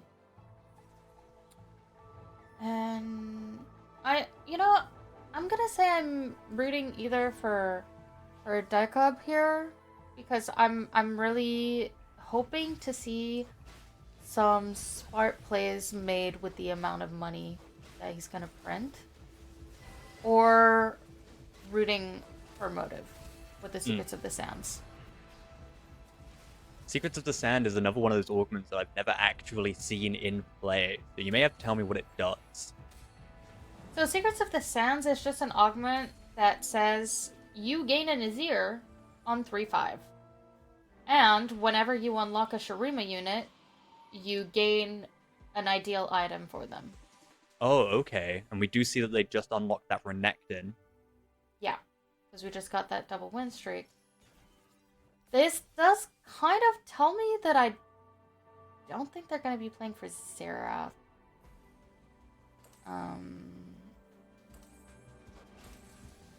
I find, I find Zera to be the first one that you need to unlock because guaranteeing going win-loss is hard. The only way to do it is to have a super strong board and to throw one of your rounds because without unlocking any other Sharimans, it's just 3 rounds, but now that we've unlocked Redactin, it's 5. That gets a lot harder to do. But I'm assuming that the Azir will turn into probably a Azir Seraphine board. But the Seraphine is super contested left and right. Yeah. So we will see what happens with that. Yeah, even here we can see Daicob with that Seraphine for the Piltover. I mean, they have 4 Piltover. That's true. With the Blast Shield as well. A little bit of tankiness. Is a Kai'Sa. Kai'Sa is ramping up, is going to be able to get a ton of attack speed as well as AP. Doesn't seem to be enough, though. Which is unfortunate. Ooh. Bulldogment now. Get to see a bit of everything. Yeah, variety. Variety's always good. That's Tarot too. And a Braum too. And a Lysandra too as well. They immediately sold that Sona. Oh my goodness. And They we wanted sold the Freljord. Oh. Wait, we also sold our 2-star Garen, by the way. Oh. I guess they're opting not to go for any form of Demacia. I mean, it does seem to be like that they're running. We had a Jarvan on the board that we sold. Oh. No, we're not buying Deluxe. Okay, never mind. I was curious to see if this was potentially a Silas setup. Did they also sell their Orianna? And then place it back down? We sold an Orianna to move the items to Lysandra so as not to waste the item remover since we only have 2 left, I think. We do see that they are holding on to a spatula as well.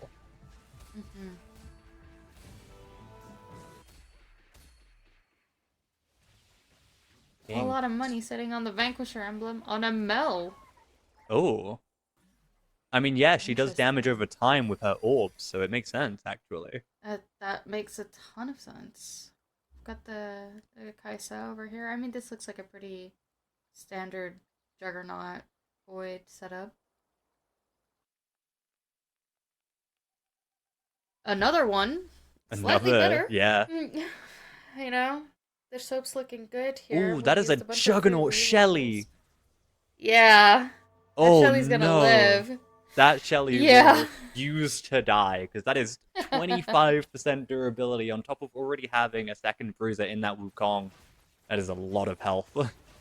Yeah.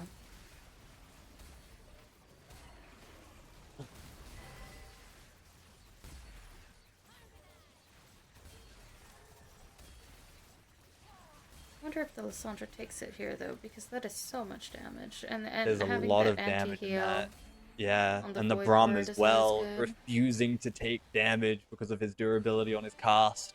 4 seconds of just what is an unkillable Braum.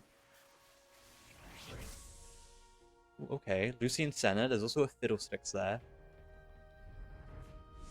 A lot of good options, and I mean, they have pretty good items on them, too, so I'm assuming they're gonna go pretty fast.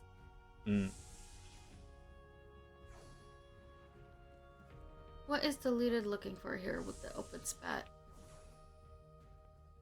I mean, maybe we're just waiting and hoping to get a second spat at some point for some reason. For fun. Because I'm not sure that currently there's a spat to make reasonably, right? Like, there's not really a point to making many of these spats. I mean, you can, right? And the spats are good, like, they have good buffs. But see, like, Freljord here isn't gonna do much for you. Yeah. Ooh, Shivana. Okay. That is an extra Juggernaut. Brings us to 4. Mm-hmm. That is also a Juggernaut Renekton. Wow, that's gotta be strong. I like that we have the Skarner out as well, because that's just such a good tank, generally Mm-hmm. speaking. Yeah, it's extra armor for everyone else as well. Yeah, 100%. It does look like Motive has stabilized a little bit. Is at Mm-hmm. 52 health, considering last time we looked at them, they were at 60. Oh my god, this Renekton is going insane. Going ham. Gotta love Renekton, and just healing all of that damage. Wow. Yeah. Immune to CC for 18 seconds, is constantly going to be getting more attack speed from that QSS as well. Mm-hmm. With that Bloodthirster, just be unkillable. With Juggernaut too, for the extra durability. Ionia Garen. Okay. Especially on 7 Ionia. That's going to be a lot of healing, because he's going to be getting more AP. Absolutely. Can we get a reminder on what the Ionia trait is? This It's stacking It's 88 each spirits, cast. right? I mean, that's great for Yunara. It's amazing for Yunara, Mm-hmm. really. It's amazing for this Garen. 2-star Garen being able to stack any amount of AP. Yeah. Also got Morello's too, Why not? which I guess Spin to because win, he's spin to burn. because he's spinning to winning, he's going to be able to burn a lot of these units. Yeah. That is a absolutely. Ziggs, by the way. I just noticed that. Yep. Doesn't Oh, seem to be mine. enough, but there is free long shot. Oof. Deleted can still make a comeback here, even on 4 health, but that is 4 negative HP. gold. Yeah, that's tough. That's really, really tough. Ooh, we're seeing a lot of people get those 2-star carries that they want. Motive just got a 2-star Azir dish, so going to level 9. Mm-hmm. Honestly, I think Motive looks pretty good here. Yeah. It looked rough at the start because they obviously didn't have their Azir, but since then, they've got the Azir, they've got their second Shurima. They are We're picking up a lot of looking good. Renekton's, too. Yeah. And now that's definitely uncontested. You know? Who's Mm-hmm. unlocking Renekton? No one. Like, and everybody's buying. Everybody picked XP augments. They're now buying all their 4 cost carries, helping out with the pool. This could be a 3-star Renekton game for Motive. Ooh, if so, that would be insane. Yeah, that would be super fun. Also, Bruiser Shyvana. Also helping along with the added bruises for that Dr. Mundo and Shelly. Mm-hmm. Oh, but deleted going up against Motive here. Motive has been on a bit of a hot streak since Yeah, unlocking.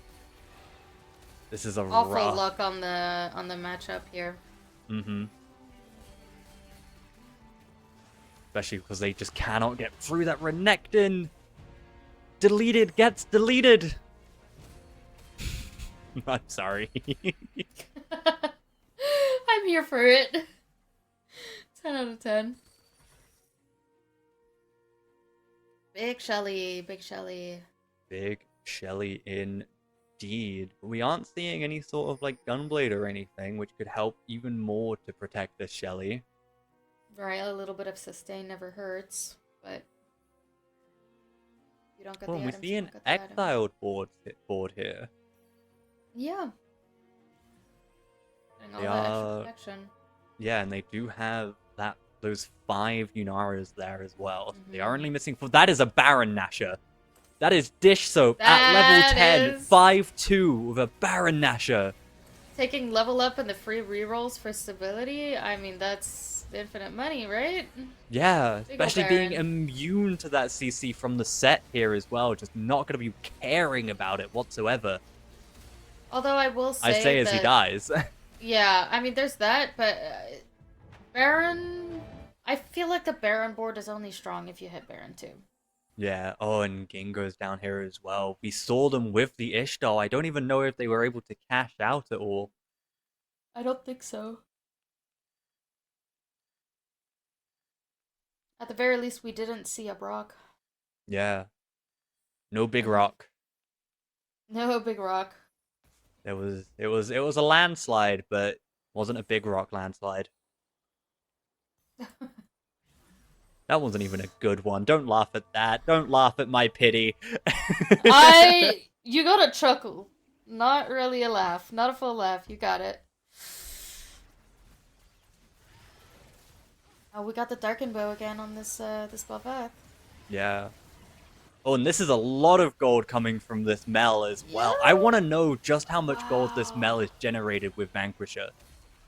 Because that damage over time is yeah. really helping. Not sure if it will help too much here. It's not enough. Oh, and Zyka was Mr. 100 going into stage 3 and 4. Now they're down at 5 and they're Wow. even gone. We have our top 4 for We have the our last top game. 4 here. Motive sitting pretty at 71 gold and 6 win streak. Motive looks really good right now. Everybody Mm. else is 4. Yeah, even our hedge fund selector sitting at 3 gold. I mean, at some point you gotta spend all that, huh? Mm. Oh, they took the Juggernaut emblem off of the Renekton here. They go level 9, they add in the Ambassador, they've got their Vanquisher. They have a very horizontal board. This is, again, this is one of those times where I would love to see Bronze to Life. Oh, yeah. Oh my goodness. That would be incredible on this board. Unfortunately, we don't seem to be any closer to the 3-star Renekton, which is a shame. But It is a it's what it shame. is. But Dish, though, Um, doesn't have their 2-star Baron yet. So that is a big power spike waiting to happen. Agreed. And it is an AD Kaisa, so she's not necessarily ramping up that much. But Ooh. it's still gonna be a loss here. Shockingly. Motive does still have some gold to work with, though, so they're not completely out of the wood. They're not completely stuck in the woods yet. Yeah. I mean, Dykup's board here is good, but They might need to find that Lissandra and quit if they're that's to the stay win alive. out, right? Like, it's the only way you're surviving here is list 3, and how are you getting that right Yeah, now? and if Daicob falls here, that does open up some more Azirs for Motive to find. Mm-hmm. Oh, but rolls into Dish Soap. Oof. Still no Baron 2, at the very least. Mm. Sandra straight on the Baron. I don't think the Braum survives long enough, yeah. Rom goes down. Spending the last Down couple goes gold the to make sure rest. not to die with money in the bank. Daicob pulls Motive down to 22. Spencer, 6 win streak with 65 health.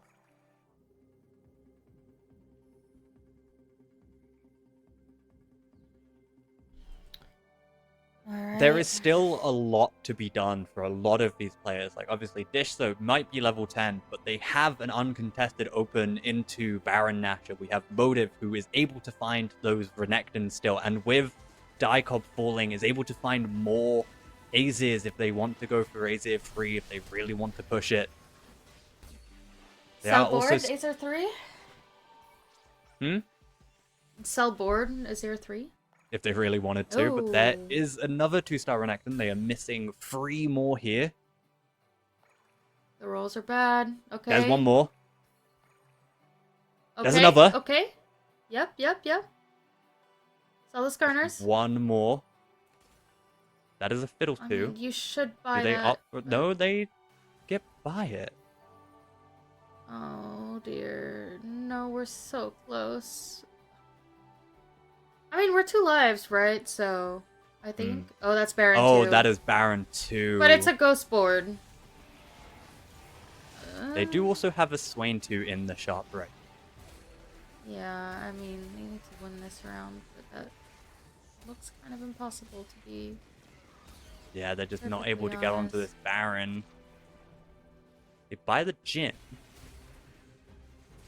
Sure. Why not?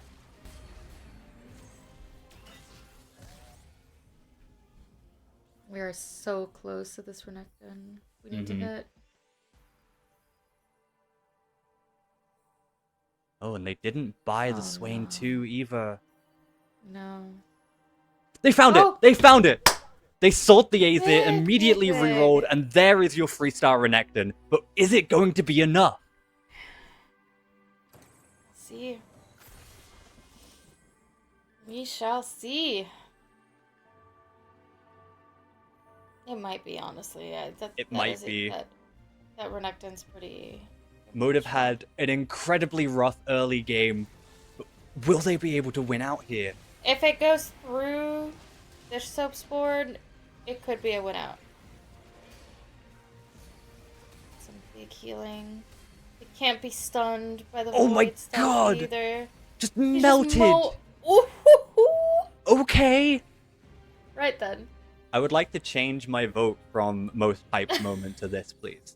I think that's fair. 3-star Renekton from a 5 health lost streak, especially after the rough opener that he had.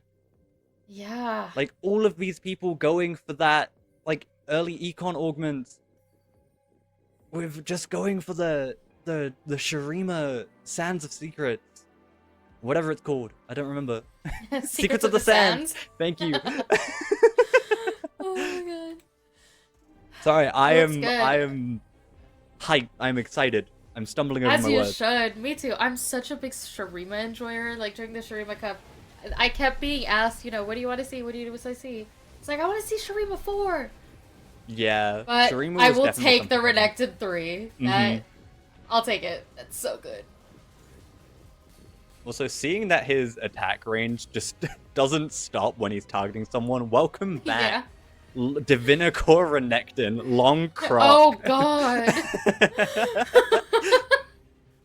Gone Close but enough. not forgotten. Close enough. Welcome back, Long Croc. Oh, it's like stretchy arms GP. Yes. Oh, well. No, that's big. And I mean, that just goes to push the comment of it being a 3-star 4 cost meta. Oh. Oh? Okay, I can hear again. Sorry. Oh, you're good.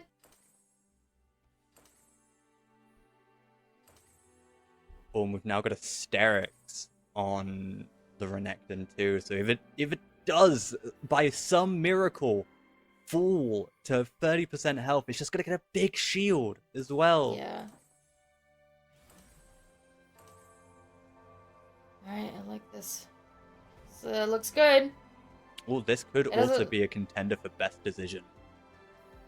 Choosing Secrets of the Sands and then it paying off by getting 3-star Renekton.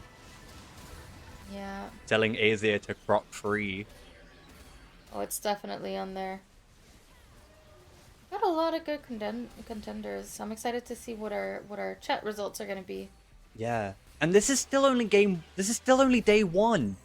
We've had Yeah. so many insane plays, so many unlucky moments, so many just all around amazing things happening here, and it's only game one, and we do not know what the other two games will bring us.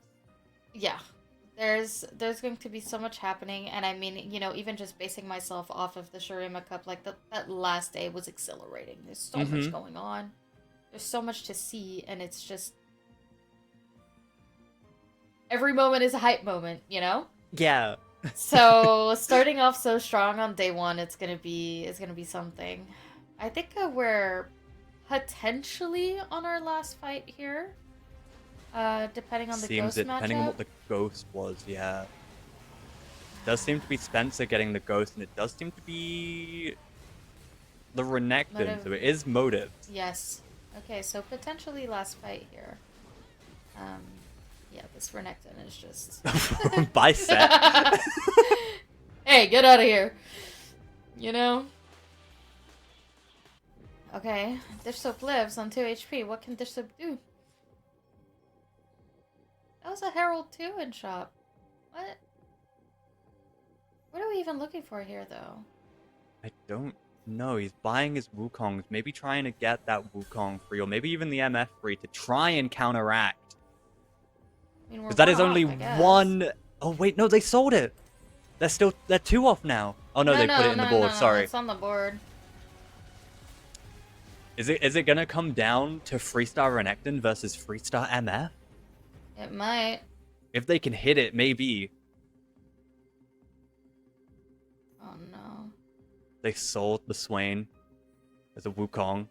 They sold another. They're selling their entire board here. Oh, Desperately no. looking for this MF free, but the more they sell, the more gets put into the rolls. They are just down to the MF now. This is just No. this soap going, no! This is the point where you just have to emote. And now You know? we've got Atomic Bomb versus Coughing Baby. Oh Oh no! no. They needed that one more MF to maybe stand a chance. But would it have been Yeah. enough? Like, I they don't think sold it would've so been. much of the board to even try and find it. Yeah. I don't think it would have been enough, and even with the rest of the board, I think between the healing and the attack speed on that Renekton, I think the Renekton Yeah. still wins out. This isn't a Bilgewater MF that has a bunch of stats bought onto her either. There's Yeah. no execute item. There's no, like, it's just an MF. Like, okay, fine, it's 3-star. Also, can we just talk about these 4 MF on the screenshot here? Yeah, we Like, can. we know what happened and why it's happening, but just seeing Yeah. Dish Soap second place, 2-star MF, 2-star MF, and then 2 1-star MFs after that. Yeah, that's a rest and pesto kind of moment, you know? Mm-hmm. Wow. Okay. Oh my goodness. This is only day 1. Like, I know I've said this a lot, but it's only day 1. It's gonna be an incredible couple of days for sure. For sure. Oh, I'm so excited. I do want to see how some of the other players fared during their lobbies. Well, I'm so happy we got to see this lobby now. Like, this is one of the ones where we hadn't seen a lot of the players here.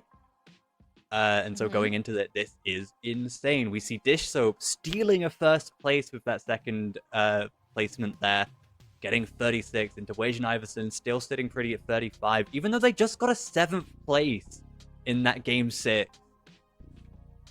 Me first Yeah, to it 8, makes a falling huge down difference. at 8, but we don't have the score sheet for them yet, but they could still take a top 4. That's true. We have no idea what went on in the other lobbies. There could be some absolutely game-changing stuff happening. I do think that, you know, this top 4 looks very solid, for sure. Sure, sure. Feels bad for... can we just talk about how Kiyun just went from position 31 to position 12 in one game? Oh my goodness, yeah. Oh wow. They got an insane game 5 and game 6, I mean, getting sorry, first 2 places, games, yeah. getting first places back to back just for a safe 16, putting them pretty high on the board now. Like, they're Wow. gonna be able to go into day 2 and maybe even day 3 off of that. Yeah, I mean, I guess Kiyun just needed to warm up. Yeah. Wow. And Dasik as well, going up from, I think it was 30, now up to 22. Those are some big differences. Ooh, over here, we are looking into the very tail end of this lobby. Taking a look, I believe, at Fandakiki here.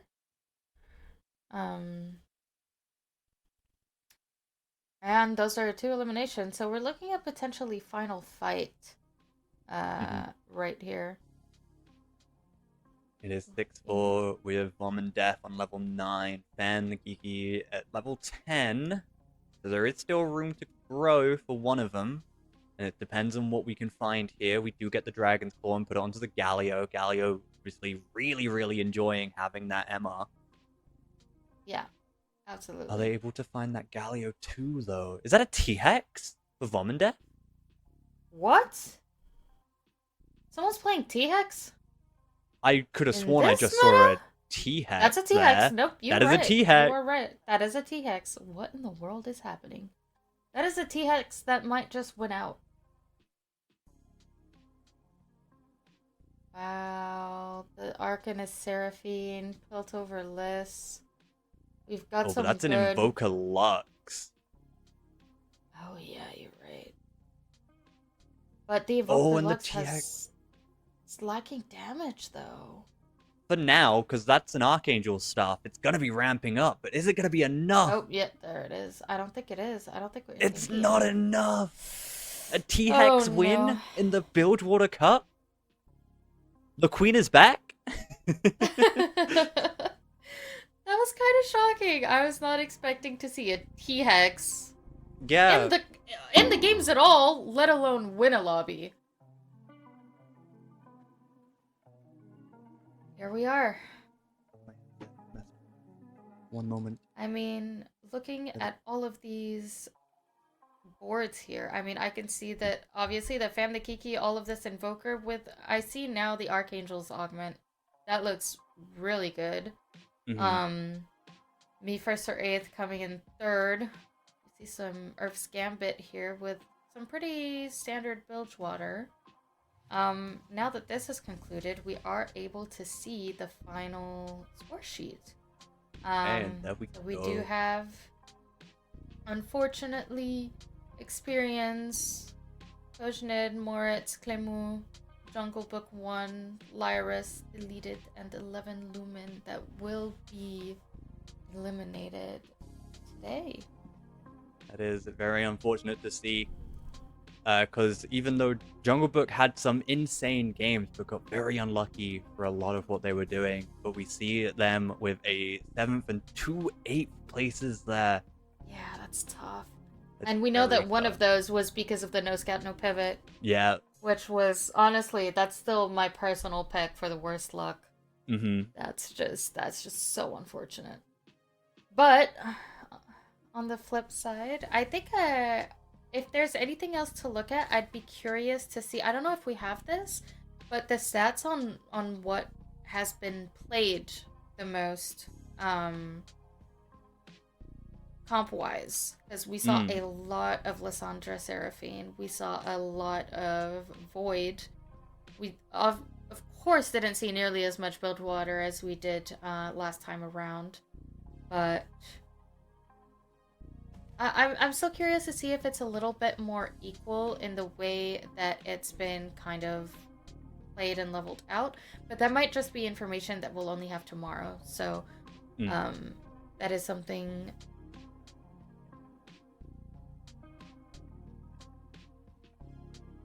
Yeah, I mean, we can definitely wait and see how that goes. I do think we'll be able to take a look at it in a little bit, but in the meantime, I do want to, because I know that we have a chat around here, because at the end of the day, we've got to talk about the worst luck, the best decisions. Yeah. This could be a pretty good moment for us to make some picks here. You know, we have best decision, worst luck, and bold play as our options. I'm curious to see what chat thinks. I think I have my personal picks, but I want to see what you guys are thinking and so far. Yeah, I've definitely got my personal picks as well. Like you mentioned, very, very curious to see what chat thinks, and then we can compare. Yeah, for sure. I think you can agree with me on the worst luck. I think most people will agree on the worst luck. Being with... Gold Destiny into No Scout, No Pivot. That's just heartbreaking. That's just I'm so mad for them. Mm-hmm. You know? That's just a moment of like, oof, man, that one's gotta hurt. that one had to have hurt. But they did have, like, they had a chance to sort of stabilize because they did have that Demacia open, and they were able to get their 3-star Jarvan and Sona. They just sorry, they just weren't able to get the items that they may have needed for that Sona to ramp up. And I think that it took too long to hit those units. The HP went too far down too quickly. I mean, we even had to take an augment with some dupes to hit faster because we weren't hitting on level 5, It's not even like we went 6 or something. So that just feels bad. I think that over here we are here with what was played with, the positionings of everybody today, which is super interesting to see. There we go. What their yeah, comps, Freljord Seraphine definitely being one of the more common comps, which we noticed, being able to have that disruptor in. Vertical Demacia still being a very common comp. Like that, like we still see that the Sona reroll is still a thing. We still see that Arcanist, Lux as well, Slayer Belveth still being very common as well. Not so much Bilgewater, which is nice to see, but we even saw a lot of Ishtar games. Like now, 8 Ishtar games here. That is a lot. And it's not, and that's even separated from the Ishtar Bard reroll as well. But what I'm really curious to know what happened there is someone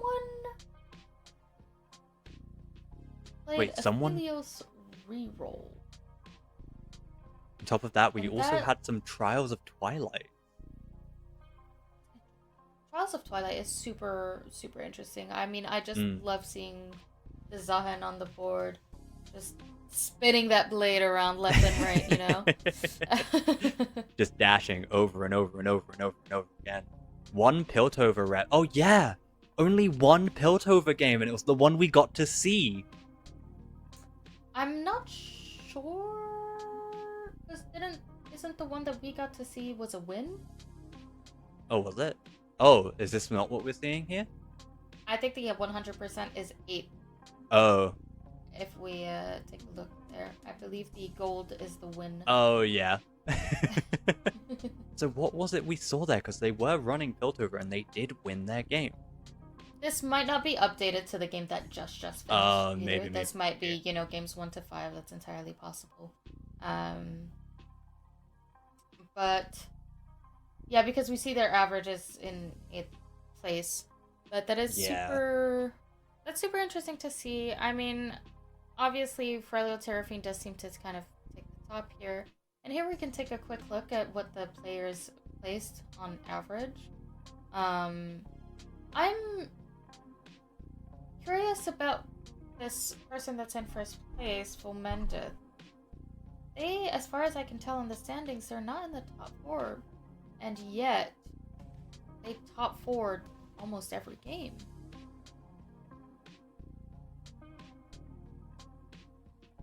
It seems like maybe there was just a little bit more wins. Oh no, they are in first. They are in first. I'm totally... I think they stole it right at the end. Right, just as soon as the update went through with the final game. Because I was going to say, that's 1 out of 3 games going first and 83% games of top 4ing. But the other, huge mention for a player here is Chunnington, who's in 5th, who has a 50% win rate. Look at that. That's 3 firsts. Yeah, 3 The other first games place. are pretty poor placements, but it's 3 firsts. Maybe Chunnington and Me First or 8th kind of need to swap names, but Maybe, because we see Me First or 8th not getting a single first or 8th place there, actually. Absolutely. To pick up on the earlier conversation, I mean, we definitely locked in our pick for the worst luck, what with the No Scout, No Pivot off of Gold Destiny, but we also have the best decision and the bold play. What are your thoughts? For me, the bold play has to go to the Ishtal game that we saw. Greeting for that 625. They Reading the may not cash have out? gotten greeting the cash out for that 625 cash out. They may not have gotten first place there, but it definitely helped them stabilize. They went from being at a very dangerous position to, I think, even just getting third or second, or they stole a fourth place from some of They the other did get a players fourth there. place. Yeah, I got a fourth. So I would say that had to be my bold play. Yeah, I would definitely agree with you. The best decision, though, I think that one's tough. I think, potentially playing, the Guardian of the Sands pick is interesting because, but that's also kind of a contender for bold play because it is pretty bold. No one clicks that. But the best decision through there would probably not to go for the other Shurima unlocks, even though the augment kind of wants you to, and instead really conserving your money to go for that Renekton 3. Yeah, and it definitely It paid worked off. for them as well. Like, Yeah. but yeah, like you said, it's definitely up there in terms of best position and a bold play because it isn't something that people go for. It's not even an augment I know. So that's just something to even put out there as well, that it's an unknown augment to some players. hmm That's absolutely right, and I think that's everything. And then also, I do want to say that today's competition was amazing. There was so many good moments, and I have to say that this show selling board for Misfortune 3 and missing, it was super fun. Like that's like one of the parts of competitive spirit of like it's just this soap knows he's not gonna win with Misfortune 3 and nothing else on the board, but he's just being stubborn about hitting it because at this point, like, you might as well. And I think it's just that's one of those fun little things that happen in competition that the TFT community is so very good with. And Other yeah, than Dish that- though already had the placement sort of locked in. Yeah. So they didn't have to worry about going for that first place. And just seeing like a void board, like seeing that Baron Nasher there as well, that was like particularly scary. They had a really good board. It's a big Baron. It's no big rock, but it's a big Baron. It's it's no big rock. It's so right. Oh my goodness. Well, on that Brock note, I don't know if you have anything else you'd like to mention. If not, I do have some shout outs to give out before we do go. Yeah, I think I'm about ready to close out. Just a big thank you to you, Domino, and the other casters that I've had the opportunity to cast with today. Use lot in the chat and the people behind the scenes at the Guardian Angel League. Thank you all ever so much for stopping by and for allowing me to do this as well. Yeah, just thank you all ever so much. Yeah, exactly. I mean, there's so many people back there working. So thank you to everyone at Gal who's doing so much hard work right now behind the scenes. You can't see them, you can't hear them, but they're there and they're doing so much. And thank you for everyone for being here with us, and I will also mention that for everyone who is watching us, if you do want to get involved with Gal, we are always looking for volunteers. We are always looking for people to get involved. So if that's, something that interests you, helping us out with these streams and whatnot, feel completely free to reach out to us on Discord. And other than that, we want to also say a big thank you to our sponsors that we have that help us for bits and pieces here and there. And yeah, I'm excited to see everyone again tomorrow. I'll be back, game 1. All I gotta do is sleep and wake up and we're back in here. I will also be here for day 2 as well. I think I'm doing the later game. I think I'm here at game 4. I believe so. I think we're switching. Yeah. They might not have me for all 6 games this time, but I would be happy to do it again. That's super fair. And thank you so much for casting all day with us. So on that note, I hope everybody has a wonderful night. Dream of TFT and Come back and hang out with us tomorrow for day 2. Toodles.